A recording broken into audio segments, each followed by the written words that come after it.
As if I wasn't in love with chat room. Hello, chat room. How are we doing today? I forgot my fucking weed. I got up for my weed and forgot it.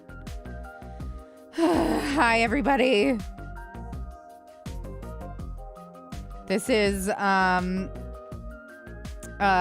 master class in being awful at everything.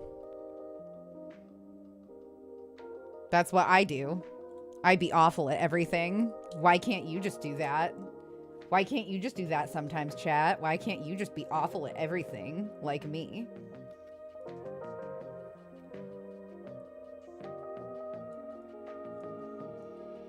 JK, I'm stoked that you guys are rad at everything.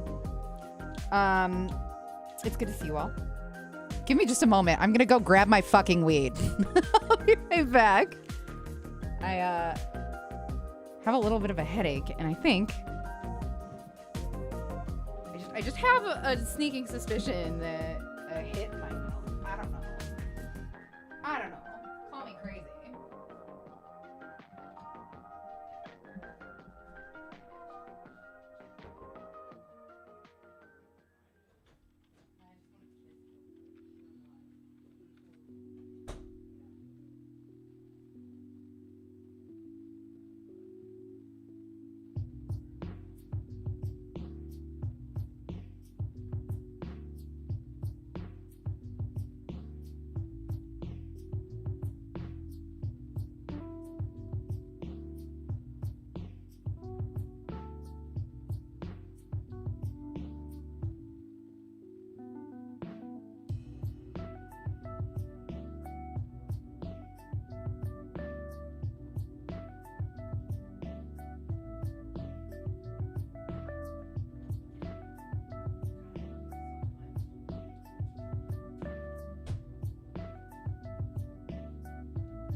Hi guys, sorry, I also had to give Josiah a hug and I had to pet Monstro.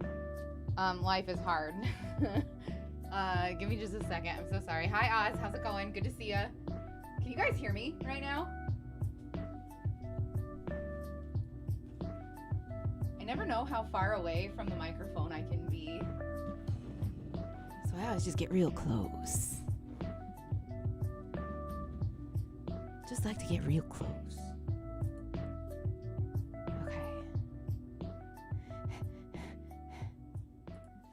I have to get glasses soon, you guys. Went to the eye doctor yesterday and I need to get glasses, it turns out.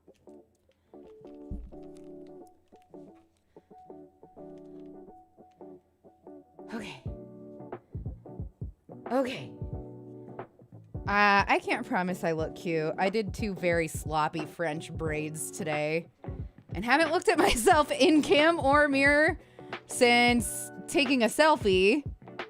And that doesn't really give you the best idea of how you look. So let's find out. I've looked worse. It's good to see you all. Hello. Give me just a second here. Mama gotta get right. Solo Smoka. Airy Ting Irie. My friends got me an antique tobacco pipe and some sage and stuff as an early birthday gift. But you shouldn't smoke you're not going to smoke the sage, all right? Please don't smoke the sage. Please don't do that.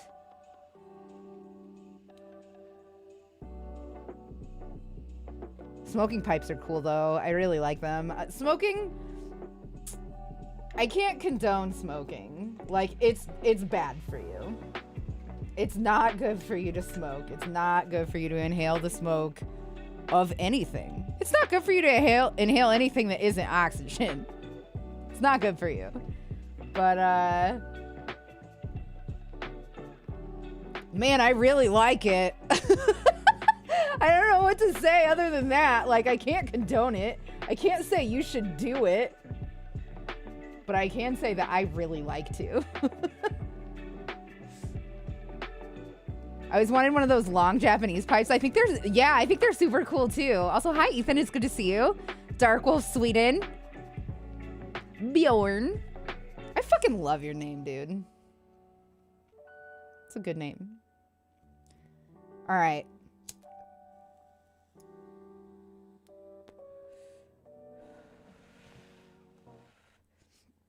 Y'all ready to learn how to crochet in the round and shit?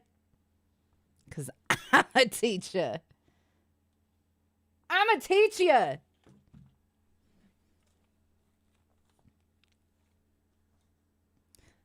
Undead Clockworks. I thrive in inhaling the toxicity of the world and channeling it to those who need it. Hell yeah. Oh no! I'm sorry that you got emotional. I hope it's nothing like bad. I hope it's nothing traumatic. Says not to smoke as Doxy rips a fat cloud. Do as I say, not as I do, motherfucker. Okay. Thank you. My mom used to say that shit all the time, and it was so infuriating. Are you guys hyped for the finale of MK Ultra stuff? Because we're gonna do that in just a minute. Just moved that you remembered my name. Oh yeah, of course. You're in here all the time. Like, you're a real person to me. You guys aren't just like, I need you guys to know that you're not just fucking names in a chat room. You know what I mean? When you're in here supporting me, that's everything. That's everything. I owe everything to you. People are always just like, thank you so much. You do so much for me or whatever. Like, you're the reason that I'm not suicidal anymore or whatever. No, you guys do everything for me. And any content creator that acts like you owe them anything is kind of a piece of shit, to be honest, because just you sitting here watching me, as long as you don't have ad block on, I'm getting paid, right? Like, I'm not getting paid a lot. That's for sure. But like, you just being here is everything. It is everything. So don't ever let a content creator act like you owe them for the privilege of them making content for you. Because that's bull honky. Jay Rodimus, thank you so much for the 10-month streak. I appreciate ya. Hey, yo. Hell yeah. Thank you so much. I have a lot of belches trapped right now because Mama had scat, and I also had I'm working on a Coke Zero, so we're about to get real belchy in this bitch. I'm an entity beyond human comprehension. Just ask Mrs. Undead. She still doesn't understand how she hasn't managed to kill me yet. You know what? I am going to take your word for it. I think a lot of ghosts follow me. And I'm using ghost as a as a catch-all term. Like, if there are ghosts, they 100% follow Zero Doxy. 100% they do. Can't monetize them, but we still appreciate them all the same too, right? Right. All right, Crochet Cam, let's do this.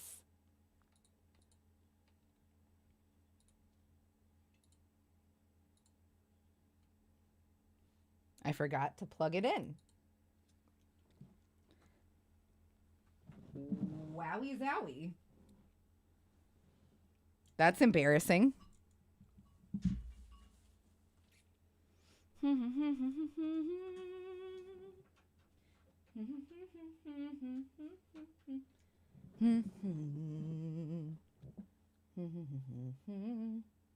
Better the chimney than the basement. Nice. Hi, Leslie. How are you? Can you explain how do the ads work? As long as you don't have ad block on, if you see a commercial, I get a fraction of a penny for you viewing that commercial. And if enough people watch those commercials, then I make enough money that Twitch pays me. I obviously get paid infinitely more for a sub or a donation or whatever, But yeah, there are companies that pay Twitch to run advertisements on their platform. And when those advertisers' commercials run on my channel, then for so many views those ads get, I get paid. Does that make sense?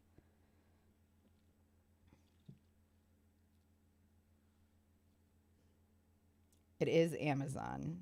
I am employed by Amazon. I really, really wish that weren't true, but what can you do? All right. So this is a pretty fine yarn. This is an I hook. This is a J hook. I feel like we can work with the I hook. I feel like the yarn isn't thick enough that we need it to be, and the pattern isn't lacy enough that we need the hook to be much bigger than that. What's the difference? Half of a millimeter in thickness. Yo, 90s country was lit, changed my mind. I liked some of it. One is A and the other is J. No, it was I. It was I and J. They're one size apart. You thought it would be the shape or something? Nope. All hooks are created equal in that regard. With knitting, it's different because in order to knit in the round, you need to have enough. It's really hard to describe the conundrum that you run into. Basically, you need to have like your work with crochet, you're working one stitch at a time, and with knit, you're working one row at a time, if that makes sense. Half a mil can make one hell of a difference. Absolutely it can. Abso-fucking-lutely it can. Really quick, I forgot that we need to turn off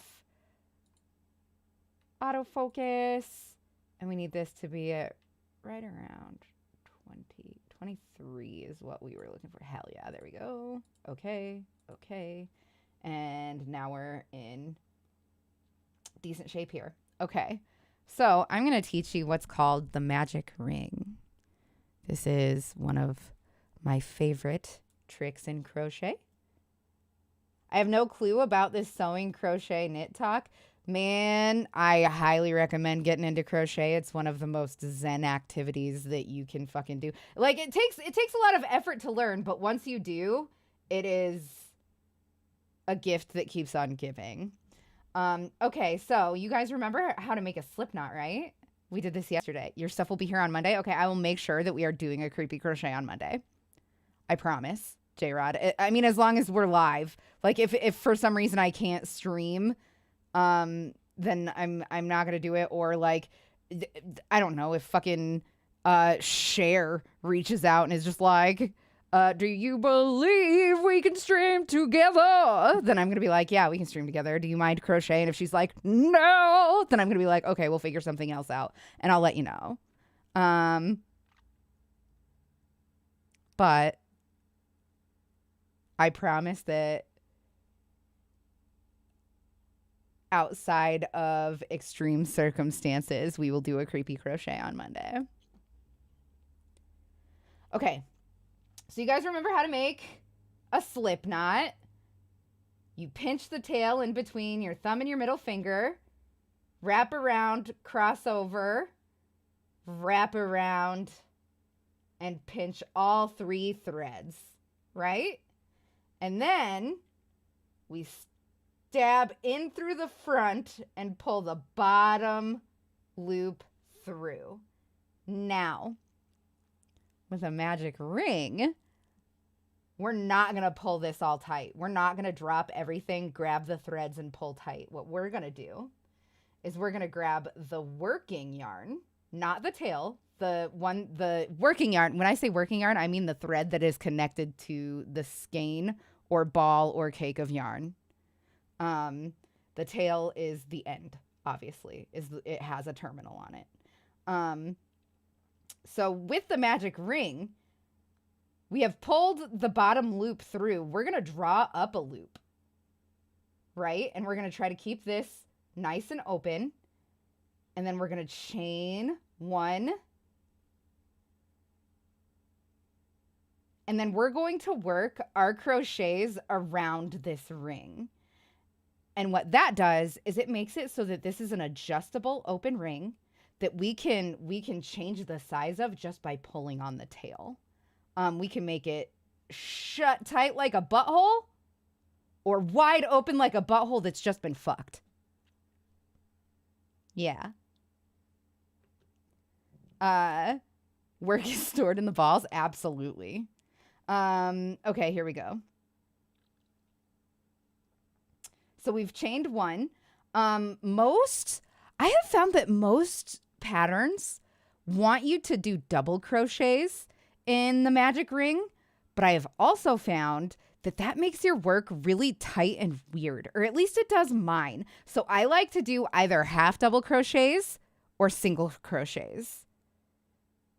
Sometimes you learn about buttholes when you least expect it. Oh, especially on twitch.tv/ZER0DOXY. Will it be as slimy? I don't know if your butthole is supposed to be slimy. You might want to go get checked out. I'm pretty sure buttholes are supposed to be pretty dry. Anyway. So now we will just stick our hook back into the center of the ring, yarn over, pull up a loop, yarn over, and pull through. And that's a single crochet on the magic ring. Would you guys like me to do that again? Do not be afraid. If you do not know something, I will show you guys as many times as it takes. I will not lose patience with you. I promise. I will be patient with you. And I will not think that you're stupid, because I know that a lot of this stuff is really hard. Having having had to teach it to myself, and still not being even like really good. Like, I will never judge you for having questions. The butthole does not create its own lube. That's why you need to use lube when you do. Listen. I don't want you to feel dumb or anything, but it's really dangerous of you to be shoving stuff up your butt without using lube. You can get all kinds of micro tears in there. You will get like infections and stuff, and you might end up needing to have like surgery, or you could die. You could die from that. Stuff gets right into your bloodstream. You got to be really careful with your butthole. Your butthole does not create lube. You need to lube your butthole if you're putting stuff in there. Okay? I'm not fucking around. If you're going to be putting stuff in your butthole, you need to be using a water-based lube. Thank you. Well, it actually do produce some lube to help with defecation, but not nearly enough. That's not true. That is not true. There's mucus and stuff that come out of your intestines, but none of that happens in your colon. I probably shouldn't be eating right now, but I'm extremely hungry. I promise we'll stop being gross for a little bit. That might be why my GF left. Oh no. Okay, do you guys need me to show you the magic ring again? Is this a bit? I don't know. J-Rod, I'm so sorry. I didn't realize that you had asked what the purpose for the ring. The purpose of the ring is so that you can crochet in the round. That means crocheting in circles. Whether those circles are filled with crochet or open depends on what you want to do. All right. So I did see a yes please in chat. So I will show you one more time.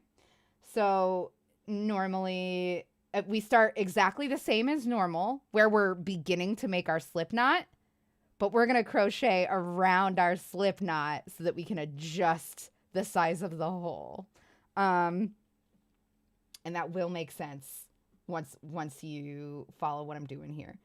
Pinch the tail between thumb and middle finger, wrap around index and middle, cross over, wrap around again, pinch all 3 threads. There should be 3 threads here. Pinch them all between your thumb and your middle finger.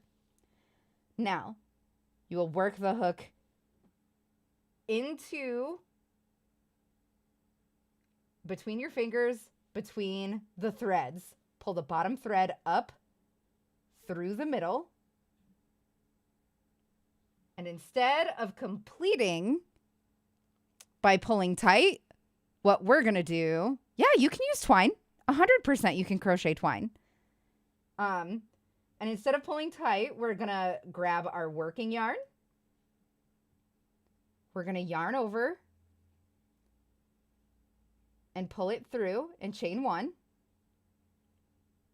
And then we will reach into the magic green, yarn over, draw up a loop, yarn over, pull through both loops on the hook. And that will be our first single crochet in the magic ring. I'll do this one more time here. Does the circle have to be that big when you start? No, it does not. Whatever size you're comfortable with. Made some miso ramen and it is delicious. Hell yeah. Bone apple teeth.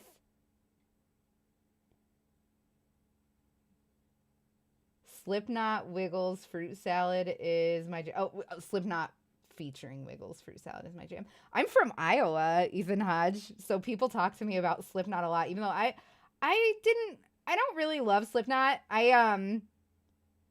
Not to yuck your yum. Like I really love hard rock music, like a lot. I like even like death metal and stuff. I like metal. I like hard rock music. I expect a lot more from 9 Guys than Slipknot delivers. I used to like Slipknot okay, but I think that a big part of that is like they were from Iowa and so was I. You know what I mean?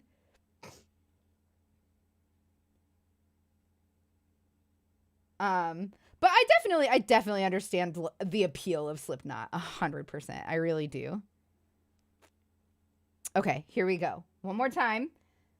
Pinch the tail, wrap around, crossover, wrap around, all 3. In between, pull bottom loop through. Do not pull tight. Use working yarn. Uh-oh. I'm letting this get away from me here. Use working yarn to yarn over and chain 1 for the height of our stitches. If you were going to do double crochets, you would chain 2 here. But I don't like to start with double crochets in a magic ring. I find that it makes my work too stiff. Insert into the ring, into the center of the ring, yarn over, draw up a loop, yarn over and pull through both, and that is stitch number 1 on our magic ring. For this dice bag, we will start by crocheting 12 in the round.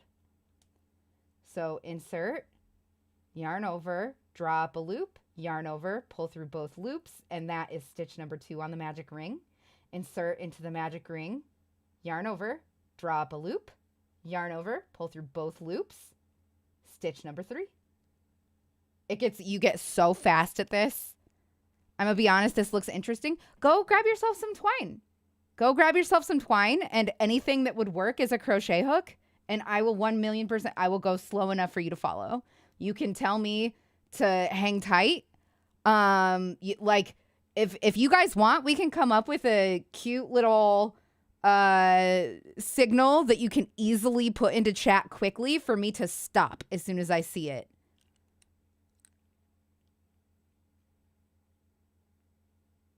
You do have twine next to you. Do you have anything that you could use as a hook? You could use your finger, but it's kind of tough if you don't really know what you're doing is all. But I can, at least not today. I got new chickens with the older ones. Pecking order about to get established, hey? Oh no. I will pray for your chickies. I will pray for your little chickies. Oh no.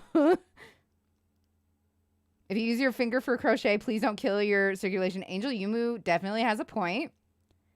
It could be very easy to wrap too tight around your finger.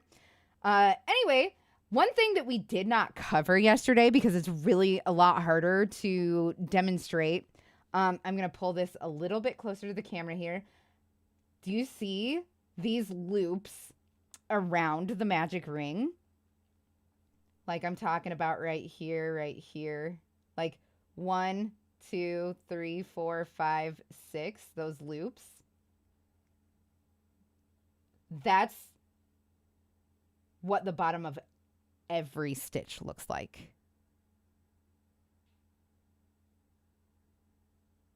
That's what the bottom of every stitch looks like. And I know that this is like boring stuff, but this is stuff that I didn't know in the beginning. And like I'm telling you, knowing what stuff is supposed to look like will save you hours of mistakes. Like I'm talking days, weeks, months of time on mistakes if you decide to become like an avid crocheter. Use fingers, but tough if you don't know what you're doing. Are we talking butts again? Yeah. We're never not talking about butts, to be fair. Anyway, here we go. We have three. We need 12. If anybody needs me to stop, if anybody has any questions, by all means, please let me know. I'm happy to go back. No problem. But I'm going to get to 12 here. I can see you have good taste, fine gentlemen, gentlewomen. Is this the top of the bag? This is the bottom of the bag. We're going to pull the magic ring super tight, like a super tight butthole that hasn't been fucked. Recently, anyway. All buttholes eventually go back to normal without, like, heinous injury. Anus injury? Okay. Number 4. I am not maintaining tension very well. I mean, what is normal? That is a good point. I have a really gross scar on my butthole. So my butthole isn't normal. I've had butt problems like all my life. And then like there was an egregious injury to my butthole at one time. And now I don't have a normal butthole. Super tight butthole sounds like a Gorillaz song. I love it. Okay, 1, 2, 3, 4, 5. 6.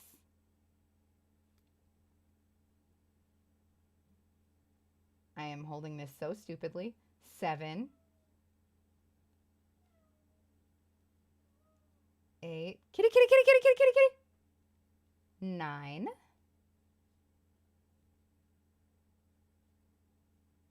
10. Oop. 11. Let me just make sure that I didn't miscount here. Should have used a water-based lube. You're not wrong.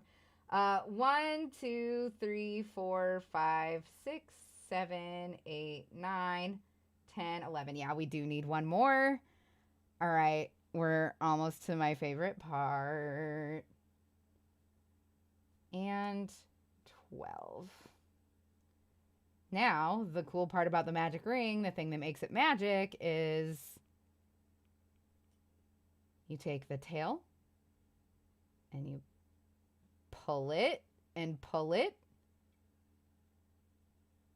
and make sure that your yarn doesn't twist in on itself. And you pull it and she's closed up tighter than a normal butthole. I'm sorry. I don't know. Like, it's just, it's very butthole like. It's a ring. There's texture. This is even vaguely butthole colored. Like, sorry.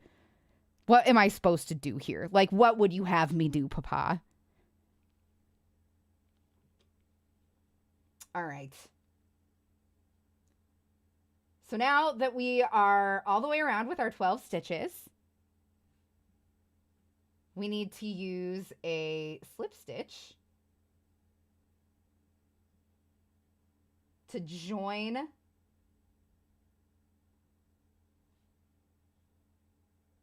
the ring on both sides. This is a little bit tough the first time. You just find the top of your first single crochet.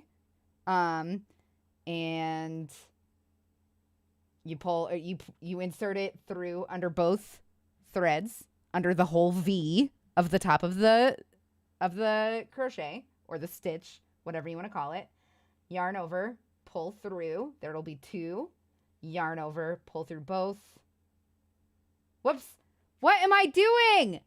No! Everybody forget everything that I just did. That was not a slip stitch.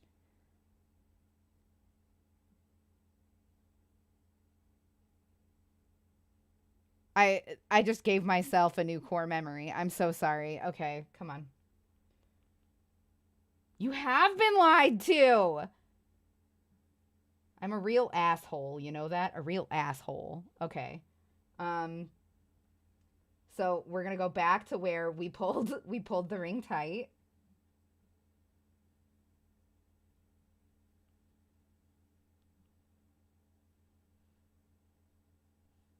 We're going to insert into the top of the first single crochet that we made. It will look like this. We're going to yarn over, we're going to pull through, and then we're going to pull through again. And that is a slip stitch that joins the ring together. I'm so sorry that I fucked that up. I'm so sorry. Please let me know if you have any questions. I know that me making mistakes makes it so much harder for those of you that are learning. If you need me to back up to anywhere, if you feel like you were following up until a certain point, let me know. If you want me to start all the fucking way over, I'm happy to do that too. We're only like 2 seconds of work in here. Ruined butthole? Like mine. I have a ruined butthole. It's nice seeing the mistakes and how you fix them. Okay, that makes me feel a little bit better, actually. I'm glad to hear that. So now we are gonna transition into double crochets. I just find that the shorter crochets around the ring make it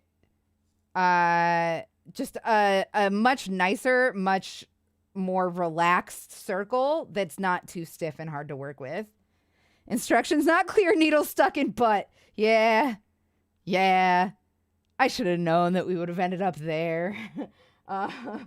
Okay, so like I told you, these are essentially our turning chains. Do you guys remember from yesterday how we had turning chains in the round? Thank you. In the round, you do the same thing. Once you're at the end of the round, you still need to create height for the stitches that you're about to make. A round is just a row that is joined from the first to the final stitch. Okay, so we're going to chain 1, 2, because we're moving on to double crochets now. And with this bag, every row until we decide to start working up the walls of the bag, until we're done with the base of the bag, we're going to be increasing by 12. So that means for the first row, we did our 12 stitches. For the second row, we need to do 24, which means we're going to work 2 stitches into each 1 stitch of these rows. And then on the third, we're going to work 2 stitches into every other, if that makes sense. I'll stop and explain it again before we start there. Let's just go around here. We have to go into the exact same stitch that our slip stitch was in. Insert, yarn over, pull up a loop, yarn over, pull through 2, yarn over, pull through the remaining 2, and that's your double crochet.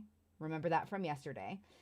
Yarn over, insert into the same stitch, yarn over, draw up a loop, yarn over, pull through 2, yarn over, pull through the remaining 2. So now that's 2 that we've made into the first stitch of this round. Yarn over, insert into the next stitch, yarn over, draw up a loop, yarn over, pull through 2, yarn over, pull through the remaining 2. And you'll just do that until the end of the row. Yep, we're making a dice bag. We're going to make it look like a dragon's egg. It's going to have little dragon scales on it. They're really, really neat looking little bags. I am a big time nerd. You are not wrong.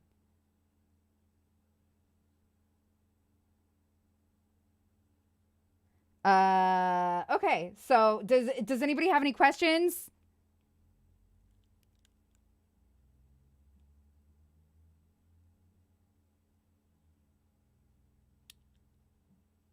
I think I'm just going to keep going.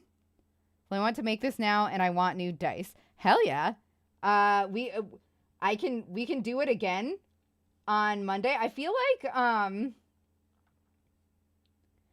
don't know if we'll get a whole bag done tonight. I feel like these will take a couple of hours. I feel like it will take like, with me teaching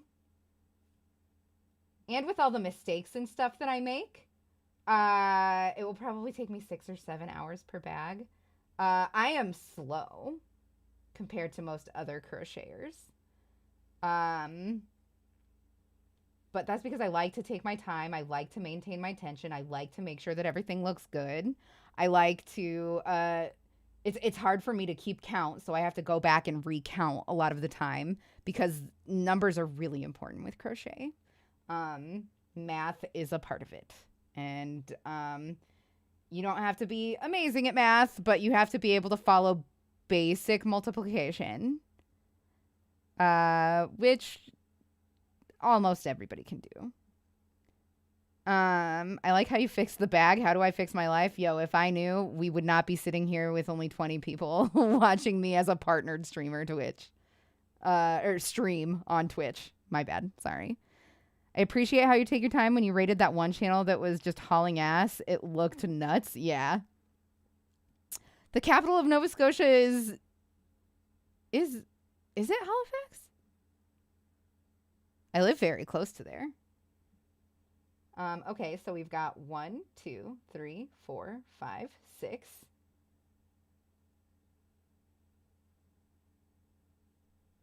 Woof. Okay, 7.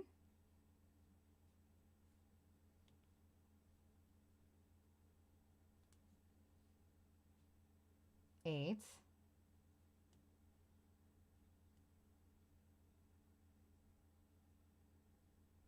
Oh my. 9.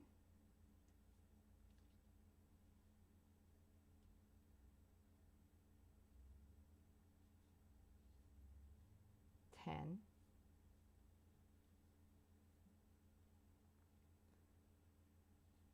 11.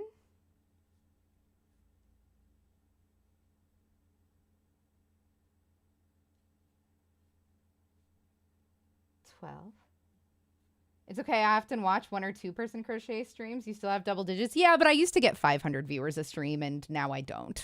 It's hard for me to be optimistic about my numbers, even though my numbers are better than 90% of streamers on Twitch. And that's just true.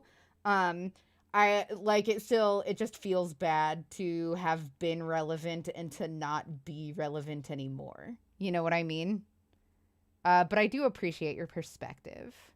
So thank you for reminding me to stay humble at least. 1, 2, 3, 4, 5, 6, 7, 8, 9, 10, 11, 12. All right, we are halfway through the second round here. 13.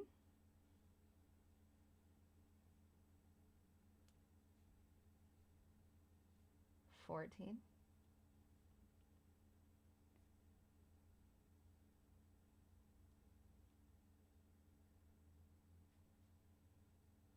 'I was here for the popular days as well. Aw, I appreciate you. I appreciate you a lot. That one's 15. 16.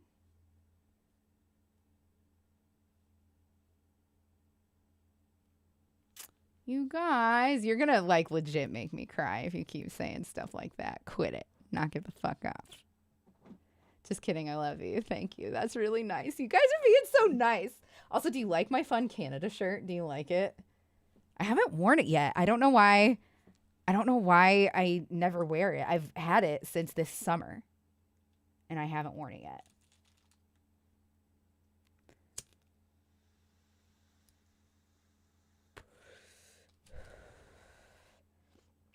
All right. We're almost to the end of the row.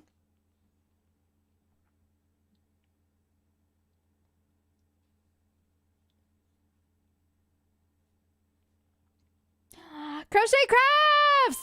So why is this creepy, Crochet? Because once I'm done... Oh, thank you so much. Hold on, really quickly. Thank you so much for the follow. You following my channel just now feels so much like when you're like really, really, really chilly and you run from your car into the house and the house is nice and warm and your pets are there and the person that you love is there and you just get to feel your body warm over as well as your heart warm over because you're at home surrounded by your stuff and the people that you love. That's the feeling that I got from you following my channel. So thank you so much for for being my coming home from the cold. The reason that this is creepy, Crochet, is because we're going to start listening to creepy shit as soon as I'm in a place in this pattern where I can stop talking about what I'm doing for the people that are following along. Also, James rocks. Nice. Crochet, I just want to say I am so excited to be following your channel, and I cannot even believe how good you are for how novice it sounded like you are like just getting into crochet from like your TikTok and like the about me stuff that I read on your channel and stuff. I cannot even believe how good you are. It's very cool, and I loved your TikToks, and I just think that you are super cool. So thanks for coming in and saying hi. That's really nice. Anyway, okay, let's finish this row and then we'll talk about increasing here. Hi, babe. It's good to see you. And as a bonus to me, you still have the same sweet, cute, but I can fuck you up energy. But now I can trust you to see my comments. So for me, it's even better. Sorry, it feels like a bit of a setback to you, but it feels a lot more personal for me. Oh, well, I am glad. That is something that I like. I feel like I've always been pretty close-knit with my community, but you're right. There's only so much time in a stream to address things that people say. So I had to pick and choose comments that I would respond to, right? That's my IRL friend. Everybody say hi to Anthony Coster. I don't know if I am saying your name right. I'm so sorry if I am mispronouncing it. But that's my IRL friend. I've had beers with that guy a lot, and I like him. All right. Here we go.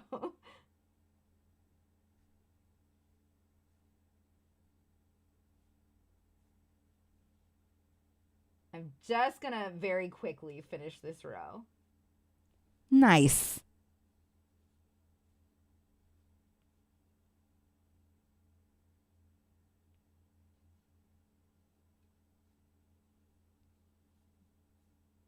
I used to be from the YouTube, then I finally made the switch to Twitch. Didn't know about the streams. You can watch on whatever you want, to be honest. It is so nice to just have anybody watching my silly ass at all. I appreciate it. I really appreciate it. A lot of things have been put into perspective for me lately. And I am so dang thankful that this is still my job. Even if like the numbers and stuff are kind of bleak for me, I would not last in a traditional job with my anxiety and my depression and, just like my energy levels. I've been struggling a lot with self-worth and like energy.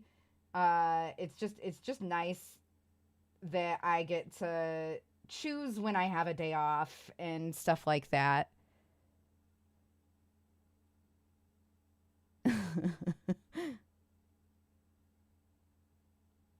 Okay, so we now have a ring of 24. This is coming open. This is some springy yarn. Hey, I mean, I guess you guys can't really feel. I came in when you were talking about 500 viewers. That's crazy. I just always have like 10 to 20 people. I'm cool with that. Yeah, I used to get a lot more viewers. But that was back when I did video game stuff. But video games were just making me into a person that I didn't like. Just angry all the time. Like stressed about children's toys, you know? Yes, this is the base of the bag. We still have a few more rows to go, and we're going to keep increasing and making it bigger around. Doxy beat all the games and had to retire to a new hobby. Yeah. We're making a dragon scale stitch dice bag. You're liking leathercraft? I would love to do some leathercraft. The only thing is I would want to do it with mushroom leather. I'm trying really hard to be mindful of the way that the products that I buy exploit animals. You're doing shoe cobbling. That's sick. Now you do crochet streams? Mostly I just do creepy stuff. We recently did a deep dive on an illness faker that scammed people out of thousands of dollars pretending to have cancer. We do ARGs sometimes and like unfictions or whatever. Yeah, we just do creepy stuff. You hear mango fruit leather is good stuff. I love fruit leather. Fruit leather is yummy, yummy, yummy. All right, so since we are working with double crochets, we're going to have to chain 2 in order to have the proper height for our next round. 1, yarn over 2. And now, instead of putting 2 in every single stitch, we're going to put 2 in every other stitch because we want to increase by 12 each round. That is beautiful yarn. I cannot even believe I got 3 skeins. I will never know. And it feels nice and it looks nice and it doesn't come unwound too easily. And it's in this beautiful gem tone, which is perfetto for pretending to be a dragon's egg. I was able to get 3 skeins of it for $13 Canadian, which is like $10 American. I can't even believe it. I cannot believe it. It was a good deal. It was a really good deal. I'm usually a yarn snob. Like I will not get value yarn, but I couldn't pass this up. This video is way better on Twitch. Is it? Is the quality better?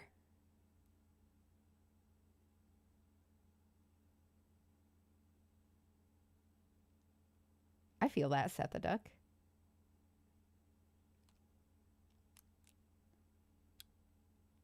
Okay, where was I? Fuck's sake. I'm so sorry. Yeah, chef's kiss indeed. Okay, so we now have our turning chain. We're going to go ahead and yarn over because we're double crocheting. And I like to do it on the squares that we're working with, or maybe not squares, but the multiples that we're working with. So, I call the first row, this is like my own terminology from having taught myself crochet, and it's not real terminology, but it helps me a lot, so maybe it will help you. The first row, the initial 12 that we did, I call that the 1s, and then this row would be the 2s. This row is the 3s. So on stitch number 3, I will insert that into the same stitch as the previous stitch from this round. Does that make sense? Let me demonstrate for you here. So this is stitch number 1, right? And then we move on to the next stitch from the previous row and insert the hook there. Yarn over, draw up a loop, yarn over, pull through 2, yarn over, pull through the remaining 2. And that's stitch number 2. And then since we're on 3, and this row is the 3s, we're going to insert this one into the same one that we just worked.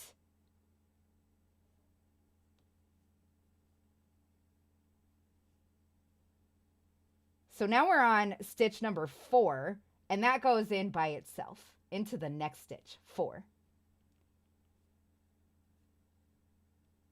And then we have 5, so that goes into the next stitch. But now that we're on 6, that's a multiple of 3. So we know that we need to put that into the same stitch that we just worked, right? We're not going to move on to the next one. We're going to move into the one that already has a stitch in it.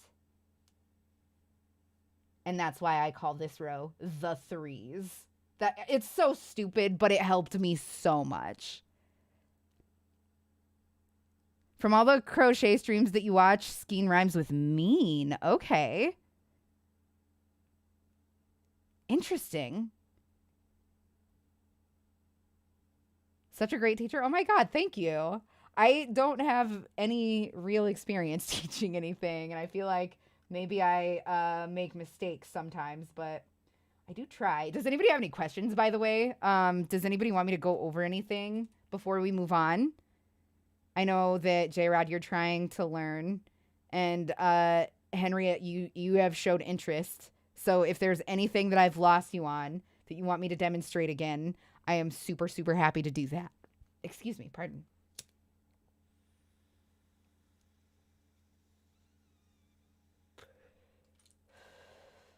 This looks so complicated to me, by the way. I don't have that skill at all. Katie Fram, I will teach you 100% if you have any interest in learning.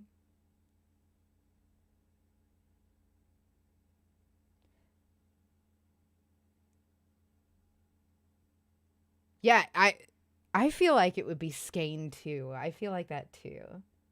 Tomorrow I'll try to get a hook thing. Absolutely. You can carve one out of a stick as long as it's like, as long as where the hooks are going to be is all uniform. Pretty sure I got some fiber optic wire around that I could just bend. Yeah, that would be great. That would work super well. I used to get worked up about grammar and pronunciation, and I try to make a point not to anymore. As long as other people understand you, who cares? Yeah, I feel like if you're not writing a book or a poem or something, you know, like we're not all Lord Byron. Okay, so we are at 6 stitches.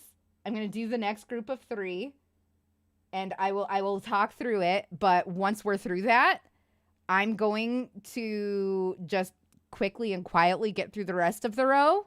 And we'll talk about what happens on 4s. Okay? All right.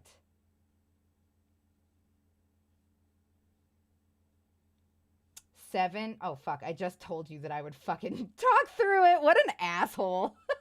Okay. So after 6, we're going to yarn over because we're doing double crochet. Insert into the next. Yarn over, draw up a loop, yarn over, pull through 2, yarn over, pull through the remaining 2, and that's number 7. Since we're working on number 8, we're going to jump over to the next stitch, yarn over, insert, yarn over, draw up a loop, yarn over, pull through 2, yarn over, pull through the remaining 2. And 9 is the number of our next stitch, and since we're on the multiple of 3s, that means that it goes into the same stitch that we just worked. So yarn over, insert into the same stitch as the previous stitch, yarn over, draw up a loop, yarn over, pull through the first 2, yarn over, pull through the remaining 2. Hi, Sean. It's so good to see you. Skippy is my favorite peanut butter. I like Skippy the best. I like Skippy Naturals. Okay, so I'm just going to quickly get through the rest of this round. If anybody has any questions, please, by all means, feel free to ask. I'm going to just knuckle down here.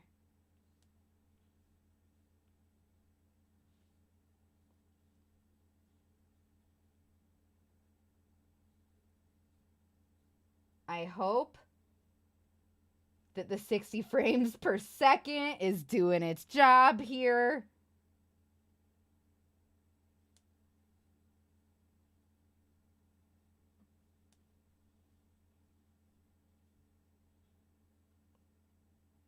I need to count really quick. I'm so sorry. I lost count. That's my ADD is really, really bad, but also getting high makes it so much worse. I really should be less high when I do these. But man, it just helps my anxiety so much. Being a daily smoker makes my anxiety so much better. I am not making a merkin. I'm making a dragon egg dice bag. Is high legal there? It is. Yes. Like I get my weed from the liquor store here. Okay, so we have 1, 2, 3, 4, 5, 6, 7, 8, 9, 10, 11, 12. All right. Excellent. I am going to count out loud so that it's harder for me to lose my place. I will keep an eye out for questions. If you guys need me to redo anything, let me know. 13, 14,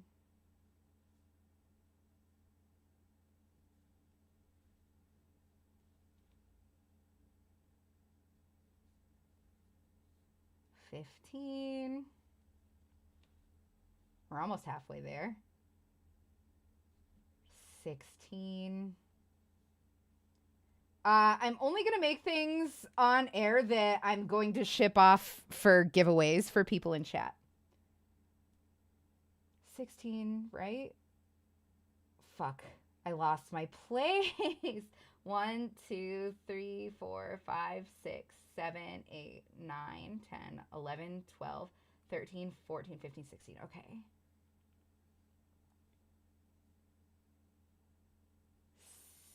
17, 18. Now we're halfway there.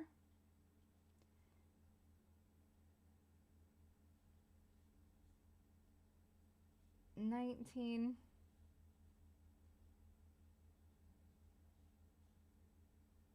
20. Lock picking is just crocheting your way into someone else's home. Not quite, but I enjoy the humor. 21? Yes, 21. 22.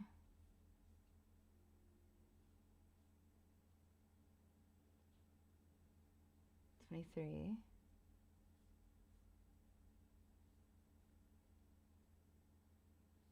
24. Finger counters. I have no idea what you're talking about. Link me.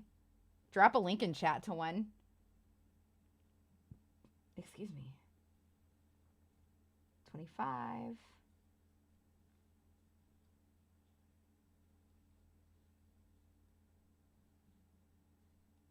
26. 27 is a multiple of 3.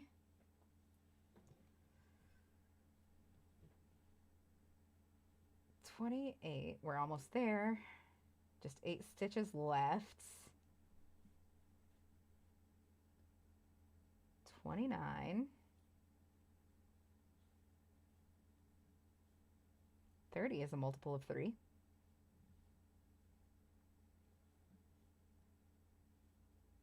Is this the start of the sides? No. I'll let you know. I'll let you know when it is. As soon as it's the start of the sides, we'll be doing the dragon scale pattern. What number was I on, guys? Can somebody please answer me? Does anybody know?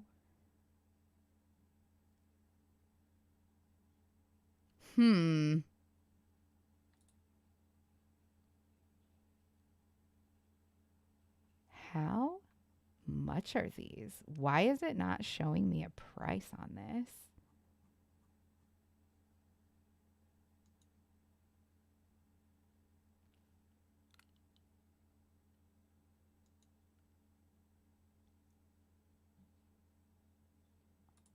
I would love to experiment with that.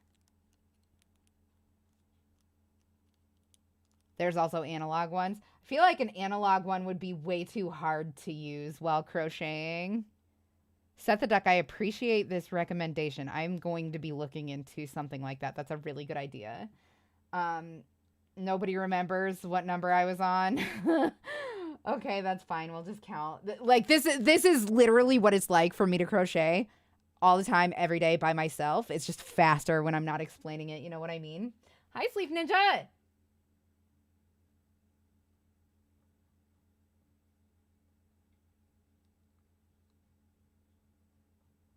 I just realized that I have not looked at YouTube chat for a hot second. I feel so bad. Oh, I'm sorry, everybody. I can see you. I heard 23, but don't count it. No. That's okay. That's okay. It's my own fault. All right. 1, 2, 3, 4, 5, 6, 7, 8, 9, 10, 11, 12, 13, 14, 15, 16, 17, 18, 19, 20, 21, 22, 23, 24, 25, 26, 27, 28, 29, 30. We're on 30. Hi, Asoma. How are you? Good to see you. All right. 31.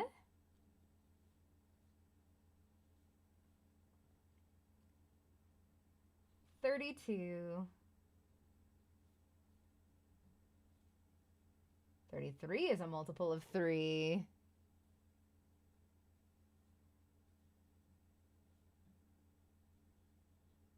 34.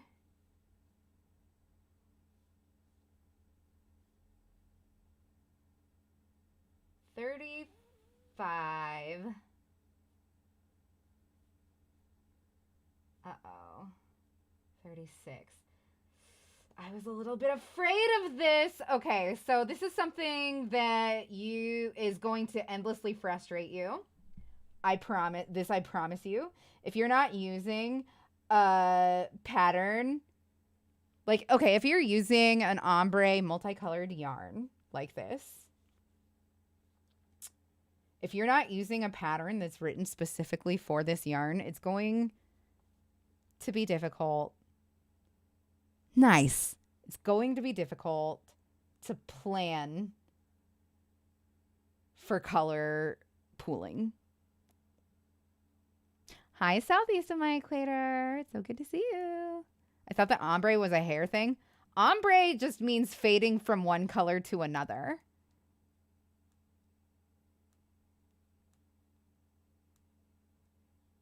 See you later, Henry. Have a good one. Thanks for hanging out. It turns out I have to pee very bad. It just hit me. I really have to pee. I am going to run a quick ad and we will be right back. Please don't go anywhere. As a matter of fact, it would be hella rad if you guys would tweet out the stream and try to get some more friends in here.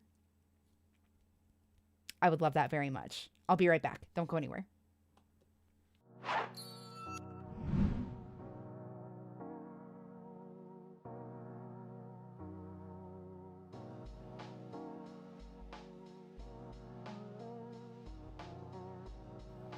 Holy shit, Sleep Ninja, congratulations. That's amazing. I'm so happy for you.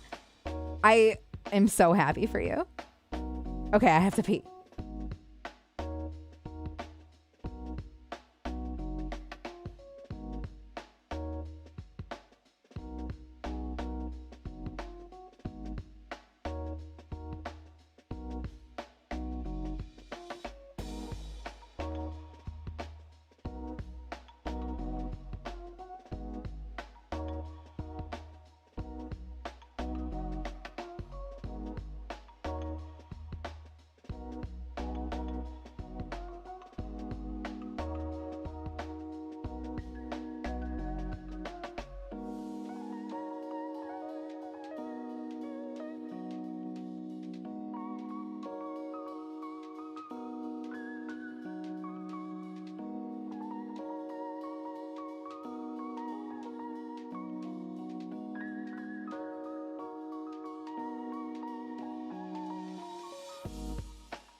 Hello.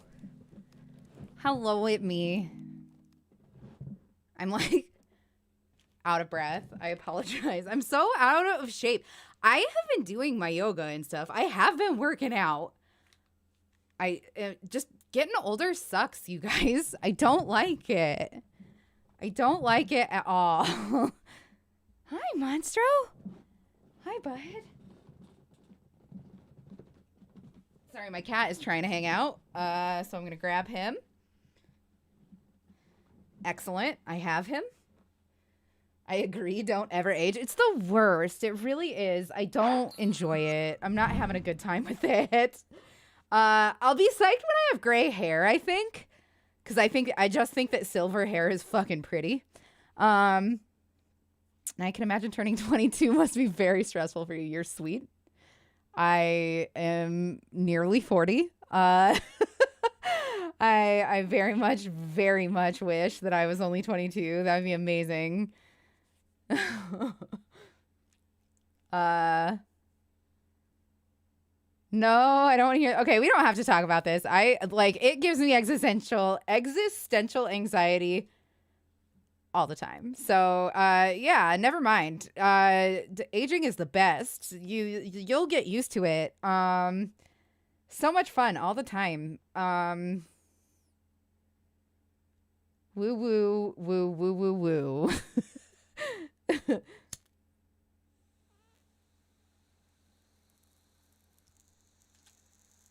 Look how much fun I'm aging. Okay.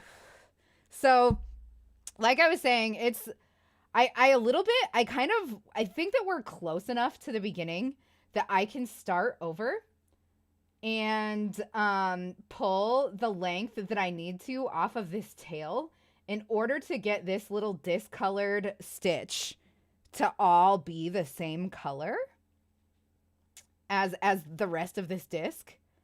I think I'm going to do that. I hope you guys don't mind, but this is a really good excuse for us to start listening to the MK Ultra finale. So I am going to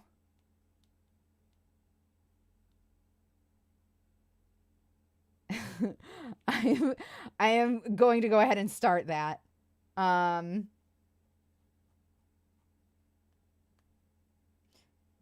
Weeba is so cute, Leslie, by the way. I've only been noticing people saying Weeba, and I think that it is adorable. I don't know why I like it so much. I just do. It's just like cute. It's super cute. Good night, Dark Wolf Sweden. I hope you have a wonderful evening.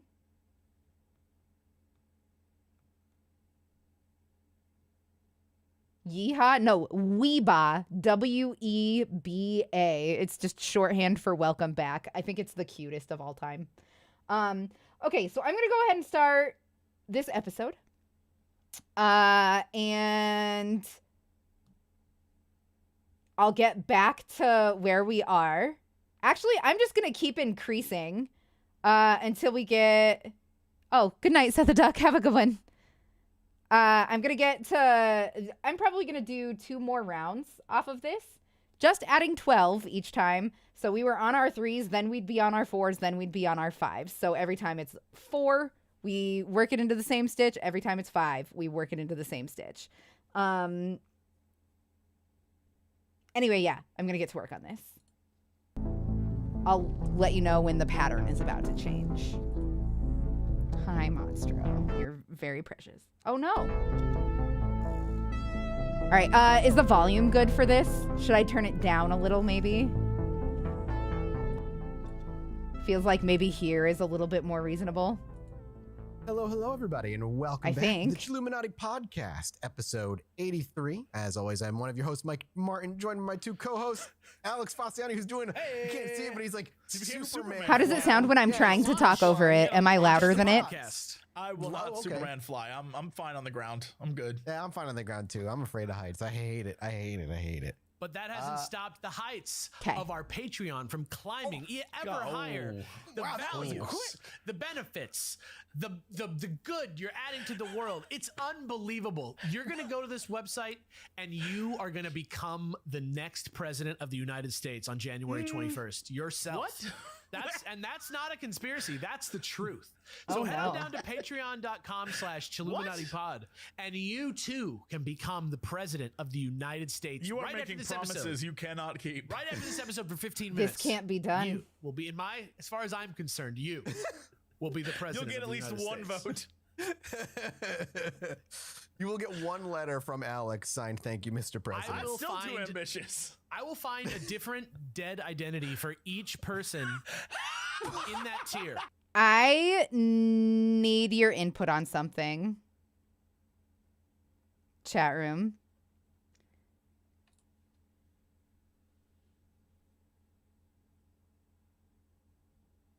Should I start the project from here, where the color changes, and see how that goes? Or... No, I know what I'll do. Never mind. It's my choice, not yours. Suck my dick, chat.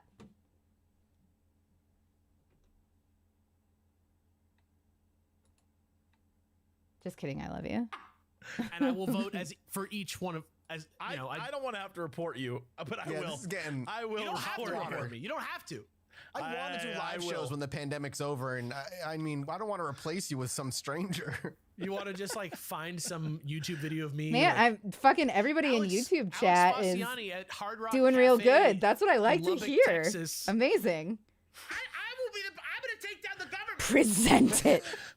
Dude, did you know? Maybe like Michael Richards. Did you know there's a town in Texas simply called Cut and Shoot, Texas? I love that. Fantastic. There's like 1,000 people that live there. Why do you know my two favorite things to do. Because it's an area in which I visit. It's near an area I visit often. Those are the two American pastimes. Cutting and shooting? It's true. Not necessarily in that order. I think reverse the order. Cutting up, like you cut beef up. You know, you cut up. Yeah, is that? Cut up your enemies. You can cut up, there's a lot of cutting, and then shooting, movies. This seems like drugs to me. This both seems like drugs. Shooting the breeze. What kind of drugs? LSD. Is that how we're bringing it back? Is this how we're bringing shooting LSD? I don't think that Mathis understands how you do LSD. 2021, you certainly do not burn it. It's going to be LSD. We deserve it. You do not shoot it. We just need to escape into a different realm. I'm putting it out there. What if there was a day, just putting it out there, where the government said, F it. We're making everything legal for today. The Purge? Like the Purge, but not like murder. But this is Mathis's podcast with Jesse Cox and Alex Fasciane. Like, if you have some heroin in your house and you've been dying to get wacky. Yeah, but you but not like in your home. You want to take it out to a restaurant and Six Flags Magic Mountain. Yeah, yeah. You want to go, not Scary Farm. You're like walking on your way to freaking Splash Mountain, dropping acid. Mushroom laser tag. I'm just saying. Oh my God. You've never done Disney unless you've done Disney High. I'm just letting you know. Yeah. The Millennium Falcon ride hits different when you're chilling with the Bean Boy. I don't know if that's true. Dude, Disneyland is an amazing place. Yes, Barry. Everybody knows. When I drunk drove the Everybody knows you just put it down and let it do its thing. This pre-COVID, man. That's the type of stuff you used to be able to do. You used to stumble onto the bridge of the Millennium Falcon and drunk drive it with somebody else's mom. It's fucking wild. Shit. I've never been to Disney. Alex, what a life I was like Go being back there.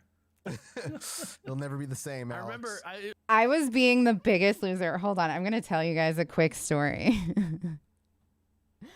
I was being the biggest loser the other night, and I was crying in bed, which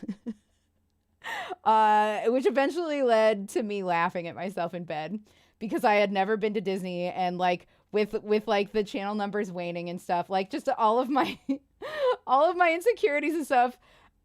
like my depression and stuff and my poverty and stuff, I was lamenting the fact that I'm 36 and I've never been to Disney, and I probably never will.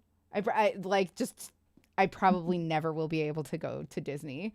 And it was making me really sad, and that like made me cry. That made me cry. I was like, that, what a fucking depressing, like, I just don't get to have part of the human experience and like whatever. And then I realized that I was like throwing a fit about not being able to go to a theme park. And I started just laughing at myself. So that cheered me up, I guess. But yeah. Send Doxy to Disney. That's sweet. See you later, Ronna. Have a good one. And honestly, we got to get you out of Texas. I mean, if you love Texas, that's fine, but we got to get you to see some other parts. You got to see some other parts. Texas is a weird one, man. Okay, we can go back to they're talking about MK Ultra, by the way. I'm sorry, Leslie, I saw you ask.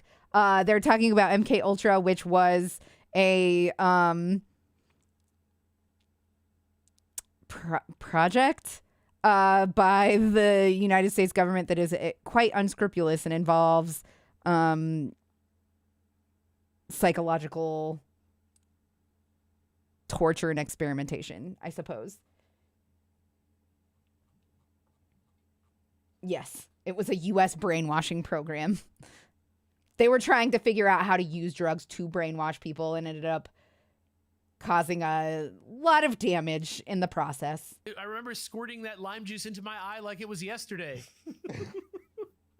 Well, boys, we got to wrap it back to the more fun topic of conversation today, because today... I just wanted to give everybody a pick-me-up before we have to go straight to I understand, brother. fucking Squidwardville. Because we're going... Oh, shit. Debbie Downtown.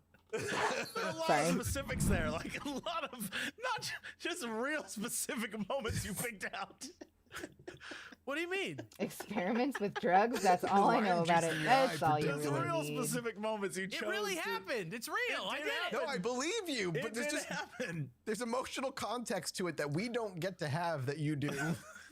Did I already tell the story where I slipped and fell in my own piss during a live show? Oh my God. While I was supposed to be performing on We stage? were there. We saw Got that. shit on my knees. Was that? Yeah, I was gonna say, was that in Boston? Good times.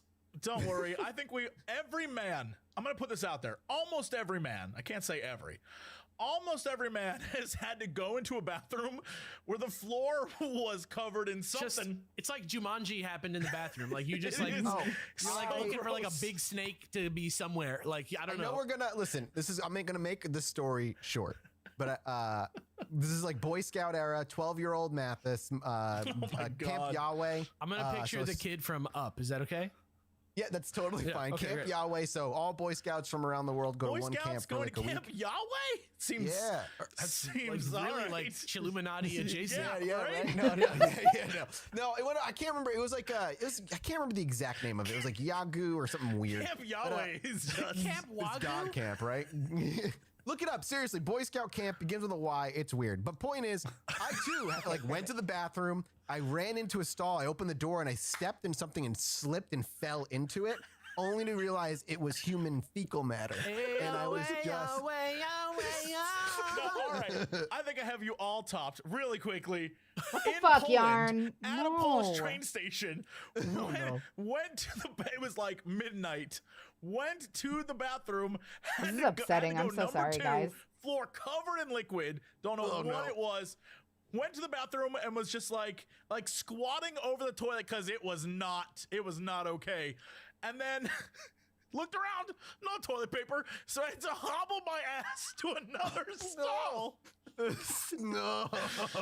It was, I never felt, I spent the rest of the vacation kind of unclean. Like I just felt like I'll no never get clean shower's gonna again. fix that. It was can so cut good. this- shower You can will cut cleanse this you. out of the podcast if you want, Mathis, but Nothing. if you want to go on a journey like one of these journeys, you go on YouTube, Google double tapered shit, and there's a clip of a dude who is a base coach for the Royals or something like that. And he is standing there and he is like, his mic is on, but it doesn't seem like he knows it's on. And he's like telling this story about this time that he like shit his pants down his leg when he was in Vegas. And it's like unbelievable. Oh my God. Anyway, human rights violations. Let's get into it. Anyway, so last week. So this episode will either be, depending on how long it's been when I get to a certain point in the script, will either be the final episode or next week will absolutely be the final episode. How is that where we're at? Where you're like, depending on where we get to. No, it's just depending how long, because it depends on how much time gets dedicated to you guys going, are you fucking kidding me? It just depends on how hold on, I'll pause and address chat. It really depends on how. Man, there's some road stories of bathrooms. Okay, so I was a career hospitality worker for a long time. Serving and bartending. And I have cleaned a lot of public bathrooms. I have cleaned the same public bathrooms a lot of times. And I don't think that it's men's rooms that are grosser than women's rooms, or women's rooms are grosser than men's rooms. People will try to argue one way or the other, but that is just not true. The fact of the matter is, in America at least, people are hella disrespectful of property that is not theirs. If it is not theirs, they do not feel obligated to take care of it, and sometimes will take great joy in, as a matter of fact, ruining it and knowing that it's somebody else's problem to take care of. What makes people feel that way, I don't know. What makes people feel like it's like okay for you to act like a fucking animal in a public bathroom, I don't know. It's never clicked for me. I've never made sense of that. However, if we're asking about the worst thing I've ever seen in a bathroom, I would say it was the time that there was blood everywhere. Just blood. Like, they had to have drained a whole guy. It was crazy.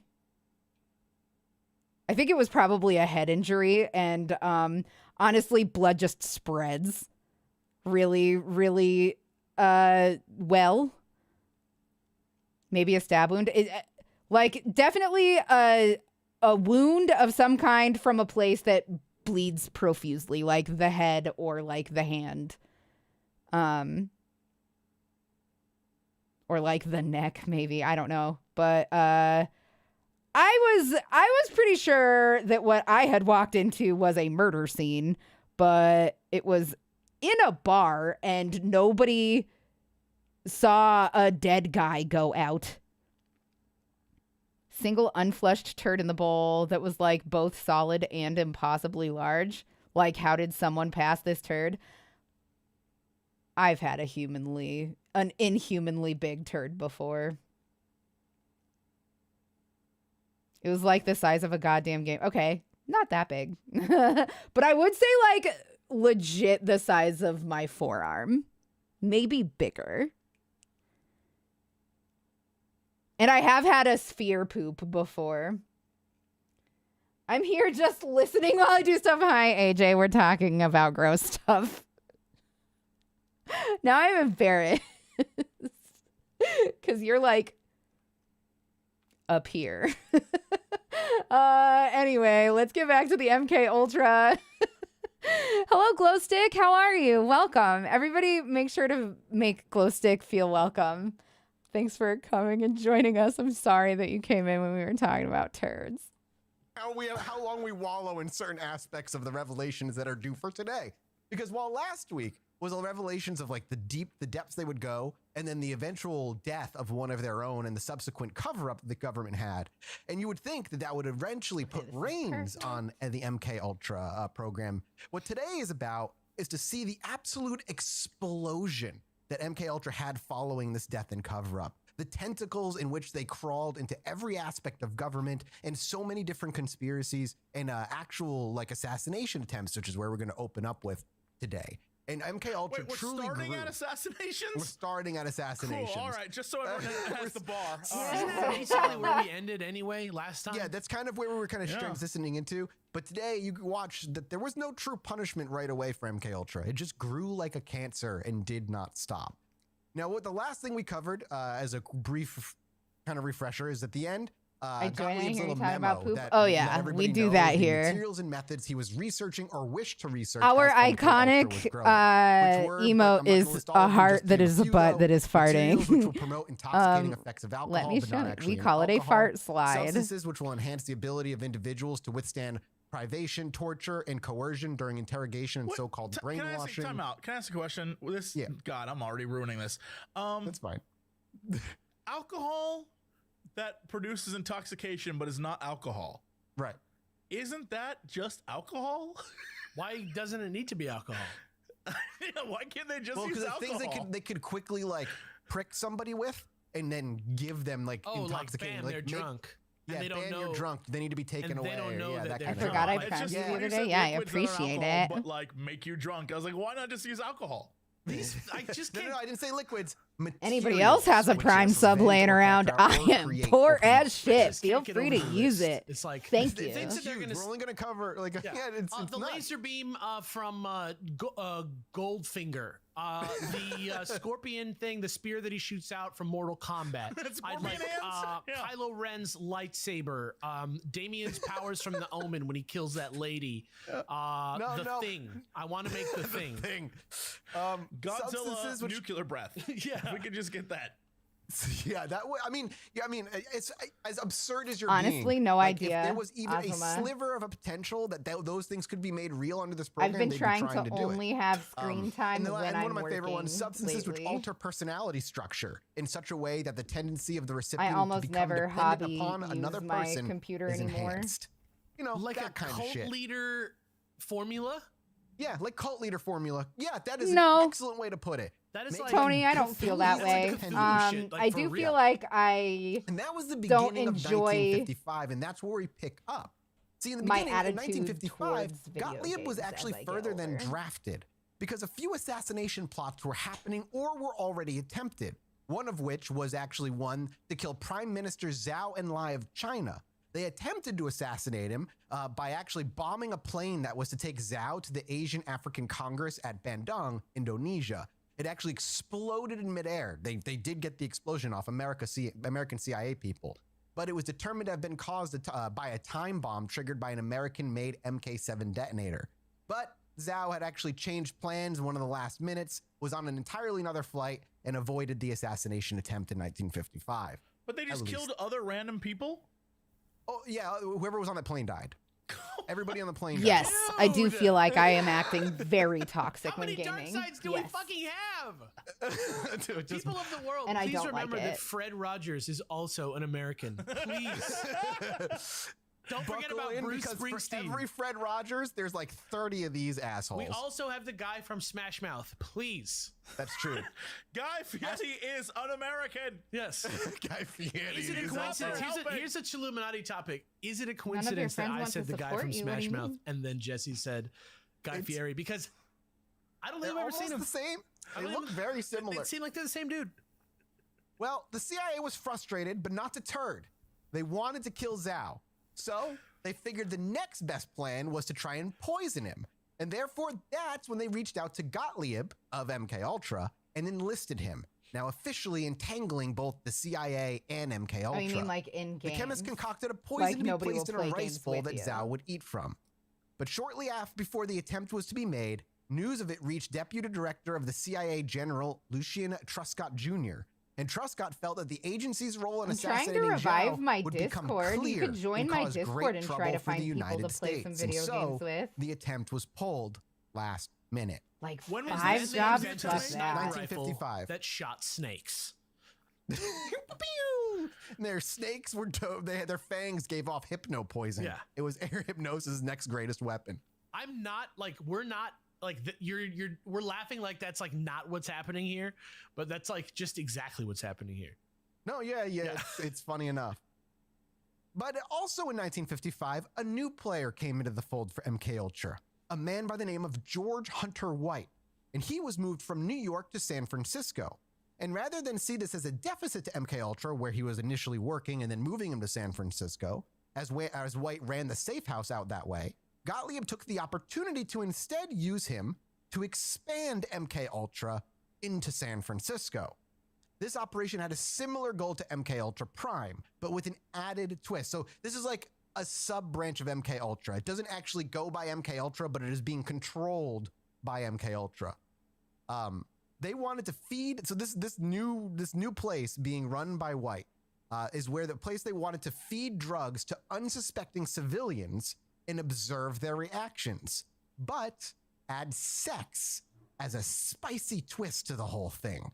I don't remember this. What are you talking about? Yeah, The civilians. White gathered a group of prostitutes whose job was to bring clients to this place that he would from here on out only refer to as the pad. Oh my God. And dosed them with LSD while White watched and recorded their reactions. This particular new operation was dubbed. Fuck, man. What No, would this you? guy was what just would a you dub pervert. This operation. What This the is your fuck? operation. What would you name it? Operation.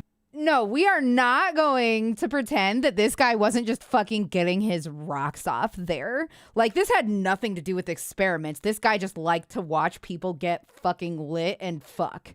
That's what this was about. I am interested to find out what kind of data they gathered. Fuck smell.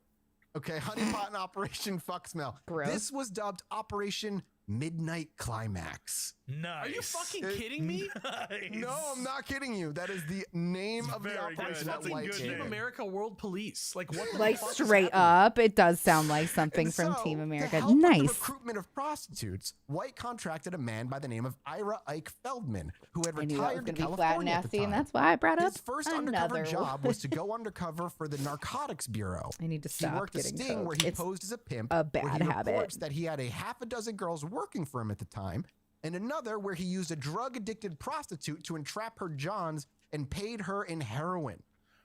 So All he right. he was What? undercover. What a he was piece of moonlighting shit. He's a pimp. He was undercover. No, it was undercover work. He was fucking moonlighting.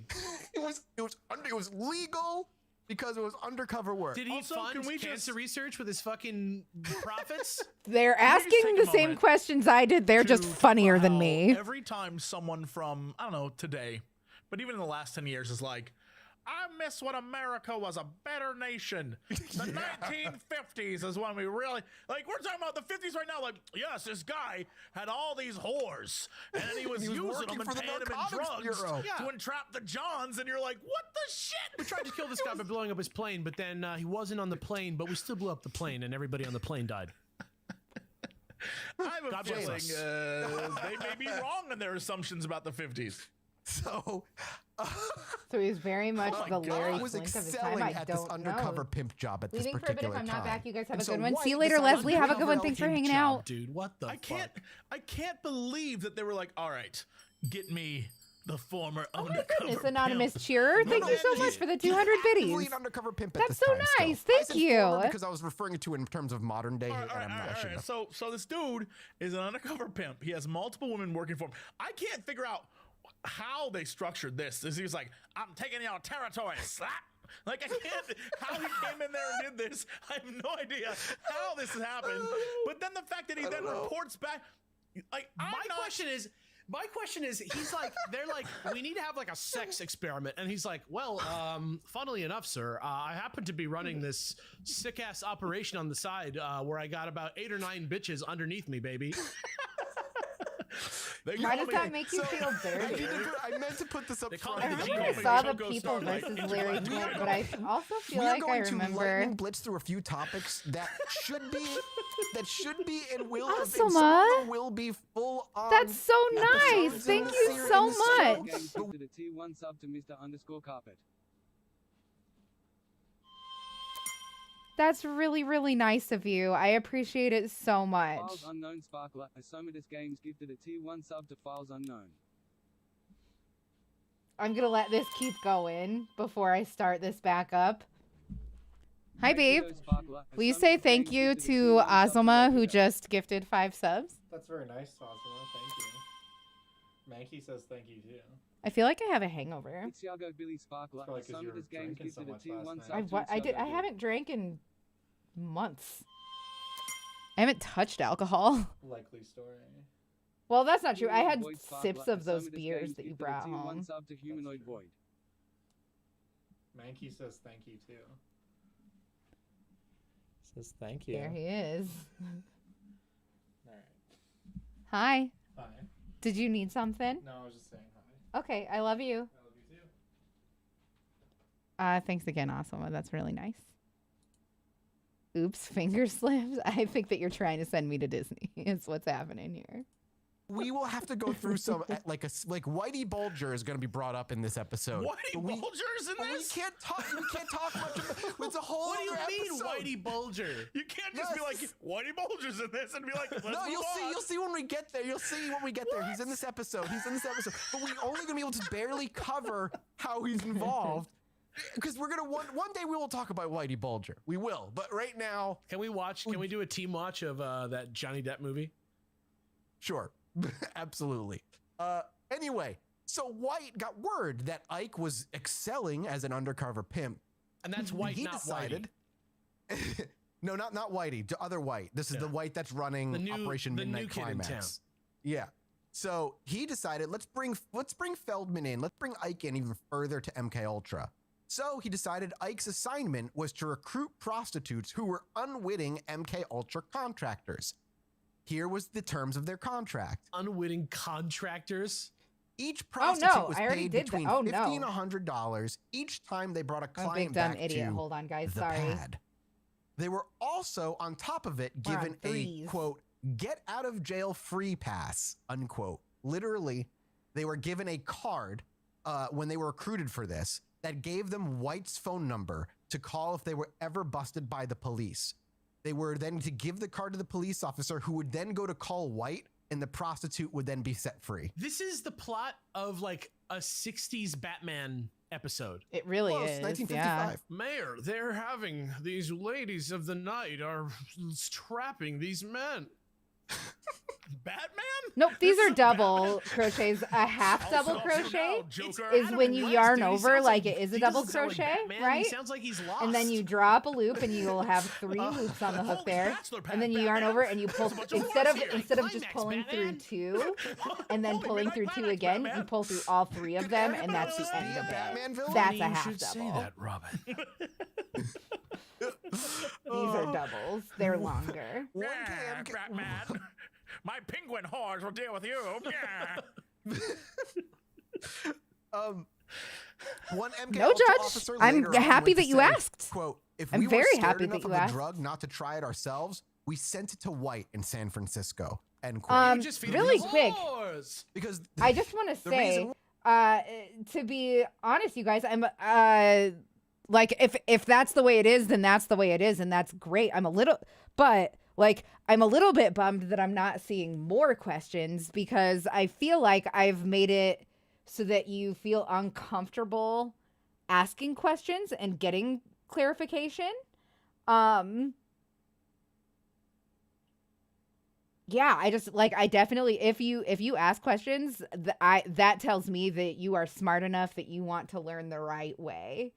So please don't feel like in any way defensive or like you're not smart because you have to ask questions or whatever. You know what I mean? Like I want you guys to feel comfortable asking me to clarify or demonstrate or anything that you need. I really, really want you to feel comfortable enough. And if you're not comfortable, please give me advice on how to make it more comfortable for you to ask.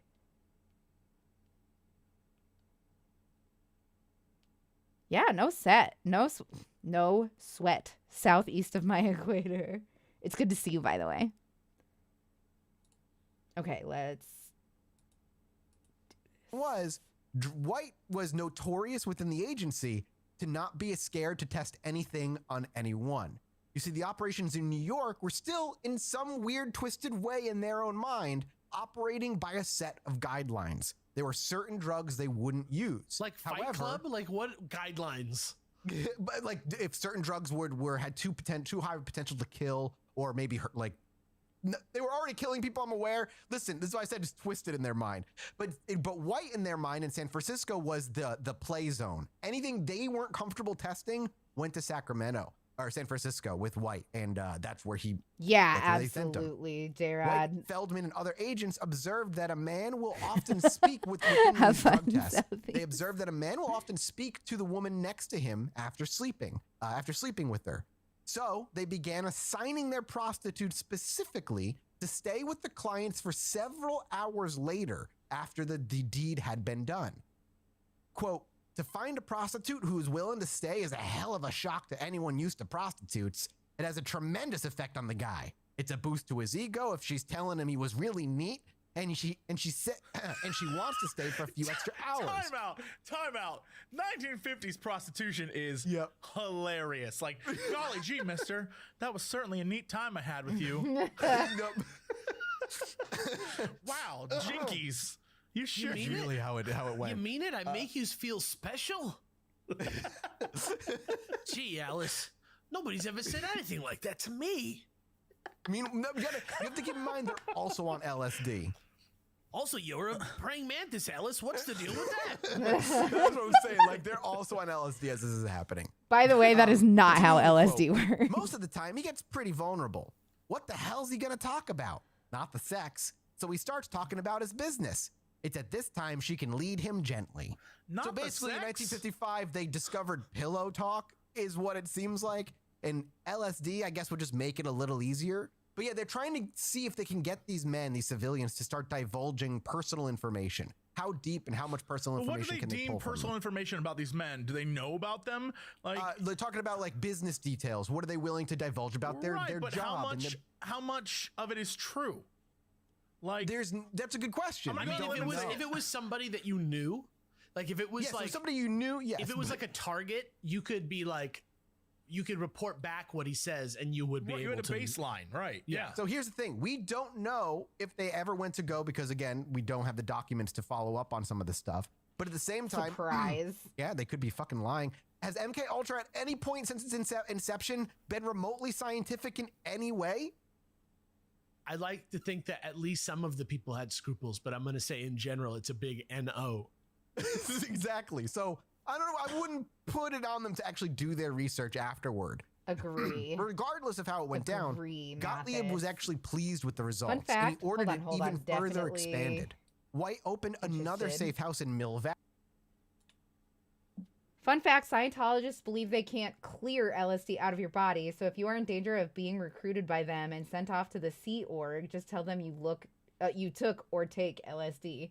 I know this from firsthand experience. I have had a fun life. I very desperately want to hear more about that. So I know this doesn't come into play here, but how would you change to a different color yarn mid-project?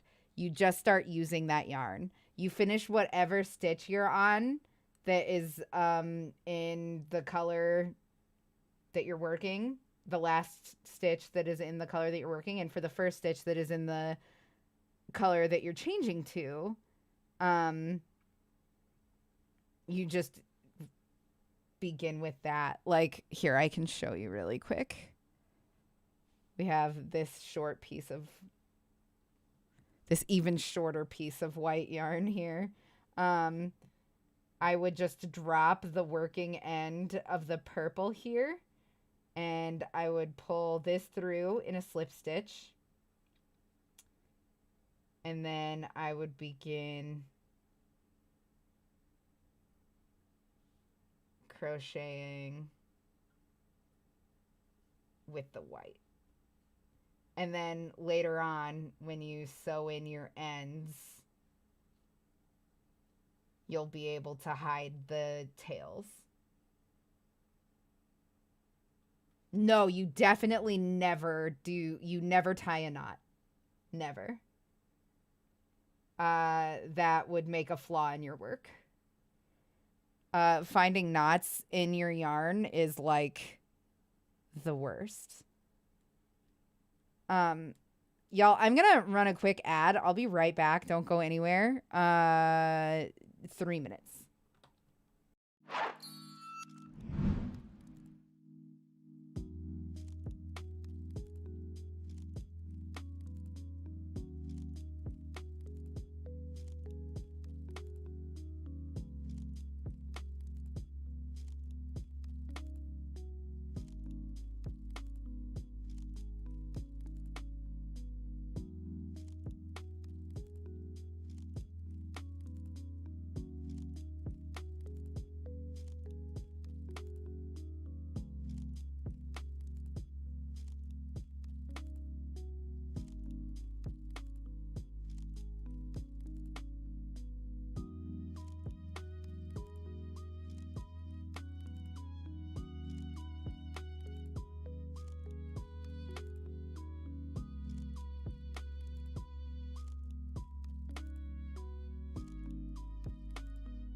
This is like my favorite Harris Heller track.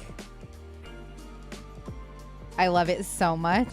Maybe tie is the wrong word then. I was thinking maybe like tie it into the work, weave it. Yeah, absolutely. Yeah. Sorry, I didn't mean to be overly critical if it came off like that. I had it in my head that you couldn't leave a new tail, but you can always weave it in anyway. Just another one of those things that always baffled me about crochet. Yeah, when you get really confident, there will be times where you can cut the crochet and work it like into the stitches that you're making. It just really depends on the pattern that you're using for one, and the colors that you're using also, and then just really your confidence or skill level, I guess. Okay, let's get back to MK Ultra. Valley. This safe house had the privacy necessary to test things that went beyond sex and drugs. Things brought to test here included stink bombs, itching powder, sneezing powder, and diarrhea. Inducers. Go ahead. What? Sorry. No, Yeah. So the prostitutes would bring them back and then and now for 2 hours of ass blasting. Yep, they would just test other more painful things on civilians brought here. It's just literally people that were like, perhaps we should try this. Yeah, correct. Like it's just pure nonsense. Yeah. They also tested this stuff there: drug-laced swizzle sticks, ultra-thin hypodermic needles that could be used to poison a wine bottle through the cork, and glass capsules that would release noxious gases when they were crushed underfoot. Those are 3 James Bond things. You weren't saying you weren't thinking James Bond when we were talking about the giant 8-ball chamber. Oh, I definitely was for that episode. I mean, scientist Nazi organizations that teamed up behind the scenes, like Pierce Brosnan James Bond things, where it's like 100%, Asoma. It does feel like that. The other guy, like what? Like the one where the guy changes his entire body. Yeah. No, that's that crazy. I'm talking about the crazy where it's like. The scene where it's like, sorry, I had to take a lorazepam. And then it's like a dude puts the thing in the thing, and then having a touch of anxiety, to be perfectly honest with you. The evil villain's normally when I'm when instead of dying, hold he's on, let me pause actually, it. Normally when I'm having an anxiety attack and I'm on the air, I just say, hey, I have to go or whatever, and I try to be private about it. But I'm trying to be more mindful and accepting of the fact that I have these mental illnesses, and I find that makes it more able for me to I'm much more capable of derailing spirals when I do that. So I'm just kind of admitting it out loud to you guys as an experiment for myself. Sorry. And it's coming and going, and I'm fine. Give it a karate chop. Yeah. Just trying to fight it a little bit.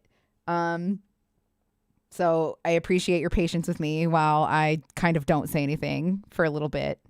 And apologies if this was a little bit too personal for you. I just also feel like as a streamer, who is supposed to be entertaining you right now, I owe you an explanation when I'm being a little bit quiet. So that's just what's going on with me. I'm totally going to get through this. It's just it's coming in waves, and I have to be mindful of it in the moment. I'll let you guys know when it's over.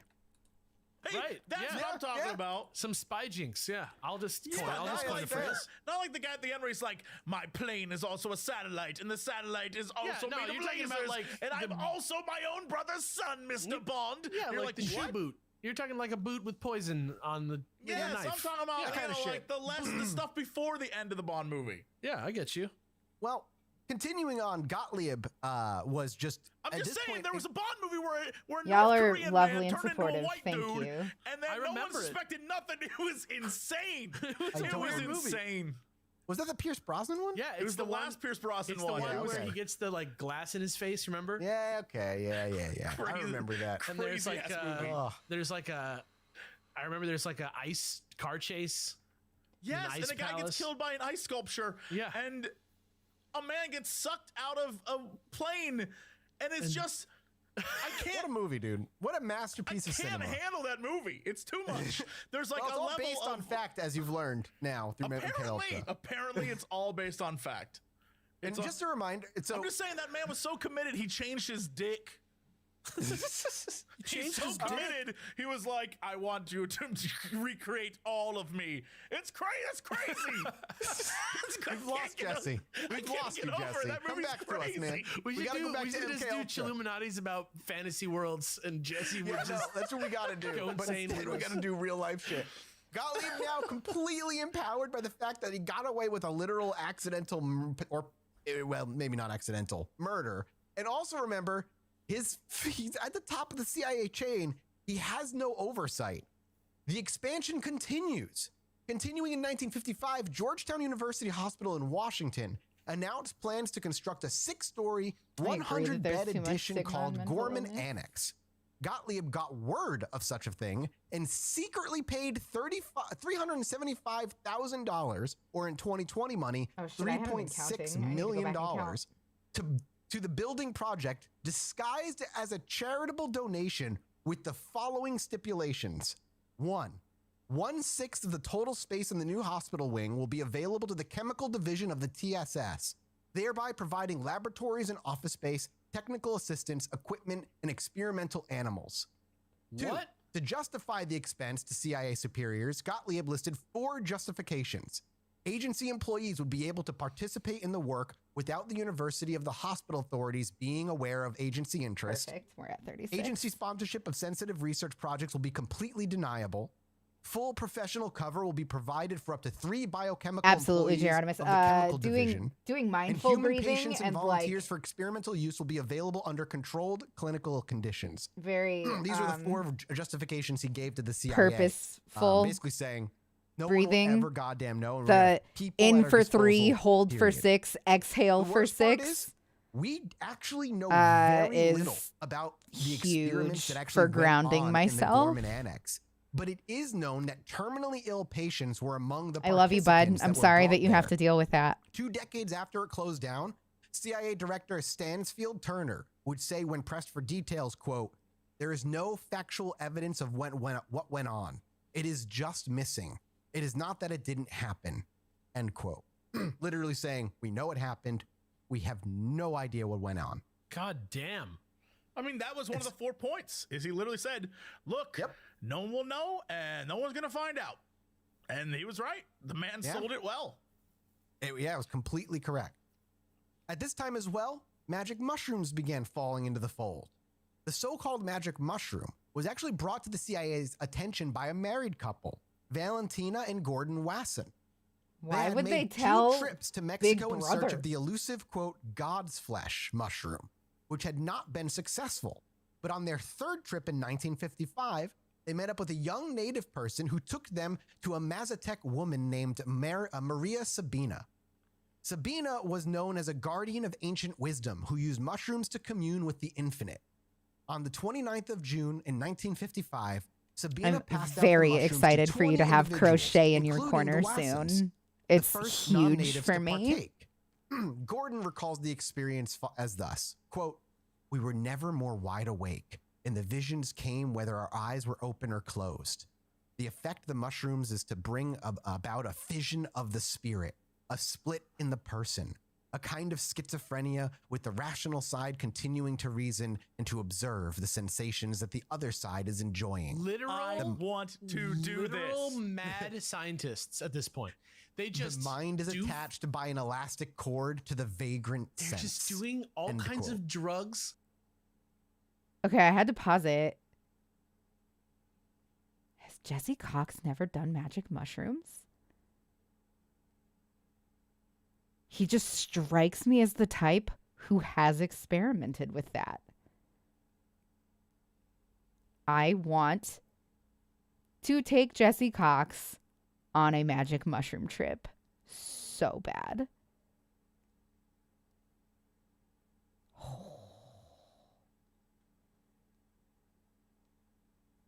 LSD is better though. And no one is stopping them, and they just keep just trying shit out because they're obsessed with drugs, and they're like going insane because they're like ingesting drugs and like living a crazy life. The CIA, unsurprisingly, was incredibly eager to get their hands on this for use in MK Ultra. I want to go on that trip. I'm just putting it out there. That's how, just get brought out to the woods and have natives just give you mushrooms. Oh my God. No. Best experience. A nice little guide. Yeah, I'd love to have a guide on that. Best trip. experience is like in a cozy room with pretty colors and things to occupy yourself with. I don't think I'd be able to handle it in the wilderness now. The CIA made I loved it when I was younger. Now that would be way too fucking much for me. The CIA. And the CIA would pay the chemist's salary. Ayahuasca. Park Davis suggested. Yeah, no, thank you. A man by the name of James Moore. I don't think that James I could. Moore or was a mescaline. Chemist at Park Davis. I don't think I could. As a graduate student, Moore had worked on the Manhattan Project. He was. I know. All right, I know. then. That is a resume. Yeah. He was offered the position and accepted, though later said, "quote If I had thought I was participating in a scheme run by a small band of mad individuals, I would have demurred." I would have taken that offer to work on the Metal Gear instead. Yeah. So basically, he didn't think very highly of the CIA at this particular point, rather after his work with them. Moore had heard of Wesson's expedition and contacted Gordon about accompanying them on their journey. Moore even offered money from a foundation, and that's in air quotes, it was a fake foundation, to fund the trip. And of course, Wasson accepted and was sent $2,000 from the CIA's Geschichte Fund for medical research to take Moore along. Wasson, Moore, and 2 French mycologists returned to Sabina, who agreed to repeat the ceremony for the group. Wasson once again felt the magical effects, but Moore did not enjoy it near so much. Moore did not like the dirt floor, was cold and hungry, had diarrhea, and, quote, itched all over. He basically didn't enjoy being out in the wilderness, it sounds like. Just, I don't know if he thought he was going to be in like a 5-star hotel doing these things or what, but... This is like Tommy Lee Jones and Men in Black is what I'm imagining. Is that weird? Yeah, I mean, I guess that fits. Let me say something very important. It seems like you know what's good, but don't ever do it unless it's something that you are truly into. Like that's not a decision for somebody else to make for you. If anybody tries to pressure you, they are just looking for permission from you. They're looking for your acceptance to do what they're doing. Like they want to, it's always an insecurity thing, you know? And that's not your problem. You don't owe that to anybody. You want to be in a very, very comfortable state of mind, in a very comfortable environment, if you are to ever alter your mind on purpose. I like that. It's not something to fuck around with. That's your brain.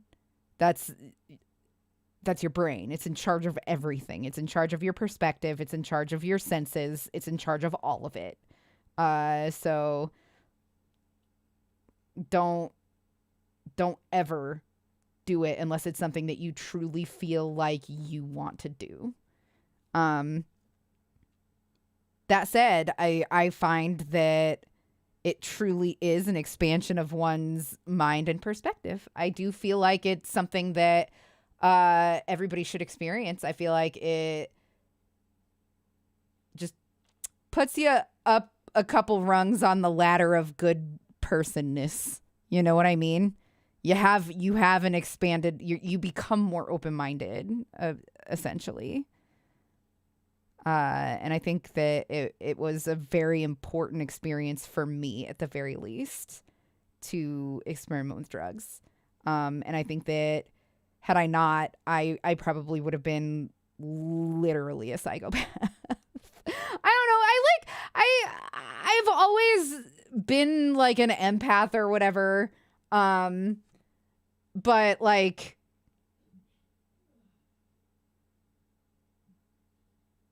there were just some things that I didn't know how to consider other people's feelings on until those feelings already existed. You know what I mean? Much more reactionary than proactive, I suppose. Returned to the CIA with samples of the psychoactive mushrooms. CIA officers had already scouted a mushroom-producing area of Pennsylvania and contracted a couple of farmers for help producing this rare fungus. Gottlieb warned them, though, that research into the psychoactive aspect must remain an agency secret. Unfortunately for Maria Sabina, Gordon Wasson was not quiet about his adventures, and the end result was a 17-page spread in Life magazine where Wasson described his experiences and named the town where they were performed. This resulted in hordes of curious Americans traipsing into Mexico for a lick of the magic mushroom. So we just utterly destroyed their way of life. So, but this is like how the magic mushroom came into mainstream media. Yep. Interesting. I was literally just watching a thing to like yesterday about the same thing happening to a fucking toad. Oh yeah, because you want the one where you can lick. No, it's like this dude Hamilton has this show on Vice where he like went into the jungle. It's like a travel show for food, but it's like drugs. And he like went to the jungle to find this like famous psychedelic toad and smoked the like stuff that comes out of the toad when you squeeze the toad's glands. Oh God. And it like he had this like insane experience. And I think it is going to come together really nice. There in droves. Ugh, yep. So to like correct it, he like learned he's a biochemist, and he learned how to synthesize the chemical that the toad secretes so as to have enough for anybody who would ever need it without ever needing to like poach a toad. Yeah. A life. Yeah. Oh, at least he made that step. Here, he just did a spread in Life, probably enjoyed the fame and ruined an entire village. 17 pages on psychedelic mushrooms? Yep. On his whole experience going there. Like his whole trip was like the 17. That must have felt like reading a science fiction story in the 50s. Yeah. And that's how we end 1955, though. The introduction of mushrooms into the greater American culture, in a way. And going into 1956, the agency continues to spread. We're going to start with the Mansfield Proposal. And on the April 9th of 1956, a man linking me to the kit that you got, Jared, so that I can see? Mansfield of Montana addressed his colleagues, saying the following, quote, "Because of the very nature of the Central Intelligence Agency, I think it is important that a joint congressional committee be established for the purpose of making continued studies of the activities of the agency. I think that we can live with this. I think that the keyhole is kind of cute, matter of law, too. Keep that committee as fully and like it does look a little bit like a keyhole, right? And not just like Alan Dulles, director of CIA, may make no mistakes in assessing intelligence, but he should not be the lone judge." End quote. So basically, in 1956, a senator stepped up and be like, "Hey, try, no problem. If you can't, or just even don't want to, don't worry about it." Committee. Now, obviously, those who within the CIA were not happy about that at all. But Mansfield still proposed a 12-man congressional committee that would, 1, make continuing studies of the activities of the Central Intelligence Agency, 2, require the CIA to keep the joint committee fully and currently informed with respect to its activities, and 3, give the committee power to require by subpoena or otherwise the attendance of such witnesses and the production of such books, papers, and documents as it deems advisable. So just basically an oversight committee. In his speech, the senator mentioned reports that the agency had funded neo-Nazis in Germany, organized militia raids inside China, sent agents to, quote, start a revolution in Guatemala, tapped the telephone of President Jose Figueres of Costa Rica, and illegally detained, quote, a Japanese citizen for 8 months, all of which turned out to be true. And he said, and what, bitch? Yeah, really, he just continually was like, here's a night, and he's like, a bunch of reasons these people need oversight. Publicly, Eisenhower insisted that he, too, wanted tighter oversight of the CIA. But behind closed doors, Eisenhower told aides that Mansfield bill would be passed, quote, over my dead body, end quote. Why?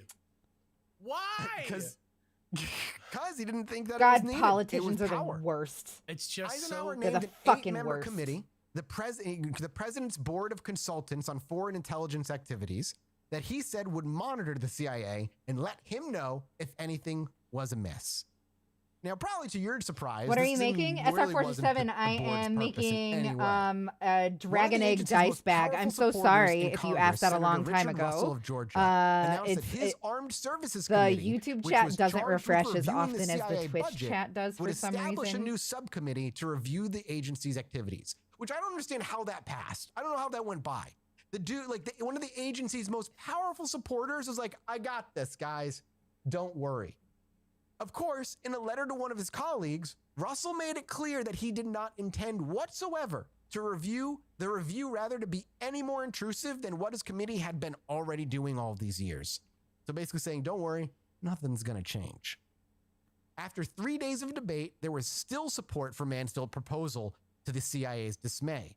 But due to pressure from the CIA and the White House, 12 of the 37 co-sponsors removed their names from the proposal and then opposed it. Eisenhower pressured Senate leaders to do whatever necessary to ensure that it did not pass. Russell asserted that it would be better to abolish the CIA than to subject it to possibly dragon egg. Oversight. It's going to be a dragon egg dice bag. Like it's going to. What year was 1956. It's going to be a dice bag that has dragon scales on it. Okay, I was trying to think about when McCarthy was, and that was up until 54. So I mean, like during this whole time period, we're still in. This looks like a really good quality set. I think that this yarn is going to do just fine for you. You've got some really pretty colors there. All of these hooks are amazing. I don't think that you're going to be able to use the smaller ones, the smaller like it's just 2 or 3 of them with this yarn. Is like so, but that's okay. It's you can always get more yarn. Like wizards going crazy on their potions. Yo, those yarn shears are pretty sick. Analogy. Yeah, but so by the end though, all those tapestry needles. This is a sick set. And the White House, the proposal you did good. 59 to 27 margin. I just didn't want the hooks that had handles. I really want some hooks that have handles. They're so nice. They're more ergonomic. It makes it so that my wrist doesn't crack as hard. It's like, oh boy, here we go. But I mean, it's not something that I can't live with. It just like every once in a while it starts to get sore once it cracks so much. All the way up to 1960. For 3 years, everything that we talked about is now just happening. That is cheap too. I was looking at one that had about the same for like 80. Really? We do not know what it was. Everything that we talked about at the very least, never mind. Must have been like mohair yarn or something. Some sort of really expensive material. Prior to MK Ultra, we don't really know what they were doing afterward other than maybe continued experimentation. That is some big, bad boo-boo daddy right there. That is so bad. Yeah. But MK Ultra started to bubble up to the surface of public thought in 1960 thanks to the Francis Powers incident. In the spring of 1960, a man by the name of Francis Gary Powers crashed in the Ural Mountains in Soviet Russia. Okay. Powers was flying. Oh, this is what's it called, right? Yep, Bridge of Spies. Yeah. Yes, we're going to talk about Bridge of Spies and the differences in the fact versus what was actually fiction. Okay. Powers was flying a secret U-2 spy plane and was struck down by a Soviet anti-aircraft missile. He managed to eject from the destroyed plane carrying a token from Gottlieb and MK Ultra and his colleagues. It was a silver dollar concealing a pin. Okay, I think one more row and then we'll start working up the token sides. Would be the precipice that'll let everybody know in the US that MK Ultra was doing some shit. The pins themselves were coated in a paralytic known as saxitoxin. I'm sorry, saxitoxin. Sex toxin? It's a sex toxin, I wish. That's what they were doing in San Francisco. This was not it. This was a substance extracted from infected shellfish.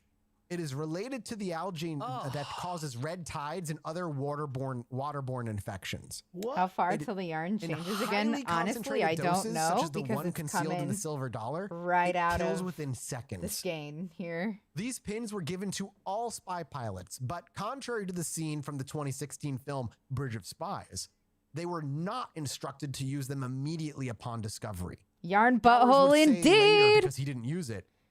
He would later use the pin. All right, we're on 5, boys. This one's quote, so easy. It was more or less up to me, end quote. Powers, of course, opted not to use it. After the crash, the CIA began to concoct a cover story. Presuming that Powers was dead and the plane vaporized, the government insisted that a research plane studying high-altitude weather patterns over Turkey had run into trouble.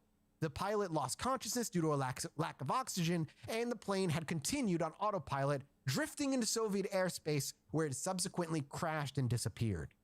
What they didn't know is that there were still parts of the plane, feeling better now, and they were discovered. Though the CIA and Eisenhower considered I have the matter been for settled, like 5 minutes. Khrushchev had the This last is double word. crochet, In a speech is what to the this is called. Supreme This is a Soviet double week after crochet. the crash, He revealed Oh that my large God, sections I of the plane can't had believe. survived. Hold on, I can't Powers believe was I didn't alive, tell you guys and this. I don't know where all y'all are from, but in the UK, the stitches are called things different than they're called in the United States. Shit, I'm so sorry I didn't tell you. Single crochets in the United States are the same as double crochets in the UK. Luckily, most patterns will tell you whether they are written in the UK or in the United States. I use freedom units. I use the United States terms because that's what I learned on. I'm an imperial crocheter. Anyway, so if this wasn't confusing enough for you, hopefully I have you covered now. I have to pee again really bad, but I feel like we can get through this row before I go. The poison pin had been discovered. Eisenhower was forced then to admit that he had authorized his spokesman to lie about the U-2 test flight and the crash in Soviet space. It was like, okay, maybe somebody should be watching and making sure I don't do dumb shit like this. But the only reason why they admitted to any of it is because they got caught. Exactly. That's exactly They it. never would have said anything if Russia wasn't like, we about to blow you up, dog. We about to put this on blast. They're like, all right, you got us. Powers being caught in Russia was then put on trial in Moscow. The prosecutor's opening statement asserted, quote, if the assignments received by Powers had not been of a criminal nature, his masters would not have supplied him with a lethal pin, end quote. And in 1962, 2 years after the crash, Powers was eventually traded for a Russian spy, and he faced a burst of criticism for failing to use his suicide pin. But after the tensions eventually cooled, misguided. After the tensions eventually cooled, though, they eventually hailed him for his service and eventually gave him a medal. How long did he have to wait for the medal? I didn't write down what year his medal was. Did he get the medal in 1998 or some shit? Yeah, I guarantee it wasn't given to him during the same administration. That's for sure. You could probably Google that. Google that. That's just the wrap of Power's story, though. We're going to stick in 1960 for a little bit because we were also at this time running many different things, continuing assassination attempts across the world.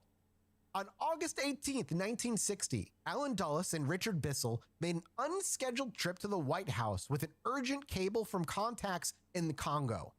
He said, quote, embassy and station a double believe crochet that in the United States is a treble the Congo is crochet in the experiencing UK. classic communist effort takeover government.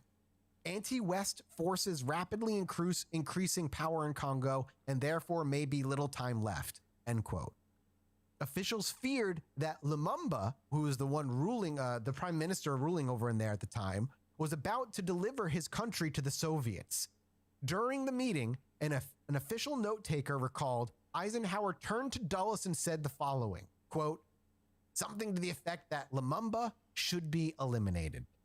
The note taker continues, there was a stunned silence for about 15 seconds, and then the meeting continued.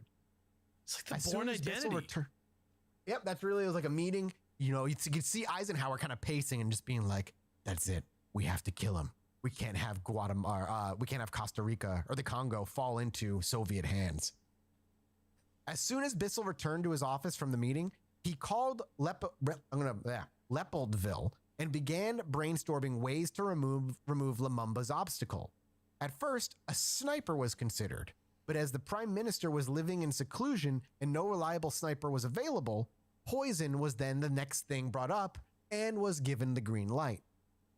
On September 26, 1960, Gottlieb arrived in the Congolese capital of Leopoldville with supplies to assassinate Prime Minister Patrice Lumumba. Gottlieb's... Sorry, go ahead. I'm sorry, we lost you, Alex. I'm just like bummed. I'm just like, God damn it. That's all. Would you like to know, gentlemen, what Gottlieb's poisoner's kit contained? Yes, please. A hypodermic syringe with an ultra-thin needle, Might sound familiar. The ones being tested at the pad. Right. Or the pad sequel, the pad 2. A small jar of chlorine that could be mixed with botulinum to render it ineffective in an emergency. And, quote, accessory materials, including protective gloves and a face mask to be worn while conducting the operation. Gottlieb remained in Leopoldville for 10 days while he waited for his contact to find an agent, then returned to Washington. The mission was passed on to a man by the name of Larry Devlin, CIA's station chief with a cover job as a consular officer at the American Embassy. Gottlieb instructed Devlin to get an inside man to use the hypodermic needle to inject the botulinum into something that would be put into Lumumba's mouth, whether that be food or a toothbrush. Devlin dispatched a man to pierce Lumumba's inner circle and deposit the toxin. Devlin's agent proved unable to pass the rings of security, so Devlin began to explore other options. He knew that the Belgian officials were just as determined to remove Lumumba as the Americans, and so he devised a plan. On November 29, 1960, Lumumba fled from Leopoldville to his enemy, and his enemies ended up finding him. He spent 6 weeks in a remote jail, and on the 17th of January 1961, a squad of 6 Congolese and 2 Belgian officers took Lumumba out of the jail into the jungle and shot him. Then dissolved his body in acid. Jesus Christ. Like Breaking Bad? Yep. God damn Correct. it, dude. So that was how they ended up using it. They just kind of got together with his enemies and devised a plan to capture him, shoot him, and you're not wrong. MK Ultra. The head of MK Ultra is the one leading these plans, by the way, in case people don't know why MK Ultra is involved here. So literally Gottlieb is coming up with this shit. Can we rewind a hot sec? Yep. Back to you two. I had to do the research. I had to look it up. Oh, yeah, please. He received his awards in 1965. He got the Intelligence Star from the CIA. Okay. So 3 years. So not too bad. However, I found a thing that we didn't talk about that I am blown away by. So as we discussed, the entire incident, the CIA was like, keep it quiet, go on the news, we got to lie about a bunch of stuff. Apparently, the biggest lie they had to pull off, though, was the pilot and his wife at the time were going through some stuff. And his wife was having an affair with another dude. And when this all went down, she had just broken her leg while dancing at a club with this guy. And so they had to bring her on TV and create a whole story. And so they drugged this woman. What? They drugged her. Specifically, they gave her all sorts of like downers, essentially. They gave her sedatives before speaking with any press. And she was supposed to repeat what they gave her to say as a devoted wife, even though she was like out and about when he was flying. And what happened was she broke her leg. So they had to make a whole story, a whole fiction that she was skiing at the time. So they had to like plant photos. She was skiing at the time, broke her leg, even though none of that happened because they were like, all right, we have to cover all of this. So they made a whole fake story for his wife. Incredible. We have to blitz through some shit, brother. We have to. We're already an hour in, and I'm not where I thought I would be. It's so mind-blowing. There's still an hour of the this lengths left. of what they did to cover this up. They literally like, all right, drug the wife, and let's create a whole false identity and backstory for what she was doing the last 3 weeks. Yeah, straight up, J-Rod, you're not wrong. And they did. I know. MK Ultra was like ruling our foreign This is crochet. Knitting is with the way, two in a lot of needles, ways. It's nuts. right? We gotta keep Crochet going, is though. with So the one Lumumba hook. got killed. How do you what happened to create the an unused angle poison? so it Well, can be a Devlin bag? later wrote You that just after stop. Gottlieb handed it over to him, quote, my mind Really was quick, racing. hold on, I'm gonna I pause realized that I this. could never. So the reason that this is flat rather than like starting to turn up is because I keep adding more stitches to it. I'm going to stop adding more stitches to it, more length to each row. So that will start to build upwards instead of outwards. Does that make sense? Imagine if you kissed people on the cheek, your lips would start to get very numb in LA. Maybe.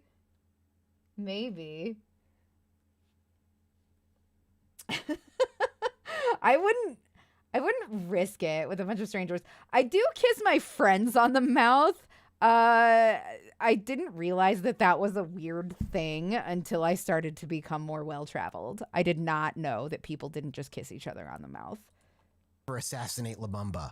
I'm trying to learn to be like respectful of people's space and stuff. To delay as long as possible, the hope that Lumumba would wither or fade away politically as a potential danger, or that the Congolese would succeed in taking him prisoner, which they eventually did. He was just praying that he wasn't going to have to like needle this dude. Yeah, I'm a tree and shit. He didn't want to do it. To secure the poison, Devlin locked it inside his office safe where it would lose potency over time. Gottlieb, however, testified later that he had disposed of the poison before leaving Leopoldville, destroying its viability Crochet and then dumping it in the Congo River. Pretty so we have two varying stories on what actually happened with the poison. We don't know. Then MK Ultra also was touching the many attempted assassinations of Fidel Castro. As Cuba became more and more of a concern for the US, it's not surprising that the minds that were in control of MK Ultra would be brought in to try and deal with him. Several ideas were considered to remove Castro from power. Some you might know, some you might not. Spray aerosol, one of the main ones was to spray aerosolized LSD in the radio station where Castro made live speeches to millions of Cubans. Wasn't there something about an exploding cat or something? We'll get there. Yeah.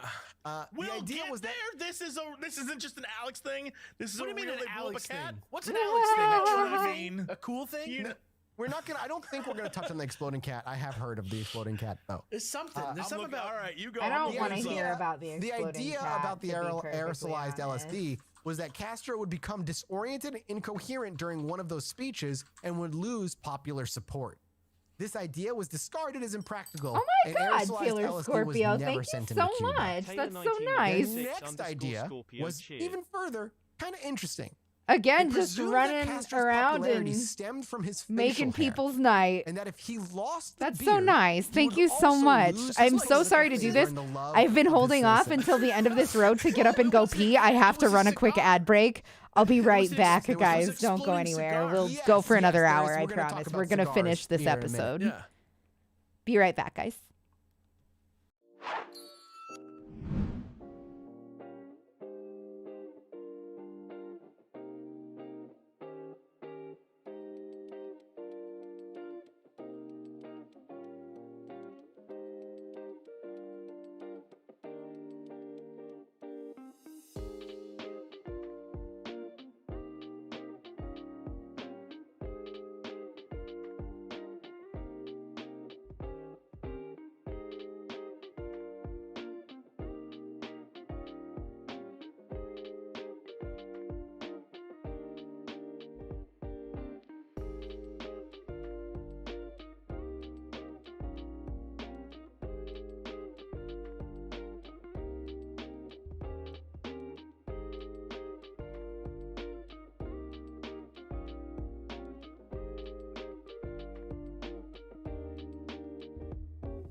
Taylor, that's wonderful. I love that shit. I'm here for wholesomeness. Love me some wholesomeness. I don't like forced wholesomeness. I feel like a lot of quote unquote wholesome things are forced wholesome, which make them really sinister and weird and bad. But genuine wholesomeness, that shit's dope as hell. Maybe, I don't know. Maybe I'm being petty, but like I feel like a lot of like he was gifted 100 subs and was so speechless. Yeah, I imagine. Oh, that's so cool. That's really, really cool. I love that. Did you get a good clip of it? I would love to see the clip of that. I live for shit like that. That's so sick. No pressure if you don't. He almost cried. Yeah, that is precious. You wish you didn't. No problem. Also, maybe like I don't feel like I don't want you to feel like you have to do things that I ask of you either. So no problem. Okay, guys, we've finally reached the point where it is going to be different. We are going to start doing a different thing with this bag now. We're going to start working up the sides. Now, in order to do the dragon scale stitch, we go on the same round twice. It's really fucking hard to explain, but you know how before we did one round and then a second round and then a third round and then a fourth round and then a fifth round? From here on out, we're going to pretend this is our sixth round. We're going to go around our sixth round. And then for our seventh round, we're going to go back over the sixth round to add more stuff to it. And that's how we're going to get our special dragon skills. First, we have to lay out the bones, so to speak, the like frame stitches, the chains that we will be doing our double crochets off of. And that go a little something like this. First, we're going to, this counts as a double crochet. This is a turning chain, but it counts as a double crochet. So we chain 2, and then we yarn over, we insert into the same stitch, yarn over, draw up a loop, and then we're going to double crochet here into this same space as the chain 2. And then we need to chain 5. 1, 2, 3, 4, 5. Oops.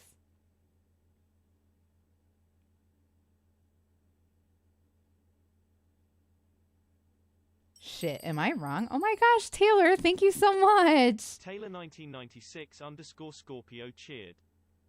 Gonna go to bed, dropped by to say hi and spread love. Have a great night and stream. You too, Taylor. Thank you so much. If you like wholesome stuff, check out Joe Para Talks to You. He's like a new Mr. Rogers for adults. Okay. I'm into that. You have my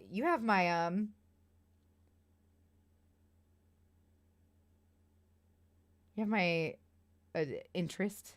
You have piqued my interest. Wait, you are making scales out of yarn, not sticking aluminum scales to the pouch? Yes. I wish that I had fun, pretty little scales that I could attach to it, but I don't. So I will crochet them. I'm just going to double check the pattern really quick because I guess I don't have it memorized. I thought I did. I don't.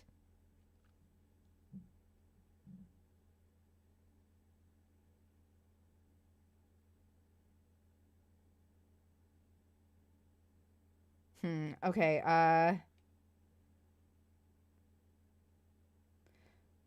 Why come? Why come it's gone?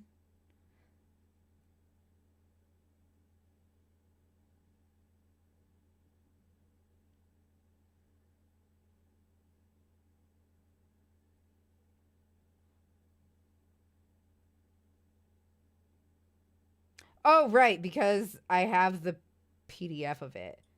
Fuck, how do I open that?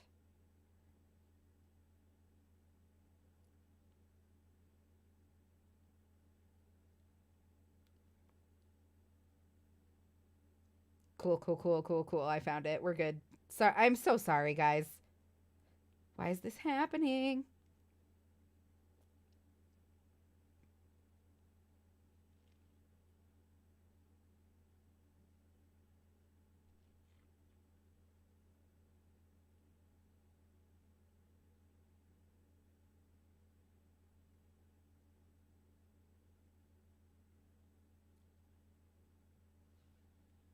Yeah, I was mixing up this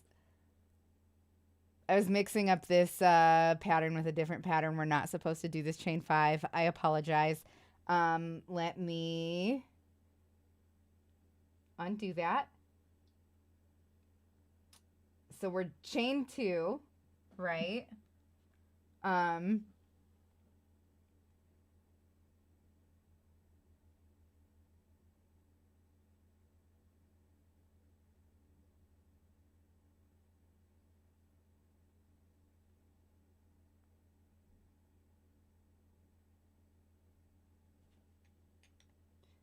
So normally you're supposed to put a stitch in between, a chain stitch in between these to create a V-stitch, but I don't like the way that that makes the dragon scales look. I find that it makes them way too open. Dragon scales are like a technique or something, yeah. It's a kind of stitch that you can do. That it just looks like scales. It's really neat. And so I like home brewed a little pattern for this, or like an answer to the pattern. I wung it, kind of. And I'm not remembering how I did it, and that's very, very annoying. I feel like we're just going to have to follow the pattern exactly here because that's the smart thing to do. So instead of just chaining 2, we have to chain 3 because we chain an extra one to be the chain stitch that's in between the 2 double crochets. So we do that, and then we double crochet into the same stitch. Do you have the previous piece for reference or to look at to check the stitches? I don't have it, no. And then once we have done this, we skip 2 stitches and then make another V-stitch. Okay, yeah, that is how we do it. So yarn over, and then you skip the next 1, 2 stitches and work into the 3rd. Insert your hook, yarn over, draw up a loop. There will be 3 loops on your hook. Yarn over, pull through 2, yarn over, pull through 2, and there will be 1 left on your hook. You've done a double crochet. Then you chain 1, and then you yarn over and make another double crochet.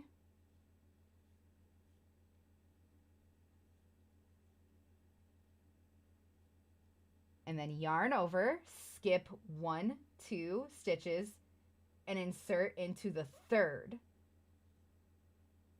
Yarn over, draw up a loop, yarn over, pull through 2, yarn over, pull through the remaining 2 to make your first double crochet, then chain 1 in between, and double crochet into the same stitch to make a V-stitch. This one seems complicated. It's so simple. It is complicated, but like once you know it, you like you'll get the hang of it quick, if that makes sense. You'll get the hang of it quick. Okay, so yarn over, skip the next 2 stitches, insert your hook into the 3rd, yarn over, draw up a loop. There will be 3 loops. Yarn over, pull through the first 2, yarn over, pull through the remaining 2 to make the first double crochet of your V-stitch, chain 1, and then do another double crochet to complete your V-stitch. Yarn over, skip 2 stitches, insert into the 3rd, yarn over, draw up a loop, yarn over, pull through 2, yarn over, pull through 2.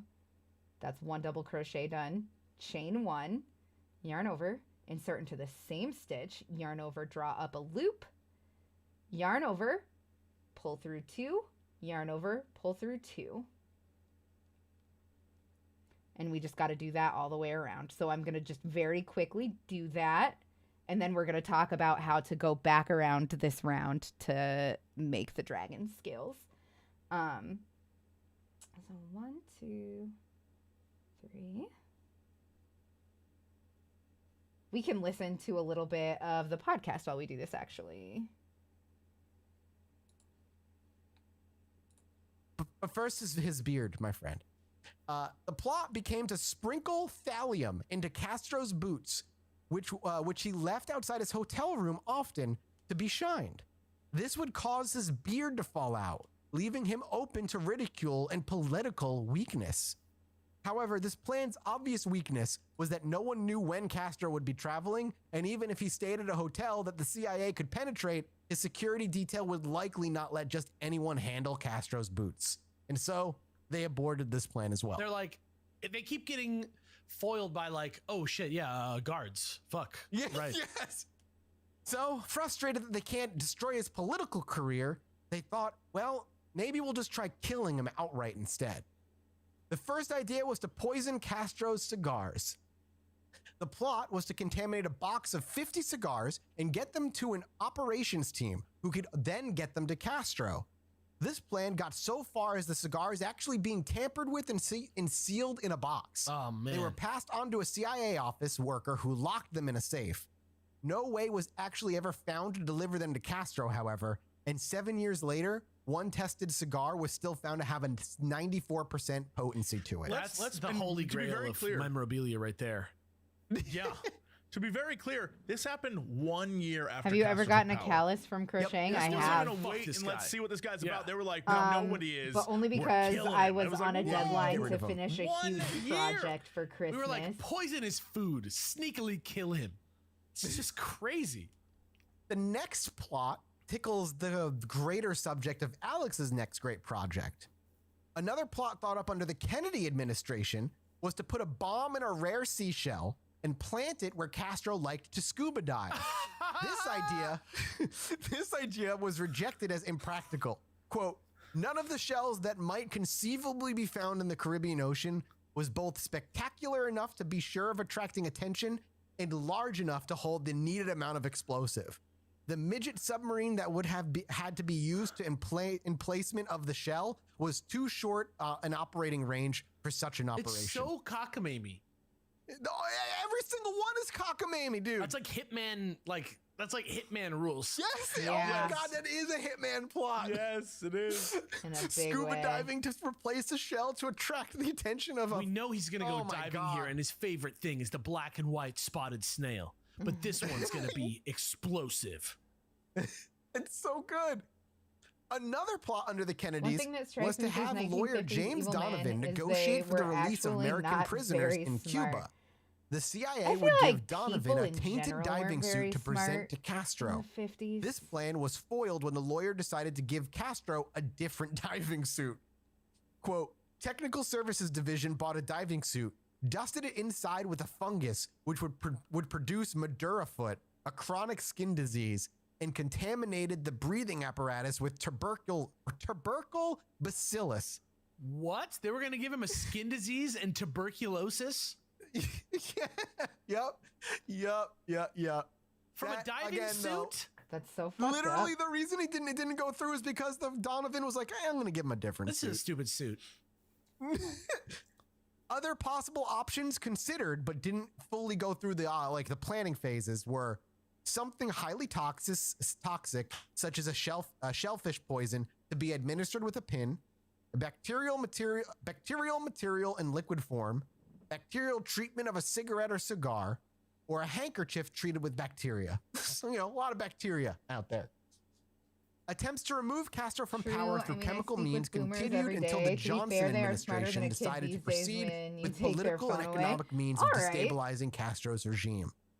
Johnson concluded, quote, "We had been operating a goddamn murder inc. in the Caribbean," end quote. I'm willing to believe that. The assassination plots altogether. Do you not have the one about his lover? No, what? That's not part of. Give me the script. 2 seconds. I know the one of the lover. I don't. Was that I have MK to read Ultra? this to y'all. It's crazy. You gotta keep in mind there were assassination attempts that were happening that were not MK Ultra driven.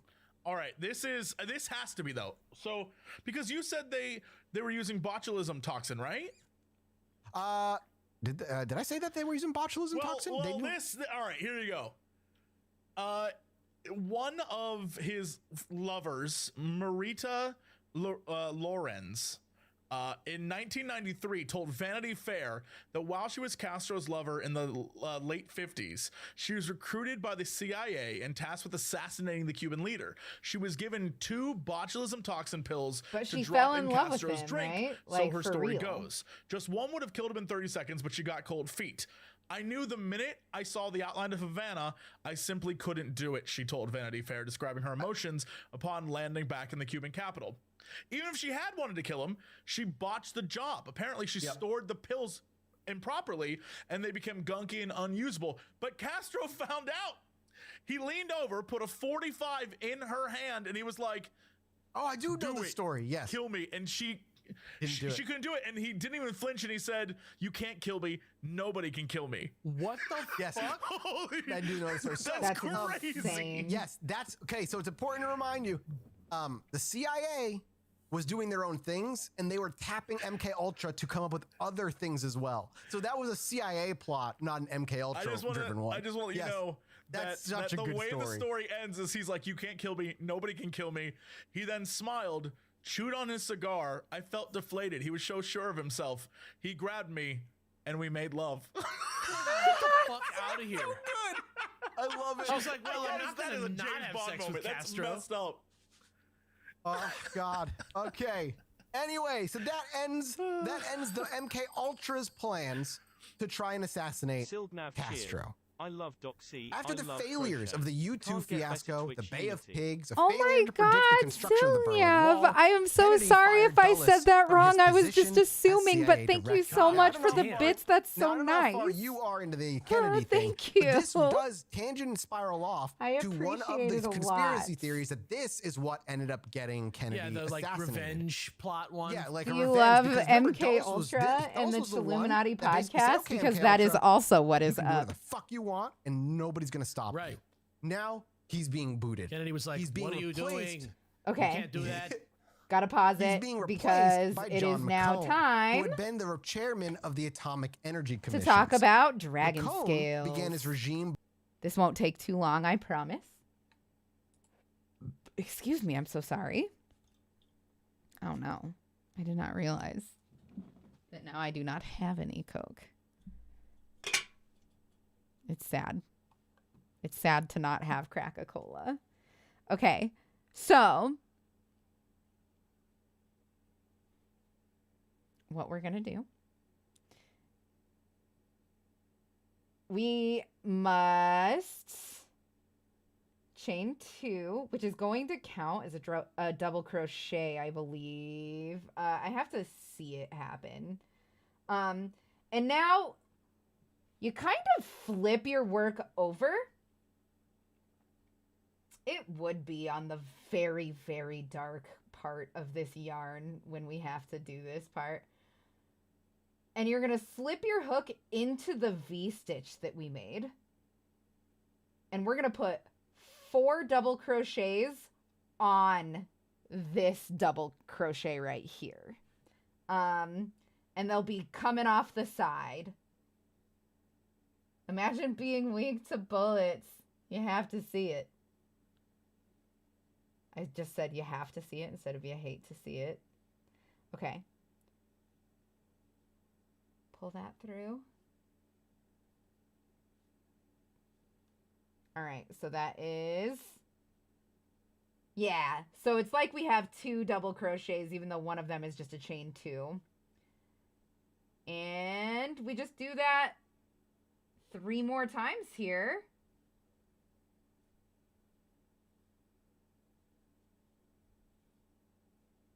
One.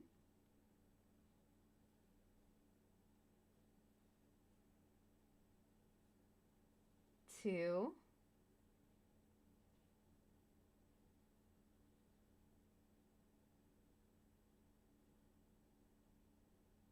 3.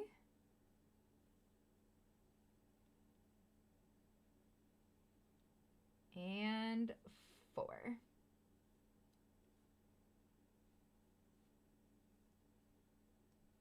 So now we have to make a decision here. What's it going to be when it's done? It's going to be a dragon egg crochet, or a dragon egg dice bag.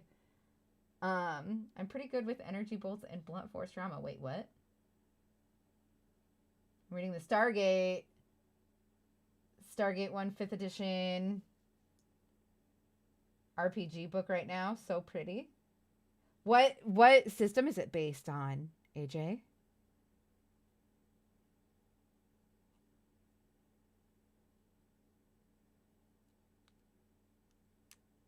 Also, yeah, I'm addicted to Coke Zero. It's so bad. It's my newest device. I always have to have it.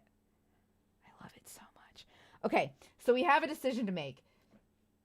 You see this red like fin coming off of the V-stitch from the previous row. We can either chain 1 and then turn the work around and work back up the other side of the V-stitch from the previous row. Or we can crochet down from underneath in order to make it long. The only problem with that is that it will curl.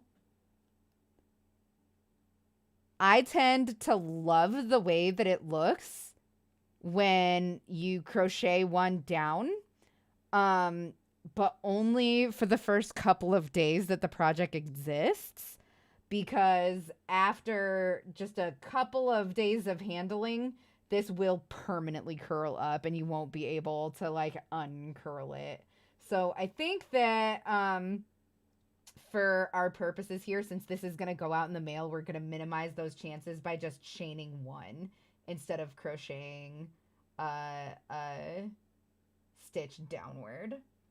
5th edition with some diplomacy stuff that is new to the 5th edition rule set. So they have non-combat combat, so to speak. I am itching to play NPCs in a diplomacy mission.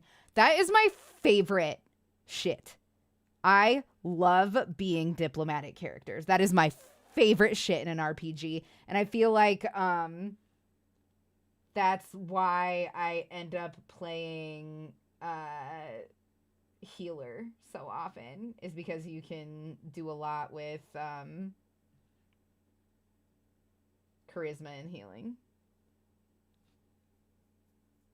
I agree with you. I once made a whole dragon scale hat and the chain one looks a lot better. I think that the downward one looks better at first, but after a couple of days it just starts to look like a head of lettuce or something. It doesn't look as nice. It doesn't lay as flat. All right, so that's sick though that you made a dragon scale hat. That's a big project to do a ton of dragon scales on. I've always wanted to do a dragon scale pocket scooty, but that is such an undertaking. A dragon scale blanket would be a fucking nightmare, hey? All right, that's 1. We have to do 5 going up because we don't have the chain 1 from before, by the way. So 1, 2.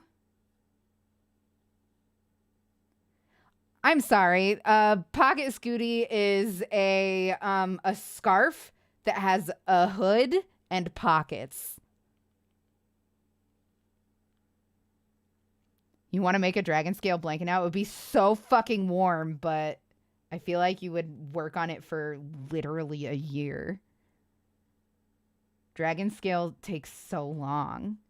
Okay, so 1, 2.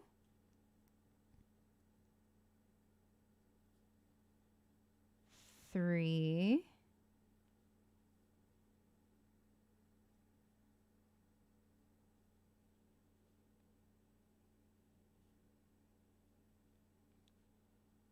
4. AJ, I will play in any game with you anytime. You are a delight to play alongside.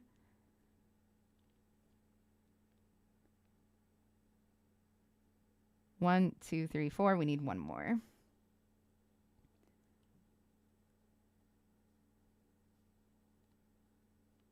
5. If I ever do it, I will update you. I definitely want to see.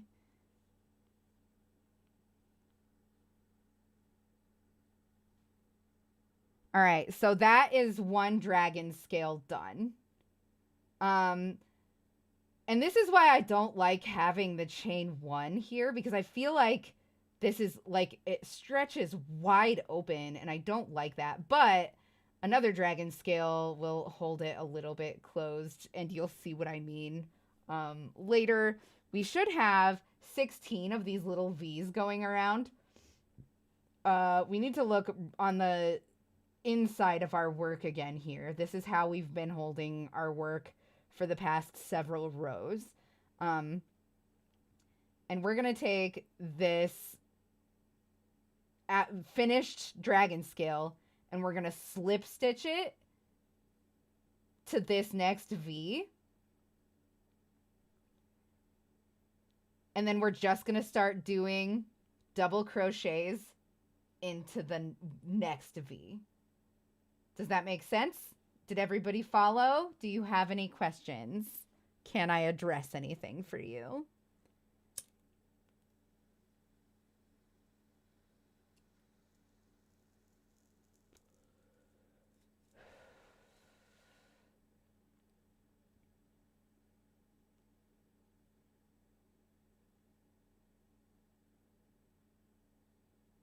All right, I'm going to keep going. And I'll walk us through it again. So this is a thick project, right? Yes, it definitely will be thick. All right, pull through. Like the scales take a lot of yarn? Yes. But I don't think it'll take you more than a skein of yarn to do it. And even if it does, you can make it in multiple colors and it will look nice.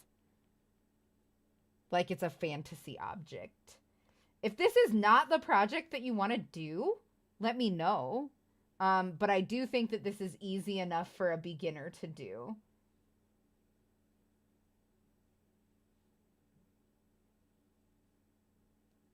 I don't even, but this was fascinating to watch. I'm sorry that you're having a hard time following.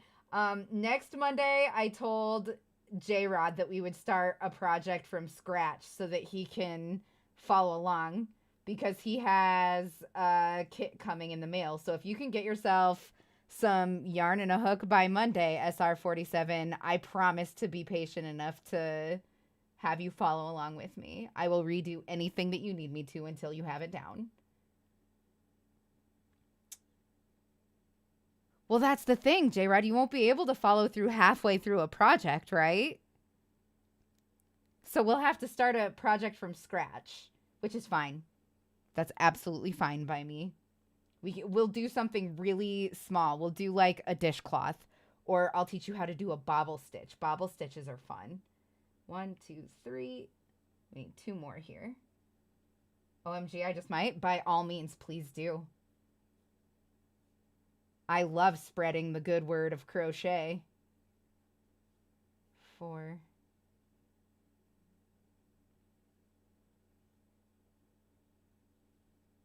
5. I can practice until you're ready to start a new one. I do feel like with like just solid crochet, it will only take us 1 stream to finish one of these dragon scale bags, where I'm like not talking through everything that I'm doing. Does that make sense? But I imagine we will just keep doing dragon scale crochets or dragon scale dice bags, because first of all, that's like a nice any gender gift. So whoever like wins it in the giveaway, it should be useful for them. And second of all, that's what I got the yarn for. Like I got all of that jewel colored yarn to be dragon eggs. Yeah, anyway. So 1, 2, 3.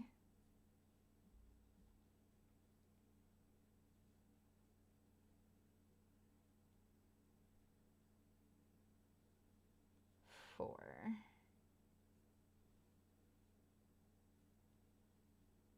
And 5.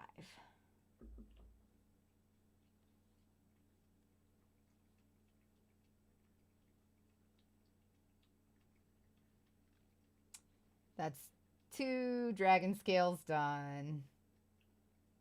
And yeah, I think on the next layer, I'm not going to put the chain in between. Because I just don't like how big and open these scales are. I know what I'm doing this weekend. I'm playing Stardew Valley and watching South Park. Welcome to Tegrity Farms. Yo, me and Josiah are watching through South Park right now. We just made it to season 5. I'm fucking loving it. I'm having a really good time with it.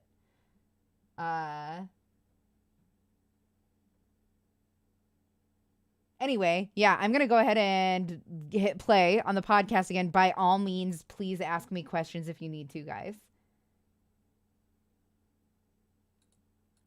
By immediately shaking up the team he deemed responsible for the CIA's recent failures. He organized an early retirement for Bissell, the deputy director for plans who had presided over the Bay of Pigs. Richard Helms was promoted to the newly vacated position. Eyeliner junkie. Helms reshuffled the technical services division, making Gottlieb You following my channel just now just gave me the same feeling as when you've been sitting down for way too long and you get a nice good stretch in, like you stand up to stretch to make your muscles feel better, but like it's the kind of stretch that makes your body shake involuntarily because it just feels that good and you make a wounded animal noise. That's the feeling that I got from you just following my channel. So thank you so much for being my good stretch. I appreciate it. Thank you. Deputy chief. And from here, Gottlieb moved more into the tinkering aspect of CIA spydom. He began to design things that we would associate today with spy gear. And he, from this point on, was moved away from MK Ultra. This makes a lot of sense because you mentioned Bay of Pigs. Like after that failure, they were like, "F it, scrap." Like these ideas are terrible, and they fired everybody. Somebody so it finally makes a lot of was sense. like, "Wait, I feel what like the it is fuck are we doing? Really like, hard what are we to see doing? what This is I'm crazy." doing for you guys. It's and exactly. I feel bad 1960 about that. begins the fall Like, I really of want it to MK be Ultra because MK clear. Ultra is no longer technically a thing by 1963. But this is a very lasted about a dark decade. colored yarn. God damn, hey? it's like the Beatles, but like the opposite. Yeah, the opposite, exactly. These horrible people who have crazy minds are still working in the government, mind you. They're still doing shit. They're just not doing MK Ultra anymore. In 1960, Gottlieb wrote another memo entitled Scientific and Technical Problems in Covert Action Operations, which contained a telling sentence. Quote, as of 1960, no effective knockout pill, truth serum, aphrodisiac, or recruitment pill was known to exist, immediately implicating that all of the research they had been doing at MK Ultra had been completely and utterly fruitless. Yep. Womp, Though womp, Gottlieb womp. continued to direct MK Ultra post 1960, the scale was greatly reduced and experiments with LSD had ceased, though this did not prevent it from escaping into American society and creating the entire 1960s counterculture. No more funds were funneled into research into electroshock and other extreme measures, and Gottlieb had found out how to destroy the human mind. Gottlieb had found out how to destroy the human mind, but was never able to rewrite the blank slate with a more useful personality. Literally, all he learned was dragon torture methods. egg That's all he dice ever figured out. bag. Also, he engineered his own Don't cultural mind asking destruction at all. by If you have any questions creating about crochet hippies. or about how I'm Yep. doing anything, He did. do They not were the hesitate to creators of ask. their I'm own monster. self-taught, That so kinda I am keeps in no happening way in society. an expert. At this But point, McCone anything still that I do wasn't know the aware of answer MK to, I'm Ultra. happy to But help. If you ever 1961 have saw any all of that tips for change. me, if And you're in a an effort to crocheter and you're professionalize better MK Ultra, than as me, he I would call definitely it, definitely he want to hear created about a new things that I could be directorate for doing science better. and technology. In Somebody order gave to me a take tip that over changed the my life behavioral last work, night. technical You're crocheting services right that now? have been Okay. already Hell doing, yeah. What basically are you MK Ultra. making? Afraid the true extremes of the experiments would be discovered, Helms and Gottlieb persuaded McCone that MK Ultra should be protected, even from those with top secret clearance. McCone eventually grew Cardigans? suspicious of Hell MK yeah. Ultra and ordered the CIA's Inspector General J.S. Ehrman to find out what it was and what it did. I really need a better Ehrman then came setup to for four this. I feel direct so bad. conclusions Like that he I feel like I presented. have to move my camera Research in the around all the manipulation time of and human like behavior is hold considered my by many hands in authorities really in the medicine and unnatural related ways. fields to be professionally unethical. Therefore, the reputations of professional participants in the MK Ultra program are on occasion in jeopardy. Some MK Ultra activities raise questions of legality implicit in the original charter. A final phase of the testing of MK Ultra products places the rights and interests of U.S. citizens in jeopardy. Public disclosure of some aspects of MK Ultra activity could induce serious adverse reaction in the U.S. public opinion, as well as stimulate offensive and defensive action in this field on the part of foreign intelligence services. People will get like really mad at us, bro, if they find out that we were like breaking international laws, dog. Weighing possible benefits of such testing against the risks of compromise and of resulting damage to CIA has led the Inspector General to recommend termination of this phase of the MK Ultra program. I've never done a So cardigan those are the before. four things. What Yeah, basically, these are what everything we already know. He material kind of discovered on his look through it. of yarn? Like Ehrman what kind also of yarn suggested are a you series of using? steps to bring MK Ultra under tighter control. I Contracts should almost be never audited. do Gottlieb should like, file regular garments. updates describing his work. I always do like Project managers should hats and update their scarves if you notably count incomplete those as files. garments, but And a like they're redefinition of wearables, the but I scope wouldn't of call them MK garments. Ultra is You know now what I mean? appropriate. So basically, they had income, like they would never finish their files because it was all shit that they didn't want people to find out. And rather than fight back, surprisingly, Gottlieb just accepted the report and even suggested that Ehrman was not critical enough of MK Ultra. And Gottlieb suggested that rather than redefining the girls, scope and of when they MK sing when I Ultra, made for let myself, the they both program asked for fade away cardigans. entirely. That's cute. Whether this was an admission of just defeat, like a mom. protective That's measure, so cute. or both, is really up to anyone's speculation, because that's what ended up happening with MK Ultra. And in 1962, Kind of want to make a cape things just because it's continually silly. You winded down for the absolutely program. must. In You 1962, must make though, a cape, MK J. Ultra's Rod. biggest victim came forward. Jolly West, who had presided over some of MK Ultra's sub-projects, arrived at the Lincoln Park Zoo in Oklahoma City. On an arrangement I'm with the zoo absolutely director, going he shot to, a as soon dart as I filled have with my 300,000 sewing machine up here, micrograms of LSD I'm making into the myself flank a of a cloak. 7,000-pound bull elephant I'm named going to make Tusco. myself a beautiful feminine cloak 5 minutes for later, next Tusco, winter. quote, trumpeted, collapsed, Died. fell heavily onto his right side, defecated, and went into status epilepticus. West administered a cocktail of other drugs, including depressants, to offset the LSD, but it did no good. And Tusco was euthanized an hour and 40 minutes after being drugged. Oh my Poor god. baby. Thus, What the fuck? the elephant becoming dubbed the biggest victim of MK Ultra. You can That's use so some integrity, fucking Joe stupid. Jamar. I'm with you, Yeah, James Just like Rock. Rock. went and poisoned an elephant Fucking one day Joe Jamar. because he was like, They were like, fuck it. You got to think, they're a year away from being closed down. Their budget has got to be getting low. They're like, fuck, what do? We still got drugs. We still got Well, to try and test things. I've always wanted to poison a fucking elephant. You know what? Genius. We're sending you to the zoo. Pack your What shit. did he think You're it off was going to tomorrow. do? Like get up and be like, thank you for awakening me, master. How may I destroy your enemies for you? I don't know, dude, because we don't know. We don't know what their thought was. It All just we know seems is like a that lot, though. They shot him with a lot. 300,000 micrograms. A lot. That seems like that's... And then other drugs. That number doesn't mean anything to you. Shut up. 1963 then dawned. Maybe it does. I don't know what he knows about like chemistry and stuff. Was finally but that number meant born. nothing and to me. We relied on that and followed it to the T for the rest of all human history. Laws were instituted to stop us from doing anything like this ever again. And we never created black sites or waterboarded again. Exactly. We were on the up and up. The Kubark, the CIA cryptogram for Reminds itself, me of that time Edison publicly counterintelligence electrocuted. interrogation manual. Thomas Edison was a piece of shit, and I am very upset that he's hailed as a hero. Nikola Tesla was the way. Ultra. So he again, was our savior, and we fucking spat in his Here's face. where we got a lot of what they at least figured out. In 1983, a new version was introduced with similar instruction to the original, designed for use by military-dominated governments in Latin America. I am a exploitation training manual as goth girl. It is pretty. I like it. I like the moon phases. Cribbed from MK Ultra are the following. I like witchy shit, but I am not Wiccan. A continuity in his surroundings, habits, appearance, actions, relations with others, etc. Tesla's downfall. I know. I fucking hate him. I hate him. These links. Control of the source's Edison environment permits the interrogator to determine his diet, sleep pattern, and other fundamentals, manipulating these into irregularities so that the subject becomes disoriented. Edison was a businessman. Is very likely Tesla to was create a genius, feelings but of also fear nuts. and helplessness. I think that he was. The chief I think he was autistic. Of arrest and detention, and particularly of solitary confinement, and is to deprive the subject of many or most of the sounds, tastes, smells, and tactile sensations to which he has grown accustomed to.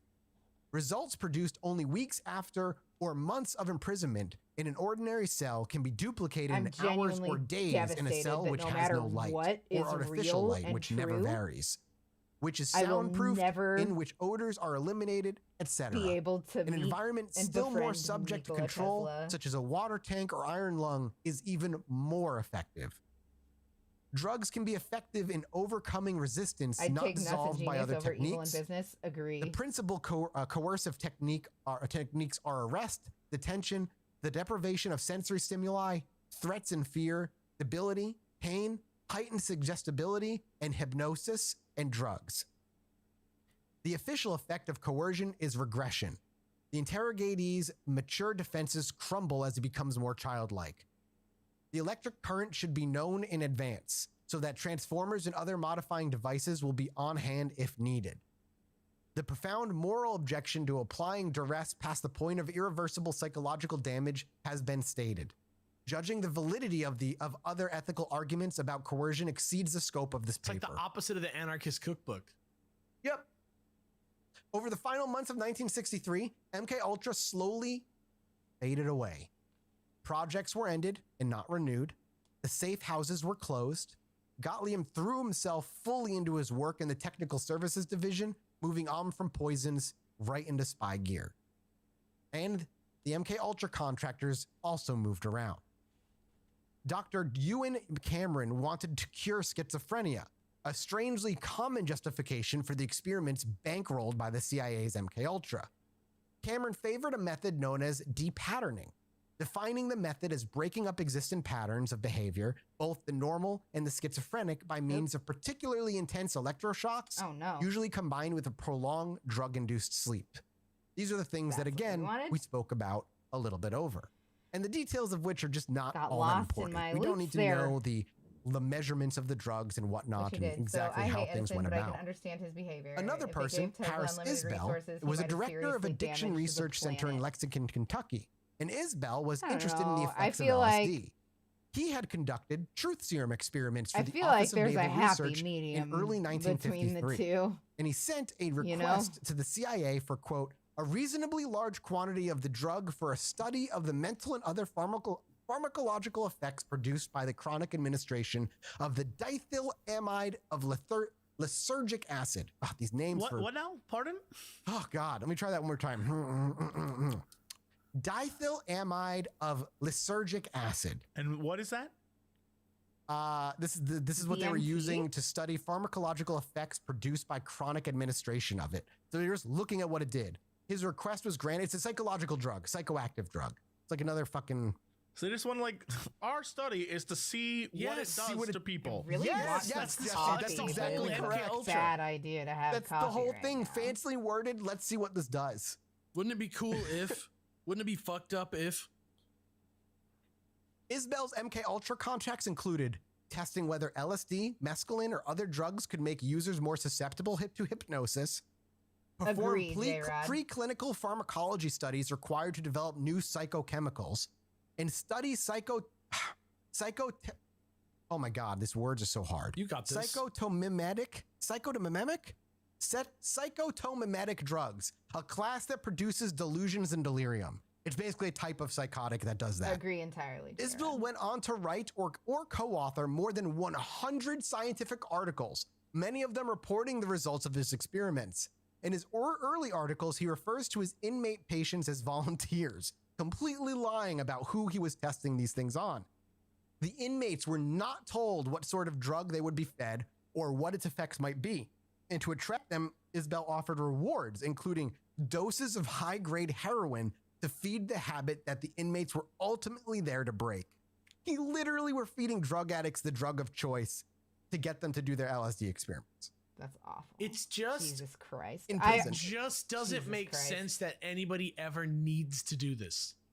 Agreed. The American government is One article truly contained well the and experience of truly one evil. volunteer who, quote, felt that he would die or would become permanently insane after being given 180 micrograms of LSD. He asked not to be dosed again and required, quote, considerable persuasion before he eventually agreed to continue taking the LSD. One experiment consisted of 5 male black patients where he steadily increased the dosage of LSD up to 300 micrograms. That's like almost half what they put in a fucking elephant. I know. God. No, they put 300,000 micrograms in an elephant. No. Yeah, Yes, that's what I was saying. Seems like a little overkill. Yeah, the elephant got 300,000. Quote, the mental effects of LSD-25 were very striking. They included anxiety, a feeling of unreality, feelings of electric shocks on the skin, Yeah, AJ, you tingling have a sensations, very, very choking, good point. I agree. marked changes in visual perception were reported, and these included can't give blurring of somebody who vision, hasn't abnormal coloration of self-actualized familiar objects like hands power turning purple either. or green, flickering shadows, dancing dots of light, and spinning circles of color. Frequently, inanimate objects were distorted and changed in size. One experiment became known as one of the most extreme in the history of LSD research. Gottlieb wanted to test the Yes, effect of Silniav, heavy that was doses over an extended this period of episode time. that we're listening So to. Isbell selected 7 patients, isolated them, and began the They experiment. talked about And by that earlier. patients, I mean inmates. In a place called The Pad. In the San document, he Francisco. says, quote, I have 7 patients who have been taking the drug for 42 days. What? Isbell reported that he was giving them double, triple, and quadruple doses. The experiment continued for a total of 77 days. One patient, Eddie Flowers, a 19-year-old African-American drug addict, recalls this experiment saying, it was the worst shit I ever had. Flowers suffered through the hours of overwhelming hallucinations because he wanted the dose of heroin that Isbell offered him at the end as a reward. What the fuck were we doing? Nothing good. I don't know, man. I don't know how to answer that question anymore. It's just everything that you say like surprises me each time. That it's crazy. Yeah, AJ was 77 just days really on sad LSD? because they're on acid and Continually black doubling lights and on tripling acid. and There's a bag Ooh. of heroin in Gross. front of him the whole time. Yeah. Everybody knows Harris it. Isbell went on to then get this. I mean, you're not going to be surprised. You're not going to be surprised. But Isbell went on to be awarded the U.S. Public Health Services Meritorious Service Award and was praised by Attorney General Robert Kennedy as, quote, an outstanding investigator. He then left the Addiction Research Center in Lexington, Kentucky, and went on to become a professor of I've medicine never and done pharmacology heroin, at the so I University can't of speak to Kentucky. that, but In 1975, after MK Ultra was It's scary. discovered, he was It called to scares me. testify at a hearing conducted by subcommittees of the Senate Judiciary Committee and the Senate Committee on Labor and Public Welfare, which were investigating human use experimentation programs of the Department of Defense and Central Intelligence Agency, which is how we know exactly what was going on. So he got to go live a normal life for about 2 decades, for about 22, 23 years after all of this. I just don't. And then he just got brought in for cross-examination and whatnot, but he didn't get sent to prison or anything. I just don't get it. It's just, I mean, I do get These it. colors really are coming out year, so but it's nice, just you guys. so crazy how does it make you feel to like know that the things, kind of in a way, the things we're going through now in 2020 are just things that have just never stopped happening? It's, you know, it doesn't feel great. It's very much like the thing that brings people to this concept, right? Like to this type of genre of, it's probably why people are listening to this podcast, is because slowly as you get older, I think, or, you know, as you get access to more information, you just start to realize that there's so much that you are being naive about, and that there must be some higher power at work or something like that. So you have to, you know, go down all these like really crazy rabbit holes until you find something that works out for you in some way. You become a ghost of yourself before you like find out that the only reason these people were able to do what they did is because they stumbled into positions of power and were able to eliminate oversight. Yeah, this is why I write episodes about pie. And I need to do aliens soon. Let's continue. Heroin use really rarely has a happy ending. This real stuff is terrifying, is what you're saying. Yeah, exactly. I just like pie more than torture. Right, no, I like that Mathis and aliens are adjacent to pie on this spectrum of delicious. The aliens are more satisfying. They're real. Yeah, on the delicious spectrum, aliens are delicious. You don't ever stop wanting more. You know. Yeah. I'm gonna leave this, and you may interpret as you may, but I'd eat an alien. I would too. I would eat my neighbor. I wouldn't even think twice. I'd eat my neighbor. Another man we're going to quickly cover is a man by the name of Kyle Pfeiffer. In a lot of ways, he ate his neighbor. In a lot of ways, Pfeiffer was Gottlieb's pet prison doctor. If that gives you any ideas to the kind of man this guy was. That's a no-go for me. He was the chairman of the Department of Pharmacology at Emory University. His subjects were inmates of the federal prison in Atlanta and a juvenile detention center in Bordentown, New Jersey. Disgusting. He ended up studying the following things: ways that various depressant drugs can shake a person's psyche by either altering his metabolism or producing sedation. Fatal. I didn't know that. Ways to test depressants which affect the central nervous system. I thought that only ways alcohol to screen and evaluate hallucinogenic materials of interest to technical services. And now James Whitey Bulger gets involved a little bit here. I can't even believe Who's James Whitey Bulger? Now, you might, a lot of people already probably know this, but if you don't, Whitey Bulger was a Boston gangster who was later sentenced to life imprisonment for crimes including 11 murders. Pretty recently. Like Whitey Bulger is a guy I want to cover 100%. He was a street-level thug in his mid-20s, and when he was sent to the Atlanta Federal Penitentiary for armed robbery and truck hijacking. He only died like a year or two ago. Yeah, it wasn't that long ago. Inside, he volunteered to participate in what he was told was a drug experiment aimed at finding a cure for schizophrenia. Whitey, along with 19 other inmates, were given LSD nearly every day for 15 months. Oh my God. Jesus Christ. Without being told what it was. In a rare report on an MK Ultra experiment from the subject's perspective, he describes his experience as the following. In 1957, while a prisoner at the Atlanta Penitentiary, I was recruited by Dr. Carl Pfeiffer of Emory University to join a medical project that was researching the cure for schizophrenia. For our participation, we would receive 3 days of good time for each month on the project. We were injected with massive doses of LSD-25. In minutes, the drug would take over, and about 8 or 9 men, Dr. Pfeiffer and several men in suits who were not doctors, would give us tests to see how we reacted. 8 convicts in a panic and paranoid state. Total loss of appetite. Hallucinating. The room would change shape. Hours of paranoia and feeling violent. We experienced horrible periods of living nightmares and even blood coming out of the walls. Guys turning into skeletons in front of me. I saw a camera turn into the head of a dog. I felt like I was going insane. The men in suits would be in a room and hook me up to machines asking questions like, did you kill anyone? Would you kill anyone? 2 men went psychotic. They all had symptoms of schizophrenia. They had to be pried loose from under the beds, growling and barking and frothing at the mouth. What the fuck? They put them in a strip cell down the hall. I never saw or heard of them again. Oh my God. They told us we were helping find a cure for schizophrenia. When it was all over, everyone would feel suicidal and depressed, wrung out emotionally. Time would stand still. I tried to quit, but Dr. Pfeiffer would appeal to me. Please, you're my best subject, and we are so close to finding a cure, was his line. What Dude, what So the Whitey asshole. before he became the monster that he would become, was experiments to put to 15 months of everyday daily LSD experiments. I don't know how you could even like Insane. try him fairly anymore. Bulger was a victim of MK Ultra. It's nuts. Is that in the movie? I don't know. I didn't see the movie. I didn't see it either. What the fuck? Jesse, are you just a lot of head shaking? He 15 wrote it in months of himself, LSD. I don't know how brain functions after that. I don't know. Good question. Well, we could try it. Yeah, we could just try it out. I got stuff to do. 15 Yeah, me months.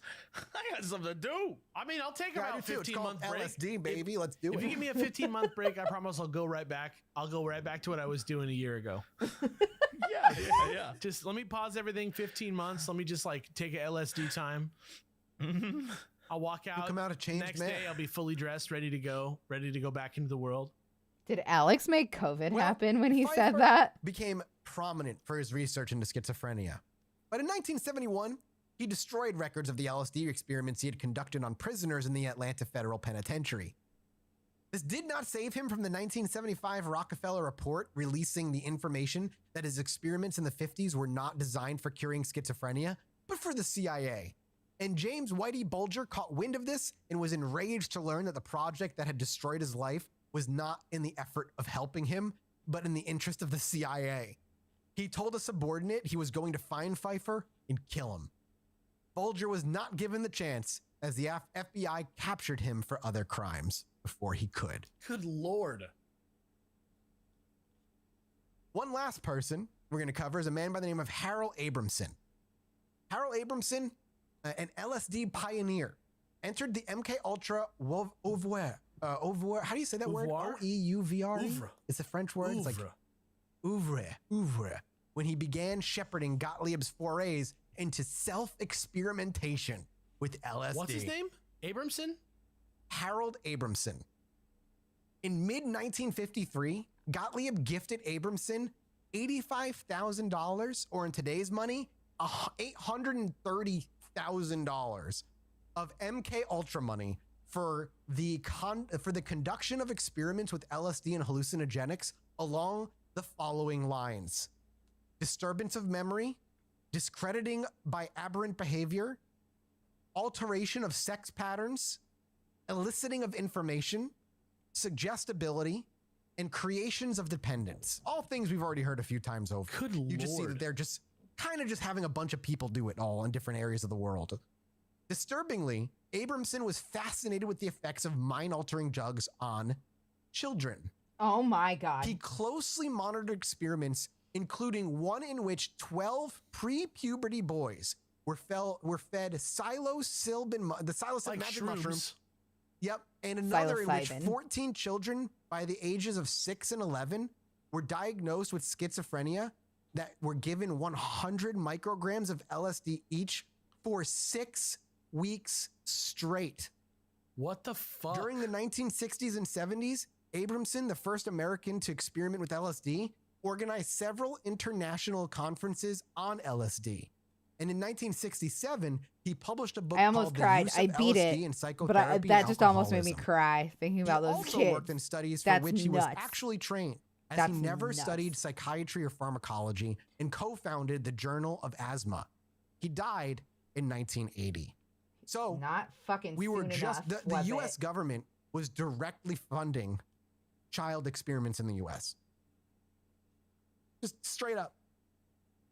Now, of course, the MK Ultra had a bunch of sub-projects. We're going to All go right, through a that's little our bit of it, but we're first- kind of at the end here of MK Ultra. Our first and so row I'm pleased to inform you boys, of- today is going to be the final episode of MK Ultra. We're going to wrap this sucker up in the next 15 to 20 minutes. Dragon scales here. We're just going to talk a little bit here about the sub-projects, and then we're going to talk about the final bit. And that's just going to be layered on top of itself. Gottlieb was a meticulous individual, until and he organized looks like... each of the studies performed by MK Ultra into sub-projects. Thanks to the later legal battles and inquiries, we actually have a list of them.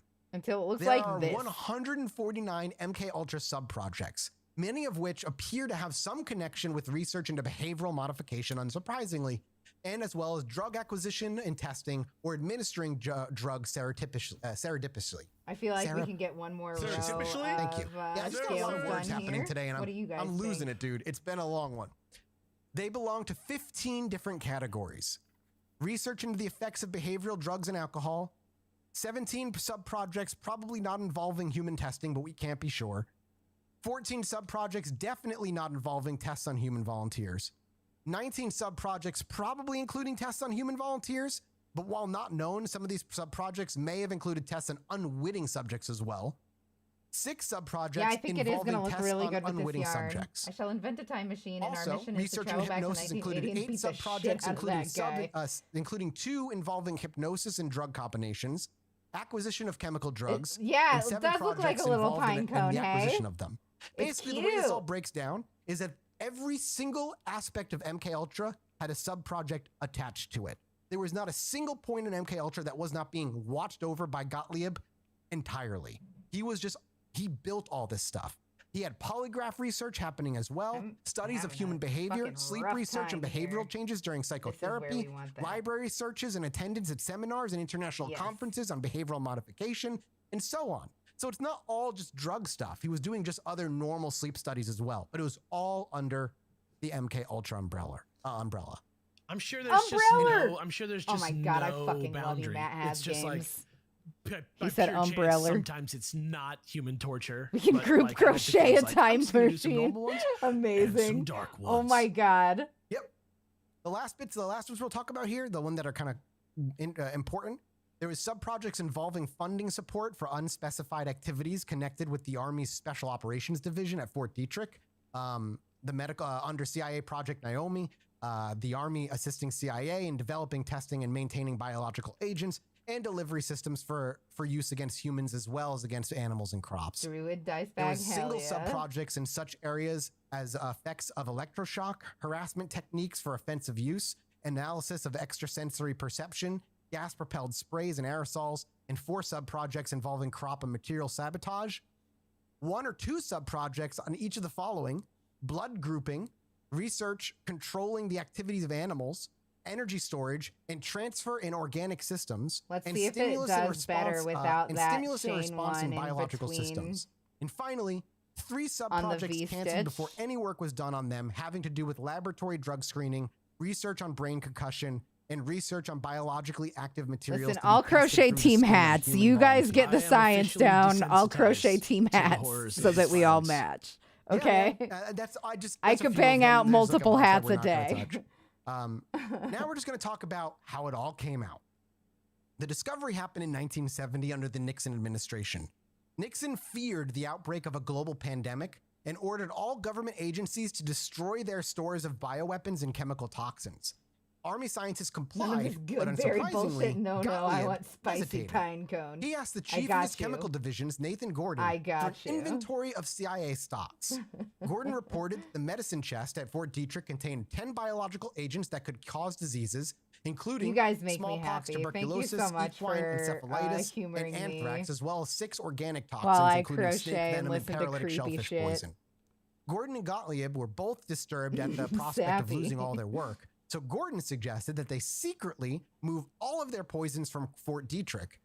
I like to hide little peppercorns in there for you, that would be willing to house the materials for $75,000 a year.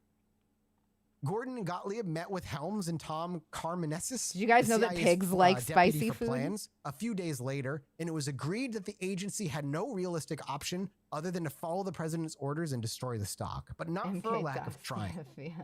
Everything began to crumble, however, on June 17th, 1972, with, of course, nothing other than the Watergate incident.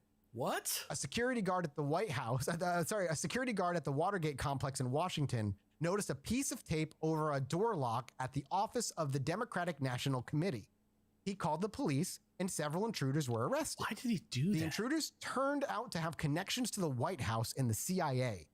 Gottlieb Technical Services Division had prepared false identity papers for two of them, Howard Hunt and G. Gordon Liddy, and had provided Hunt with implements of espionage, Maybe including that's why a pepperoni speech is alteration spicy. device, a camera concealed in a tobacco pouch, and a wig and glasses disguise.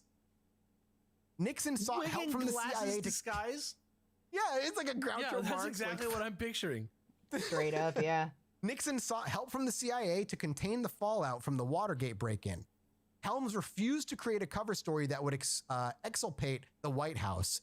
In response, on February 1st, 1973, Nixon fired him. With that, Gottlieb's longtime protector was now gone.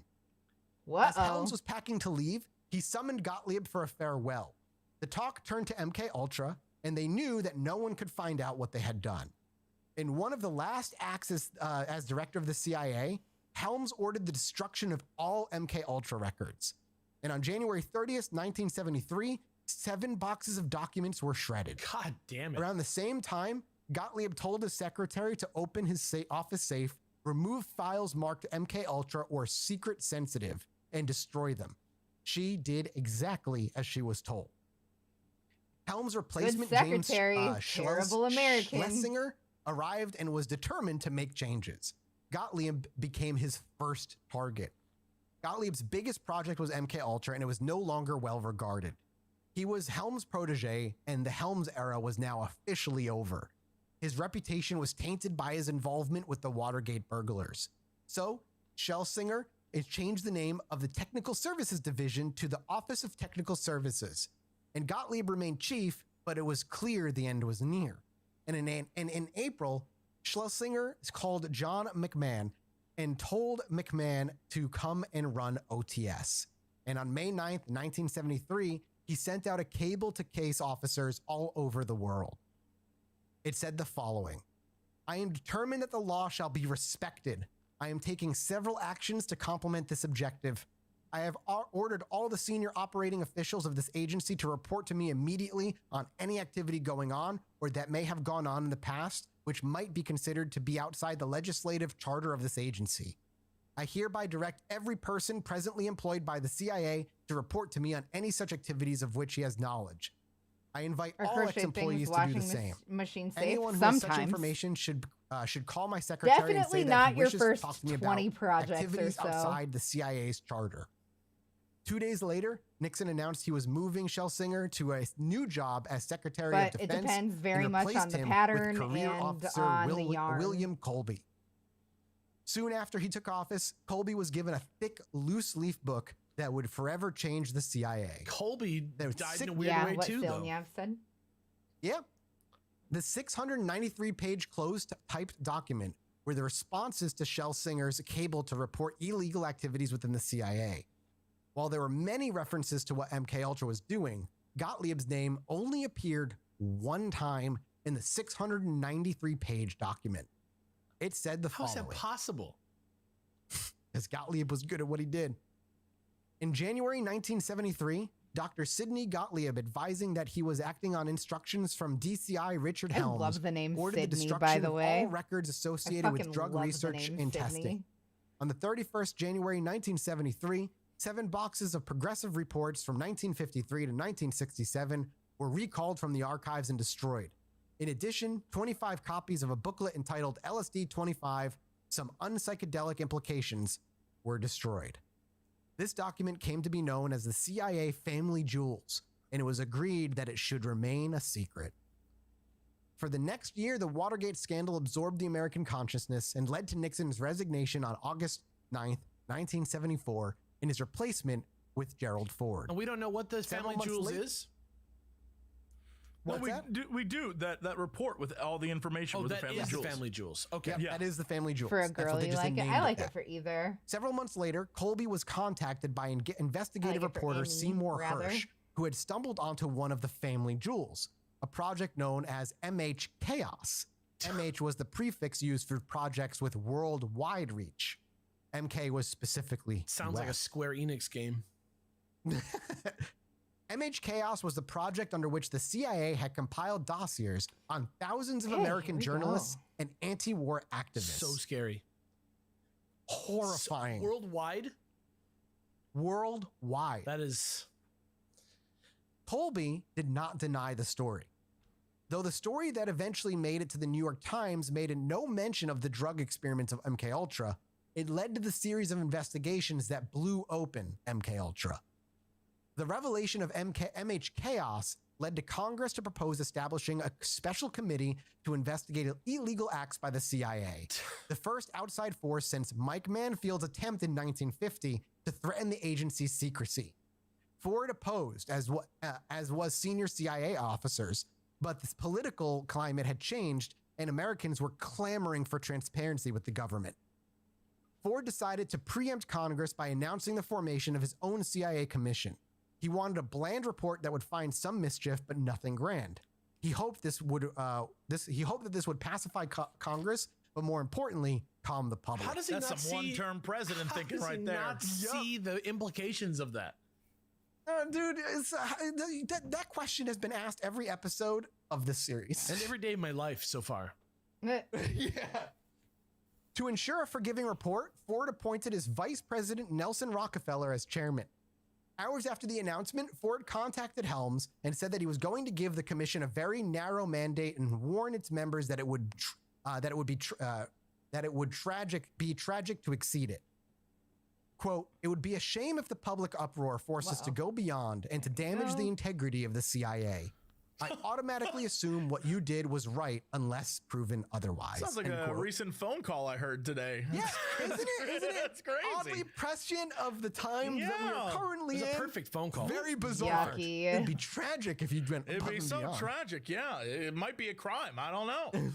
Some people say Ford it was is. a Some people say it two-term isn't. president, right, Jesse?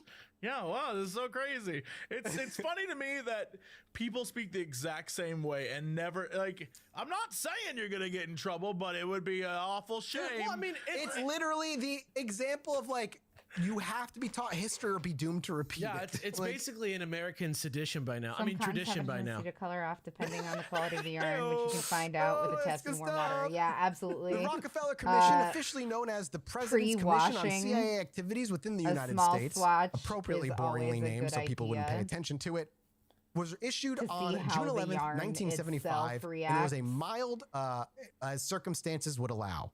It concluded Almost that the CIA anything had could carried be out hand plainly unlawful operations. as long as it's not something that just reacts these are the badly examples they to gave. water. Spying on protest groups, tapping phones, committing burglaries, and opening mail.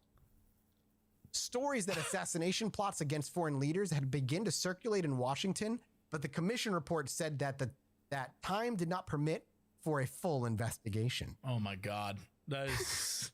That's that like is what the they most said when Washington. they said they couldn't put ladies in Assassin's Creed or whatever. Okay. yeah, right. It does ring Time the does same. not permit such an impossible endeavor.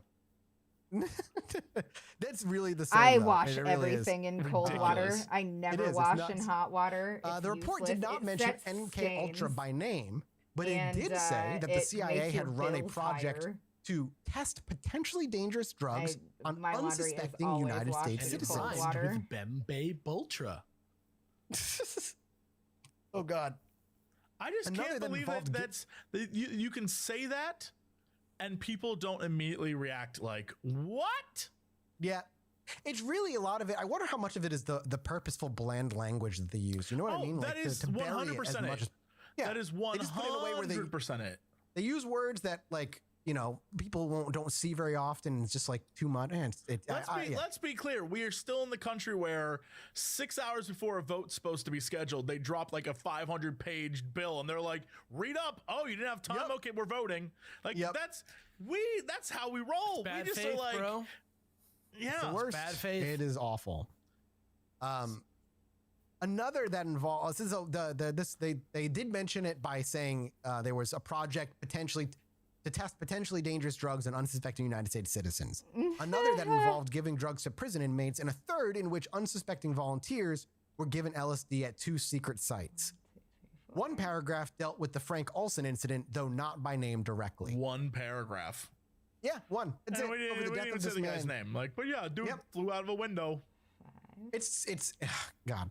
The Rockefellers Committee mild report did not satisfy critics. Really? So the Senate formed, no shit. So the Senate formed the Select Committee to study governmental operations with respect to intelligence look how activities. much better that was the full name of the committee. This was headed by Frank Church, and it became known as the Church Commission. The Church Commission's investigators found several documents mentioning plots to assassinate foreign leaders. Most of the names of the CIA agents were redacted, but one remained available.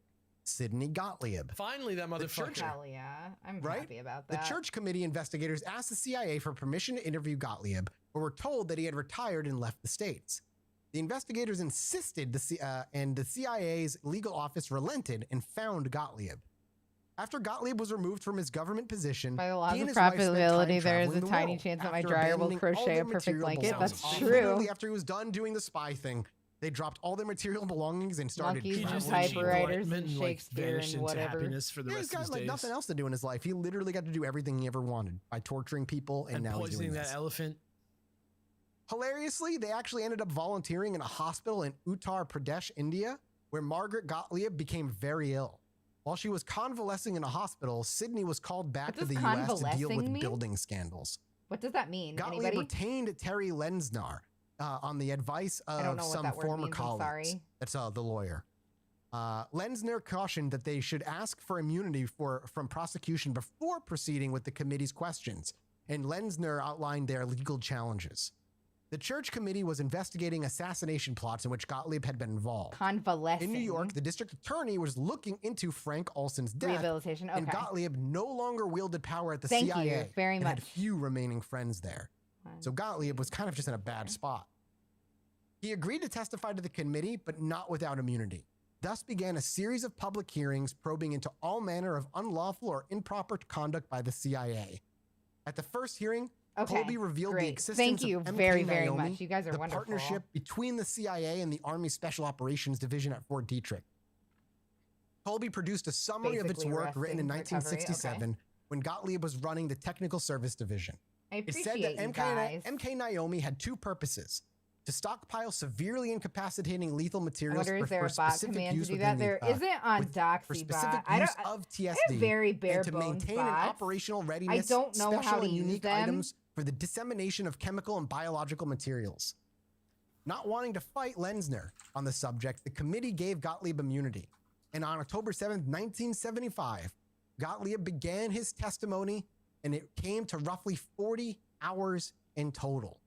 And thus it became finally public knowledge, at least starting to. Just the idea, the concept that it existed. Yeah, exactly. Fair enough. Gottlieb gave his testimony under the assumed name Joseph Scheider to protect his identity. Why? Fuck his identity. As Senate rules require, the Church Committee sealed the testimony for 50 years. Feel free to tell us about it. It could be declassified in 5. However, committee reports quoted passages. Talk about Joseph no pressure Scheider, if you don't want to. If testified that he had 2 or 3 conversations with Richard Bissell in 1960 about the agency's capacity to assassinate foreign leaders. One report says. Gottlieb had a bad stutter as a child. Scheider informed Bissell that the CIA had access to lethal or potentially lethal biological materials that could be used in this manner. After the meeting, I'm just going to say Gottlieb from now on. Gottlieb reviewed a list of the biological materials available at the Army's Chemical Corps installation at Fort Detrick, Maryland, which would produce diseases that would either kill the individual or incapacitate him so severely that he would be out of action. Gottlieb selected one material from the list which was supposed to produce a disease that was indigenous to that area and that could be fatal. The Congo station officer testified that he received rubber gloves, a mask, and a syringe, along with lethal biological materials from Gottlieb, who also instructed him on their use. Often during the hearing, when faced with questions he'd rather not answer, Gottlieb pleaded bad memory to avoiding answering. Does this sound familiar, by the way, to a recent public hearings in the past couple years? I don't know what you're talking about. Exactly. I don't recall. One writer observed that Gottlieb, quote, claimed to have forgotten virtually everything he had spent the last 25 years researching. I kind of believe him based on how many fucking drugs he was doing. Fair enough. But unfortunately, Gottlieb escaped the hearing without too much damage, and the New York police investigation on Olson's death proved inconclusive. Their cover-up job was excellent. Then the Department of Justice became involved. Due to the Washington Post article reporting on Gottlieb's destruction of the MK Ultra records, the DOJ began to investigate as it was classified under destruction of government property. Stitch counter. Unfortunately, as Gottlieb was in the Senate testimony and had already secured immunity, nothing could be done. The FBI attempted to secure Gottlieb for testimony once he had finished his Senate testimony, to which Lesnar was originally amenable, but he rescinded the offer at the conclusion of the Senate testimony. Over a 15-month period, the Church Committee held 126 public hearings. These are the ones that people are very familiar with. Interviewed 800 witnesses and reviewed more than 100,000 documents.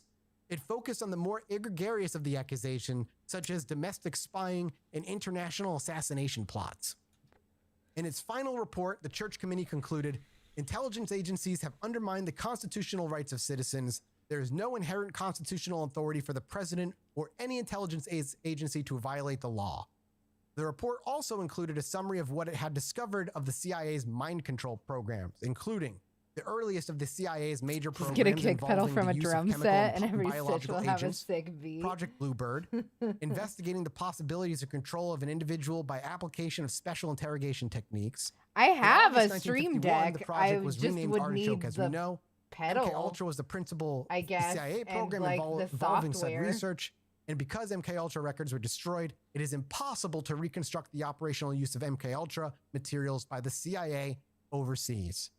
Overall, as we wrap up, gentlemen, and while I kind of just end this all by saying we know kind of all the public things and Gottlieb literally got away with it all, we will never, ever know what information the CIA took from MK Ultra and still uses to this day.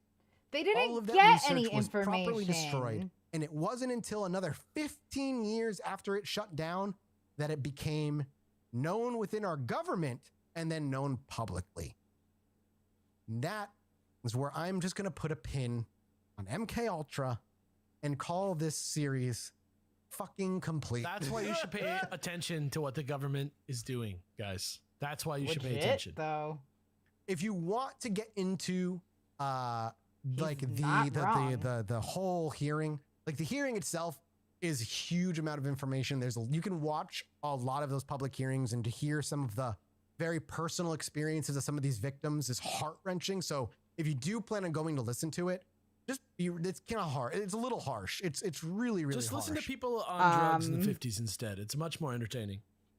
And I do want to put out as well, just kind of We like, should thoughts definitely to do those. the There were so MK many. Ultra trials. You'd call them Do you lesser guys want to dead, do that more or on less, Monday? but Do you guys unnamed want to victims listen of to Pfeiffer and all these other doctors that died? Just like a thought to those people the countless people who died We should under do these that. programs. We should under do our that next watch. week. Like, that's a horrendous mass murdering tragedy. And it's just important when listening to this. And I know we laugh a lot and we make a lot of jokes, but people died. And it's important that this shit is known. I hope it was entertaining for everybody as well, obviously. I'm glad to be done with MK Ultra. It was a hell of a project. Thank you to the members of Patreon, because this project would have still been in the works if we weren't able to pay and bring on Deanna to help. She gave Epic stuff. To give you an idea, each of my scripts, I have a total now of about 60 pages of scripting. And Deanna's outline, her own outline, was over 80 pages for this thing. Beast. This was an enormous undertaking. It took about 2 to 3 months of us reading and putting this together. So thank you. It's not a woe is me. It was so much work. We loved it. It was so great. I'm so glad I got to have a partner by my side to help me with it, because you guys allow us to do this. So thank you. Hell yeah. Jesse and Alex, how are you feeling after this journey? It's a mixed bag. Yeah. Look. They pay are attention to such what they good do, not dudes, what they hey? say. Yeah. J-Rod? How you work with government. Do your research. I hope that pay attention. I hope that people that this kind of opened, there's a lot of people out there who's like, oh my God, I had no idea. That's what I hope the lesson you take away. They can say the platitudes all they want, but as we've made clear, they're going to lie until they're caught. So Yeah. that's it. I'm done. We're going off to record our mini, and then it's going to go up on Patreon or right away. Thank you guys so much for the support. Yeah. Thank you for the reviews, the 5-star reviews, picking up merch, Patreon support, or just binging the podcast. We love you all. We'll be back next week with something entirely different, much lighter, and in the vein of an Alex episode, I think. I'm going to talk about the Oumuamua on the mini-sode. Yes! So if you want to come I am going to stop this now. I have a few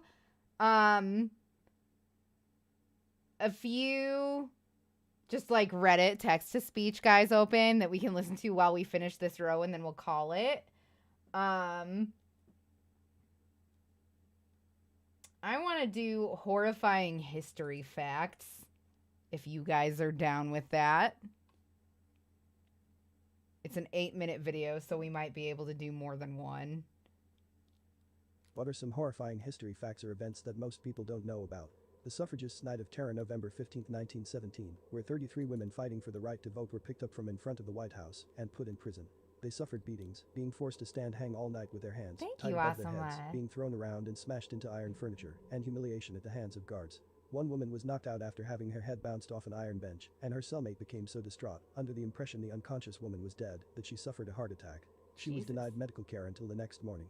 These women were picked up off the street and thrown in jails, where they were abused with no access to counsel.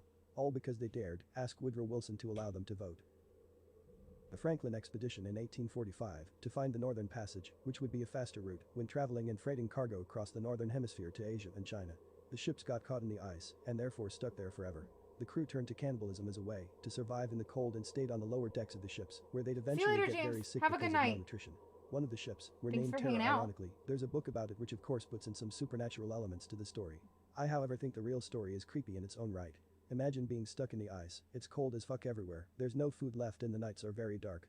AMC is making it a series as well, named after the ship, the Terror. It's directed by Ridley Scott, so it's bound to be unnerving. During Stalin's forced industrialization of Russia, he would take all the farmers' food crops they grew, leaving them to starve. This led to extensive cannibalism, including many recorded cases of parents eating their children. Jesus. In 1961, the US almost accidentally nuked Goldsboro, North Carolina. A B-52 carrying 2 3-ish megaton bombs took off out of the Air Force Base there, but the plane was leaking fuel. The pilot ordered everybody to eject, and the plane broke apart before impact. The bombs required 4 separate arming switches to be activated to actually detonate it, so the pilot was more worried about his crew. 5 made it, but sadly 3 still died either in the crash or in the ejection. The bombs both hit the ground with only very minor damage and, obviously, did not detonate. However, upon recovery somehow one bomb had 3 of its 4 arming mechanisms activated. One simple, low-voltage switch was all that kept the bomb roughly 250 times stronger than the one dropped on Hiroshima from going off in North Carolina. The Native American boarding school movement, popularized by the slogan "Kill the Indian, Save the Man," meant that thousands of Native children were rounded up, taken to boarding schools, had their hair and clothes changed, and were forced to speak only in English. Many people don't know that these kidnappings continued through the 1940s. My grandmother and her sisters were picked up on a school wagon in 1939 when they were playing outside while their mom was gone. For weeks, she didn't know what happened to them or where they had gone. They had been taken to a boarding school. When one of my grandmother's sisters was caught speaking Cherokee at the boarding school, she was locked in the dark basement where they stored a skeleton used for anatomy lessons overnight. She's still terrified of the dark almost 80 years later. The Red Lake school shootings. In 2005, an internet-addicted asshole kid went into his high school and killed a bunch of 15-year-old kids, a security guard, and a teacher, I believe. It's been years, so even though I was in the middle school at the time, the details are hazy. After killing his grandfather and his grandfather's younger girlfriend, when the police arrived, he killed himself. There were 10 deaths total, only 3 less than Columbine, but Columbine was in 1999. It was horrible, but it's never discussed. Why? I believe that nobody remembers it because it happened on an Indian reservation, and only one white life was lost. Shit. Most people don't know that the Spanish flu of 1918 also, infected around 1/3 of the entire population very of the planet, sad. with 20 to 50 million deaths. By comparison, the death toll for the First World War was 18 million. I find the thought that something as random and uncontrollable. Are you in Norway, Selnya? So I'm definitely saying your name very wrong. The Aztecs performed acts of massive human sacrifice of slaves. In one such event, over 10,000 slaves had their hearts torn out while still alive. The blood permanently stained the pyramid. By the time that the Spaniard Cortez arrived, thousands of natives from conquered tribes joined him to be rid of the Aztec Empire. Over 90% of the army against the Aztecs was native tribesmen of former slave nations of the Aztec Empire. Mexican here. You will never be taught in our history books about the Maclean Ocampo Treaty. Mexico was in the middle of a civil war, and the government of Benito Juarez signed a treaty in which they basically sold in perpetuity the right of passage through Mexico to the U.S. for both commerce and troops in exchange for $4 million to finance the fight against the conservative faction in the Reform War. It also gave the U.S. the right to all benefits derived from that passage and trade, the right to military intervention in case of any threat to passage, and banned Mexico from creating similar treaties with any other country. It wasn't ratified by the U.S. government because they were afraid that it would favor Confederate states. This was shortly before the American Civil War, so Juarez was almost selling our sovereignty to the U.S. in exchange of financing his side on that Civil War. Excellent. It doesn't appear in our history books because Juarez is treated as our particular version of Jesus Christ, and he never did anything wrong. As an Irishman, maybe it's not totally unknown, but I think the actual reality of what happened during the British occupation seems to be unknown to most people outside Ireland, even in Britain. It was 800 years. Most shockingly, the famine is just sort of known as some sort of act of God that plagued the entire country. The reality of what happened, that the famine only applied to certain members of society, and how why it happened just all seemed to be swept under the rug. Calling it a famine is quite disingenuous. To this day people still make jokes about Irish people and their love for potatoes. There's a reason. There was nothing else left to us, and when that was gone, there was literally nothing else given to us, though there was actually food to be had. It's not that we loved them, it was basically, that's all you have, eat it or die of starvation. The Holodomor was an engineered famine in the Soviet Union. It took place from 1932 to 1933 Always happy to see and killed non-existent 2.5 to words. 5 million people. Hell yeah, To this I'm day, here for many it. communists continue to deny that it occurred, deny that anyone could have foreseen that collectivization of agriculture could possibly result in a famine, or simply declare that the kulaks deserved it. In 1907, on the morning of December 6, a Norwegian ship and a French cargo ship crashed in the Richmond district of Halifax, Nova Scotia, Canada, setting off an explosion that killed 2,000 and injured another 9,000. Here's actually an amazing story about a train dispatcher called Vince Coleman. He stayed in the ruined city dying from the aftermath of the explosion so that he could send a message to 2 trains that were meant to arrive in the station that day, saving hundreds if not thousands of lives. This was his message. Hold up the train. Ammunition ship afire in harbor making for Pier 6 and will explode. Guess this will be my last message. Goodbye, boys. Thousands of British children were sent to Canada, Rhodesia, Australia and New Zealand as part of the Child Migrants Scheme. Oh The my Child goodness, Migrants why Trust didn't you was guys set up tell in me that I was 1987 to help families reunite. crocheting In the above the 1940s and camera? I'm 1970s, so most of these sorry. children still had parents and had been placed in British orphanages due to the crippling poverty after WW2, or were removed from parents who were deemed unable to cope, single unwed mothers being a favorite excuse for removal. The children who were sent to these countries were often lied to. Your parents are dead, your parents don't love you, your parents signed the release papers, when actually, parents often didn't know what happened to their children and release papers were forged. Learning disabled, mentally ill, physically disabled and ethnic minority children were not included, as many places like Australia wanted good white breeding stock. The abuse these children suffered when they arrived in these promised lands was horrendous.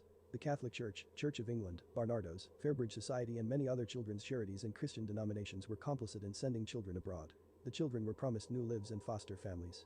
What they got was violence, abuse and years of hard labor at the hands of those supposedly meant to care for them. The Harrying of the North by William the Conqueror in England. The North rebelled, so he enacted a scorched earth policy. His army burned everything they came across. It was so bad even chroniclers at the time thought it was bad. How can you 60% fucking of the land kidnap was destroyed, children? and everywhere in the north was affected. Like, how can you They wiped out kidnap villages, anyone, killing an right? estimated But like, how can 150,000 you people. kidnap This is in early medieval children? England, where most of the population was rural. 85% of oxen were killed, and only 25% of the population remained to plow the fields. People assume England has only ever had one civil war, named the English Civil War, but this isn't true whatsoever. England has had Atlas III, and that's ignoring the fact that it wasn't uncommon for lords to fight among themselves.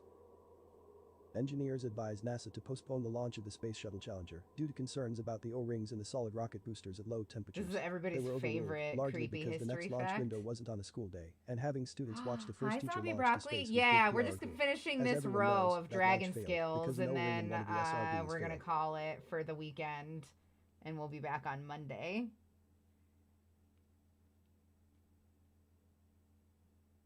What is the creepiest, most blood-chilling thing you or Oh. someone you know have ever experienced? That was the When end I of was that 16, my one. parents Hold went on, out I of want to town for choose a weekend. different one. We've listened to this one already.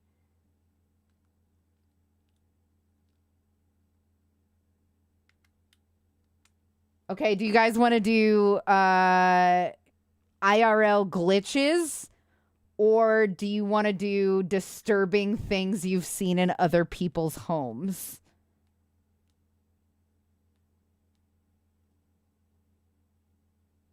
One for IRL glitches, 2 for disturbing homes.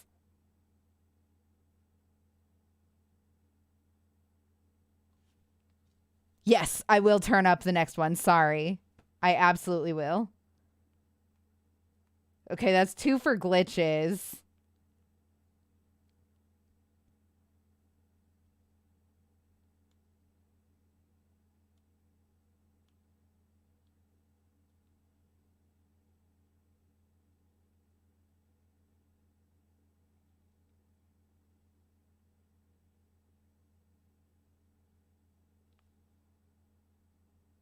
Shit, that's 2. Okay. That's 2 for disturbing homes and 2 I can't make a poll because I don't have my You know what? Fuck it. We'll just do both. We'll just do both. This is fine. Everything's fine. We'll do both.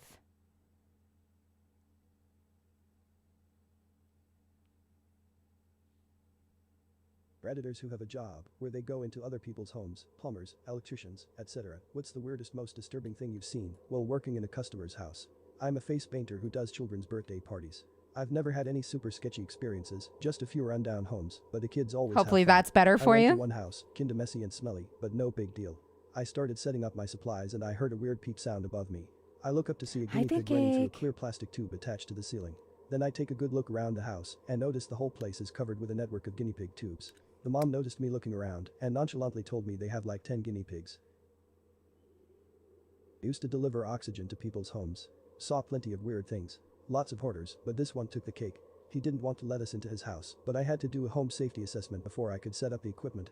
He was anxious about letting me in because his house was mess. He kept telling me about his messy house. Come to find out, it wasn't just messy. It was filled with 200 chickens. He was proud of his show chickens and wouldn't let them live in a barn or coop. The smell was unbearable. Other than that, he was a super nice guy. I'm an electrician and I was troubleshooting a bad outlet in the bathroom of a former NFL player. I was taking all the outlets apart, following them to see if I could trace out the home runs when he comes in and starts talking football. We are in the middle of talking when he just walks over to the toilet and starts taking a shit. I couldn't see him, but there was just a little pony wall between us. He didn't even stop telling his story. It was crazy. I walked out because of the smell. He came out a little later and it was like nothing ever happened. Long ago I did estimates for fire and water damage repairs for a restoration company. This couple had a smallish fire in their bedroom. When I enter the home it's seemingly normal, smells like smoke, there was a fire, makes sense. They take me to the bedroom and it was the mattress that had endured the majority of the fire, along with some of the wall above the head of the bed and smoke damage to the ceiling. Next to each side of the bed are 10-gallon buckets filled to the brim with cigarette butts and hundreds of spilled over butts all over the floor. I was just in awe how they could live like this in their bedroom, especially since the rest of their home seemed tidy and normal. Also completely beyond me why they wouldn't clean that shit up after the fire, if for no other reason than insurance adjusters being able to blame them, rightly, and possibly not pay out. How did the fire start, I asked. Required to ask, no idea, the husband replied. My boyfriend is a locksmith.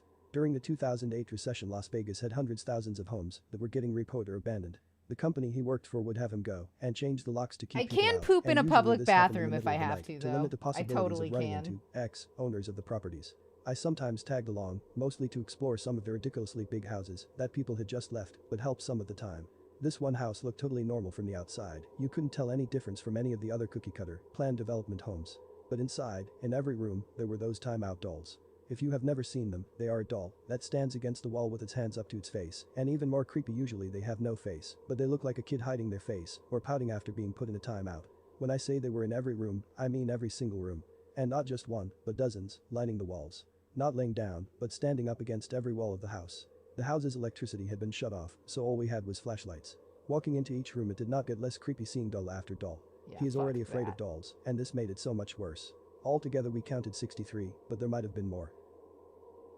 Inspecting an oven, a tenant had complained was smoking. Yup, it definitely was. Tenant thought an oven could be used like an outdoor grill. Had been cooking meat directly on the oven racks, and all that glorious fat and grease just accumulated in the bottom of the oven and the little drawer underneath. For months. How he didn't burn down the whole damn building is beyond me.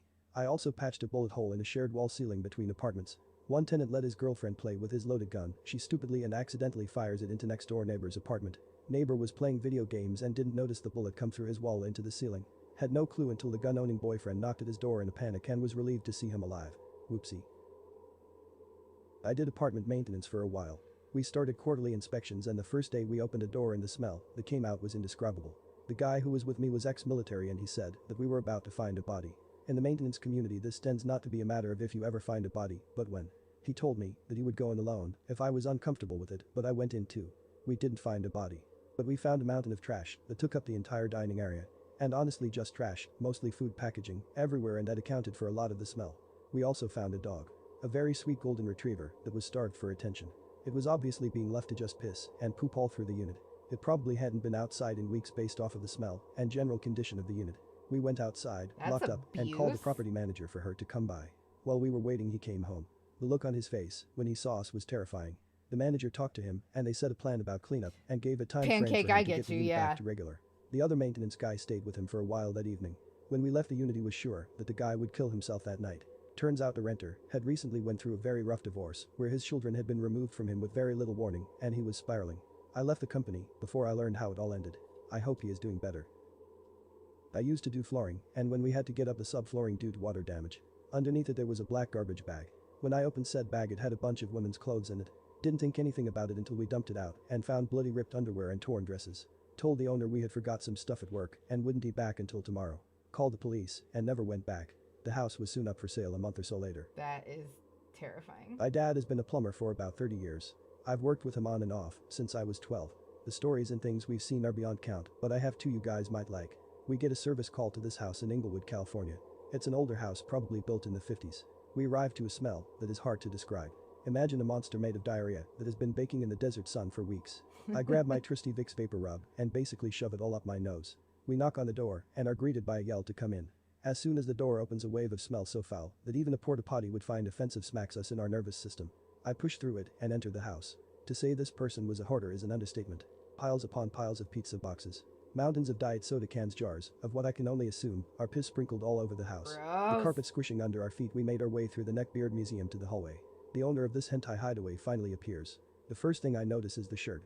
I'm assuming at some point it was a white shirt, but time and gluttony has not been kind to it. It's a mix of colors and stains. His shorts look stiff to the touch. I'm assuming he jerks off into them.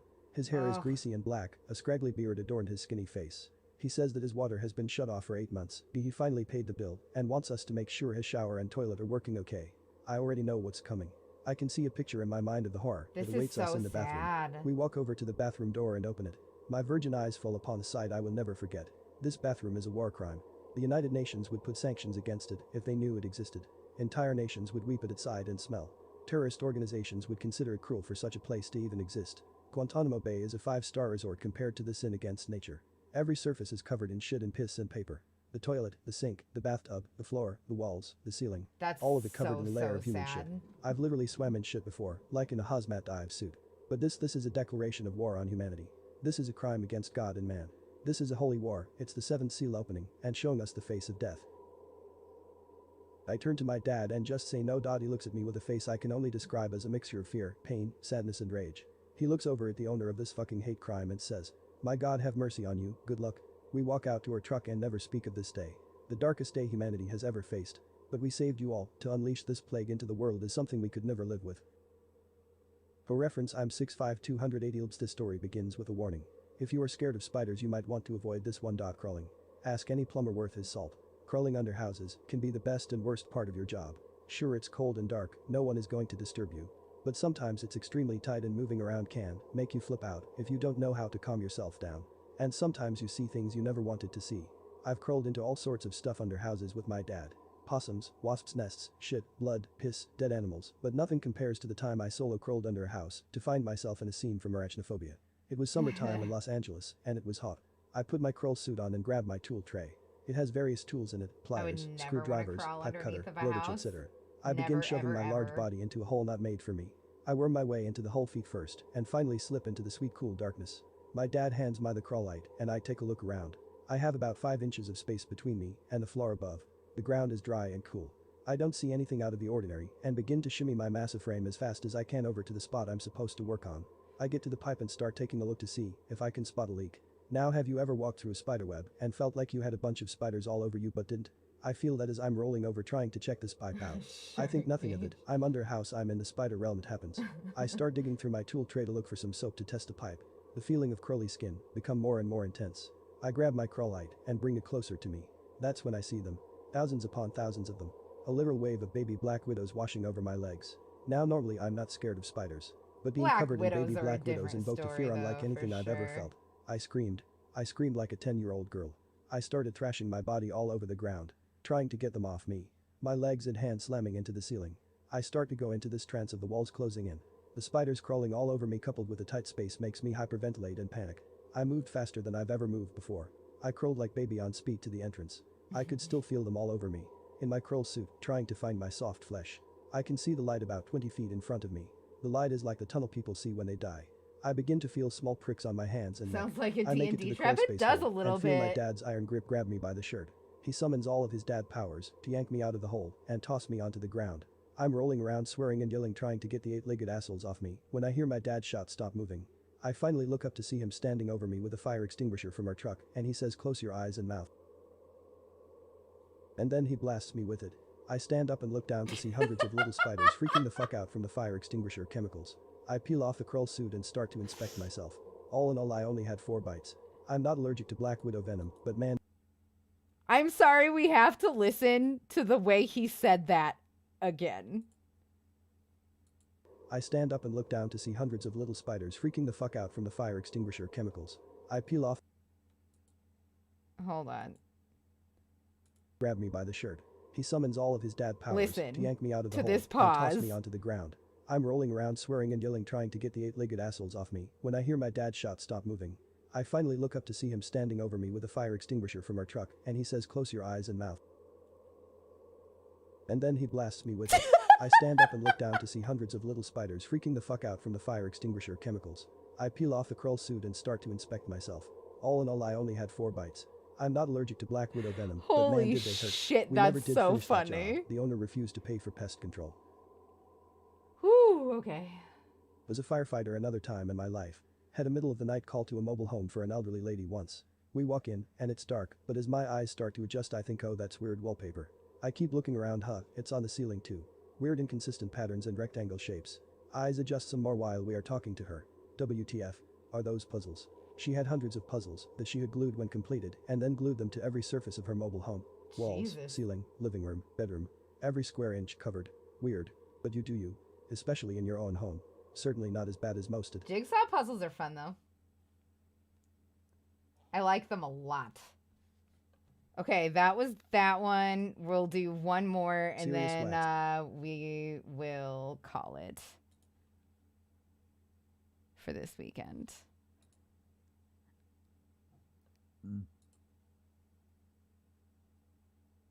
What is the creepiest glitch you've experienced in real life? When my mom called to tell me that my grandpa died, I thought she said Papa died, and Papa is the nickname for my dad. I was crying uncontrollably, and when I finally figured out it was Grandpa I was too embarrassed to admit that I thought it was my dad. I called him later and told him, and he just laughed. Anyway, fast forward 3 weeks and my dad dies too. Part of me thinks mishearing her was the universe preparing me to lose him. It was weird, because it was like I lost him twice, and I'm still kind of waiting for someone to tell me it was all a mistake, and it was actually someone else. Edit, I feel kind of bad, because I've barely thought about Grandpa since my dad died. My grandma has it the worst, because she lost a husband and a son in the same month. In 6th grade I called my mom to let her know my dad was about to head away to drop my little sister and I off, divorced parents. When she answered I said, Mama, and my mom frantically asked, my name, 9 is it months you? I pregnant, said you're yes. not She asked wrong. where I was. I said Daddy's house. We're about to come home now, just wanted to let you know. Love you Mama. She asked me, who's Daddy, where are you? Are you okay? Obviously I was confused and just answered, Mama, I'm fine. I'm okay, I love you, I'll see you soon. She said she loved me too, tried to get me to stay on the phone, and I just hung up. My dad later got a call and visit from the police. As it turns out I'd accidentally dialed the number of a woman whose daughter had the same name as me and had gone missing. Everything was cleared up very quickly, but I always thought it wasn't a mistake, that I dialed the wrong number, maybe it was that woman's daughter saying goodbye. Was taking the train home one afternoon, and an old man was sitting a row ahead of me. He turned around and asked for directions to the hospital, and I told him which stop to get off at. Eventually, his stop arrives, and he gets up to leave, but before he exits he turned and said thank you, I'll see you later. I said yeah no problem, and again he said I'll see you later, and he looked me right in the eye. I said sure, see ya, and he got off the train and hobbled away with his cane. Thought it was a little weird he was adamant about seeing me around, but whatever. Freaky thing is, when I got off the train and to the bus station, about 5 minutes after boarding my bus I hear a voice that sounds like the old man. I looked out the bus window and sure enough, he was there at the bus station, same clothes, hat, and cane. I know it was the same guy, but with his walking speed and the available bus train routes at the time I have zero clue how he got to the bus station right when I did. There are no buses near the hospital that go to that bus station, and my train was the only train that had just arrived at the bus station. Sometimes when I dream and I wake up. I know it's a dream. I just know it's a dream. But I can't wake up. And the harder I try to wake up, or the more I realize I have to wake up, the scarier it gets, even though nothing really changes. It feels like a darkness enveloping you as you try and wake up from your fake room. How do I know it's a fake room? Just some weird details. Like how my wall looks a little too white. Or the Christmas tree's lights are on when they're supposed to be off. Don't ask why I have one in my room and not the living room wall. So then I go through like maybe 1 to 2 minutes of intense waking up, falling back asleep, trying to open my eyes, but then falling back asleep right after. As I said, the rooms are similar but not too similar, so I can just about tell when I'm in the real world and when I'm dreaming. Or perhaps both rooms are fake, and when I finally wake up, it's the real me in the real world. Yeah, Pancake, by all means, those are the share. Scariest of dreams, even Hello, though they last for a few minutes tops, because that's right before I'm about to wake up. There's gonna be problems. I was having these really vivid dreams. Each dream picked up where the last night's dream ended. These dreams were so real, I told my parents about them. I wish I had written them down in a dream journal and dated them. Weeks later, I was at a concert and started getting deja vu. It was my dreams happening in front of my eyes. I turned to my friend and said, I've been here before, man. Seriously, in like 5 to 10 minutes a girl with blonde hair will come by us crying because she lost her friends in the crowd. I will calm her down, let her hang with us until she feels better, then she will go on her way. Kika! 5 minutes later, that exact thing happened. She looked exactly like my dreams. The words I spoke were exactly from my dreams. I was walking outside at 2 a.m., looking at my phone and listening to music with my headphones. Definitely be finishing this on stream. I was about to cross a street and briefly glanced. If there was a car coming, I looked the wrong way, and if the light was green or not. Right as I am in the middle of the road, a car is basically a meter away from me, and the last thing I see are the blinding headlights right below my knees, and the horn blaring through my music. A fraction of a second passes and I almost fall off my feet because I was expecting the impact and bracing for it. I open my eyes and see myself good 10 feet away from the edge of the road. The song had changed, the light for the cars is green, and I see the red taillights of a lone car driving down along the road. My heart is pounding out of my chest, and I had to sit down for a while. I get home and start reading about near-death experiences, and I stumble on an idea called quantum immortality. Not sure if it messed me up even more, but the idea is that if you die in one parallel universe, your consciousness still continues in the ones where you live. I was more heartbroken about the thought of my mother having to bury me in my original universe than I was about my own death. One night when I was a teenager, I got up to use the bathroom, and I looked down the stairs from the hallway, and I saw my then 14-year-old brother walking past the downstairs corridor from one room to another. I knew it was him because of his longish hair that he had at the time, and his gait. I even saw his baggy jeans shape. It was the mid-00s. I thought it was out of character and weird for him to be walking around in the dark and at that hour in day clothes, but I thought nothing more of it and went to the bathroom. The next morning when I asked him what he was doing last night, losing shit like that, it happens to me all the time. He doesn't and never has sleepwalked. It happens to me to everyone suggesting I saw him sneaking out, and he lied. We were boringly well-behaved homeschooled kids, and we told each other everything. We were on the same side, completely lost I could ask him now if he ever sneaked out. He's 28 of a thing now, like that when it shouldn't have been possible before too. Like that has happened to me more than once actually. And a few years after high school, we played football together, worked out together, and even worked together for a while. We fell out of touch when he started getting involved in drugs and other stuff I wasn't interested in. Fast forward about 3 years, and I have a dream. I am back in my high school weight room working out, and my buddy is there. And it's not just like misplacing things. I say hi, and it's we are like catching up, just talking and having a good to time. be here. This goes on for a bit, and then he tells me he has to go. I ask him to stay longer because I miss him and want to keep talking. He says, I'm sorry, I can't, I have to go now. I'll see you later. And he left out. I was then woken up to the sound of my phone ringing, and it was my mom. I answer it and she asks if I had heard what happened. I asked what she was talking about, and she told me that my buddy had died last night. I was in shock. Apparently my mom heard from his mom that morning, and the first thing she did was call me. He had overdosed on drugs at his parents' house, about 5 minutes from where I was living, really and it likely happened while I was asleep. I like to tell off or myself get that he was just stopping by to say stolen, goodbye to etc. me and give me some closure, since we hadn't spoken since our falling out. He was the first real close friend that I lost. know I didn't Unfortunately, misplace he him. wasn't the last. I was at my grandmother's house, and she has this rug by the fireplace. My dad was standing there and started to kick it about to try. I am with you. Like I fully sympathize with that. I once wrote a 30-page worry report to the CPS about someone, and when I was going to send it, I got a weird feeling that that night I dreamt about the person, but they were dead. The day after, my friend got a phone call from that person's husband. Before my friend answering, I said, she's dead. My friend told me not to joke, but he called to say she was dead. She died the evening before when I dreamt it. That's terrifying. And straighten it out. Seemingly by instinct I said, why are you always kicking rugs about? I got puzzled looks from everyone. You see, at that moment I had a distinct memory of him doing it only very recently before. It felt like hours ago, not days or weeks or whatever.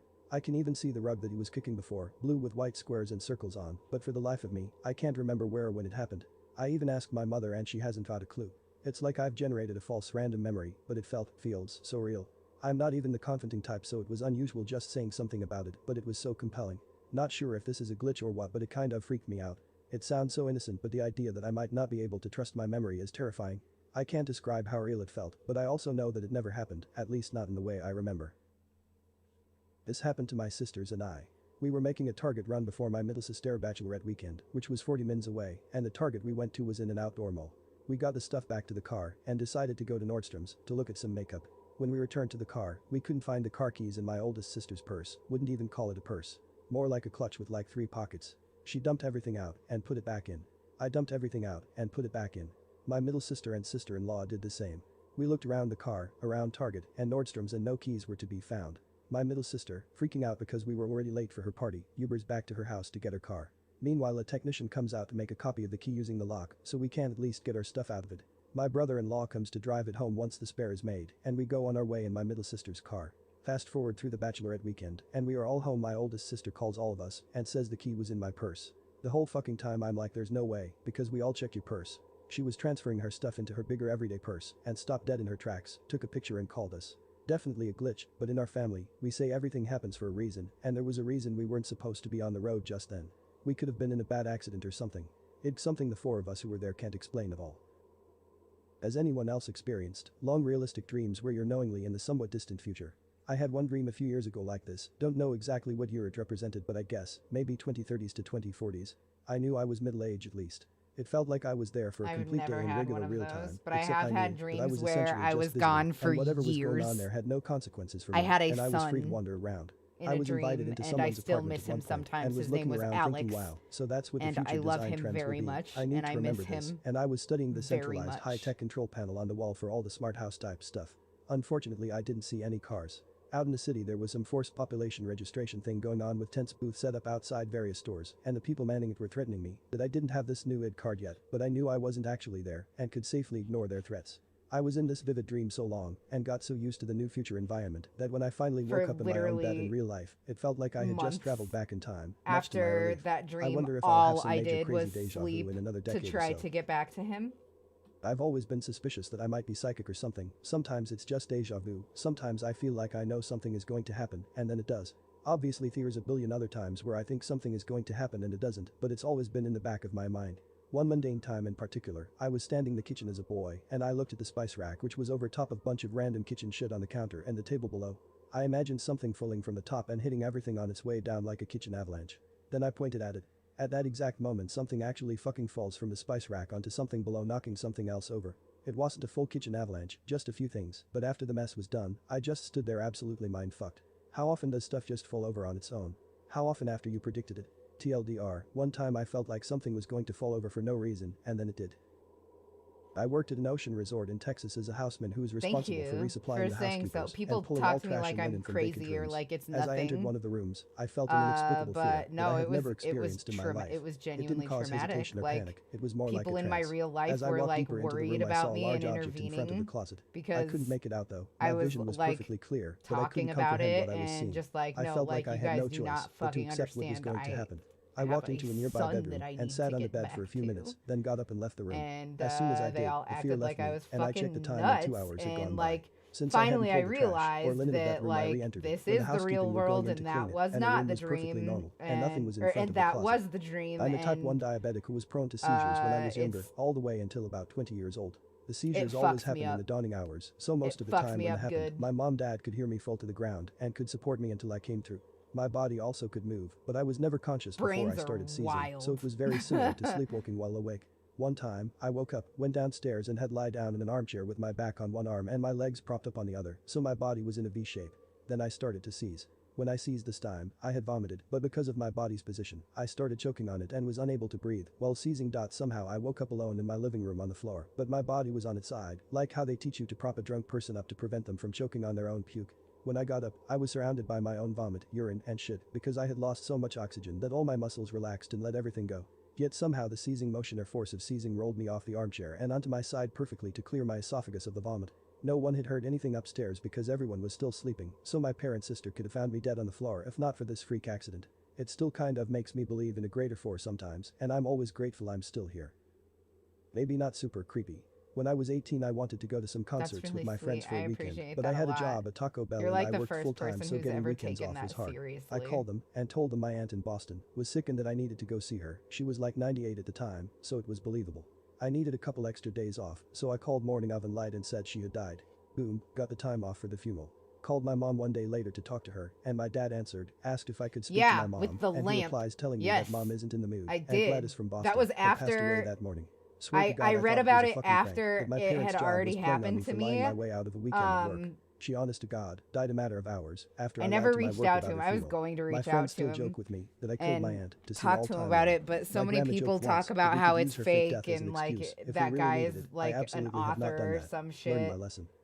And I just My like mother-in-law didn't want to was be in the made hospital an on her idiot deathbed. out of. I drove you 4 know? hours after a 12-hour day at work, housekeeper. She passed around 10 hours after we arrived. By this time I was without sleep for 36 hours as the night before I couldn't fall asleep. After another 2 or so hours of comforting family, we finally were ready to head home. Husband doesn't drive, we get in the car and decide to find a decent hotel once we crossed back to our home state. Driving on the freeway I started to feel really drowsy, but thought I could make it at least another hour. Sure enough, there was a traffic jam and the car started stalling horribly. We took the nearest off-ramp and called my father-in-law and he ended up towing us home. On the ride home I remember fading in and out of consciousness and even hallucinating. We made it home safely and I passed out for a good 12 hours. Once I was up and moving again, we started the diagnostics on the car and couldn't find anything wrong. It started up and ran perfectly and we haven't had any issues since. Ooh, was that the end of the video? We should definitely call it. It's way late. What's the creepiest thing you've ever witnessed? I work as a dog walker.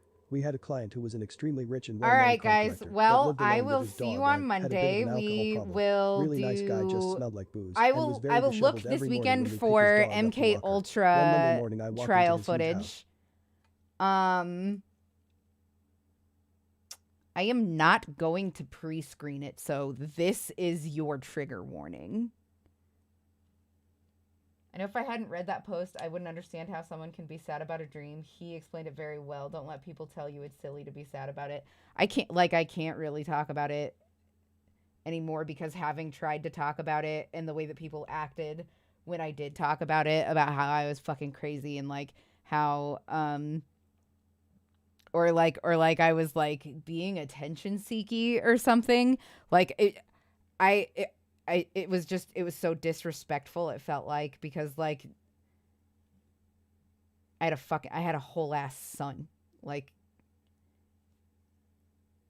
he was smart. I'm pretty sure that he was on the spectrum. He liked video games. He liked dinosaurs. He was very soft spoken. He had a particular way that he liked to wear his hair. He had a favorite set of pajamas. Like, it was my son. You know what I mean?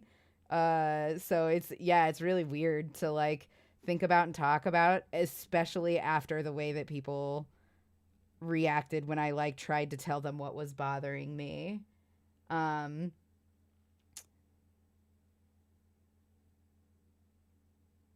So yeah, it's hard to talk about it. But like, I don't know. I guess I could tell you guys the story of it sometime right now. Like, I wasn't expecting to think about it, so it like kind of caught me off guard, and now I'm like up in my feels about it. But maybe Monday I will have the strength to introduce you to my son. If only I could, man. That would be sick if he was here right now. Anyway, I love you guys, and I will see you on Monday. Let's find somebody to raid, hey? Why don't you guys hang out and watch an ad, and I will send us over to somebody rad. See you guys Monday.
considered high risk, I guess.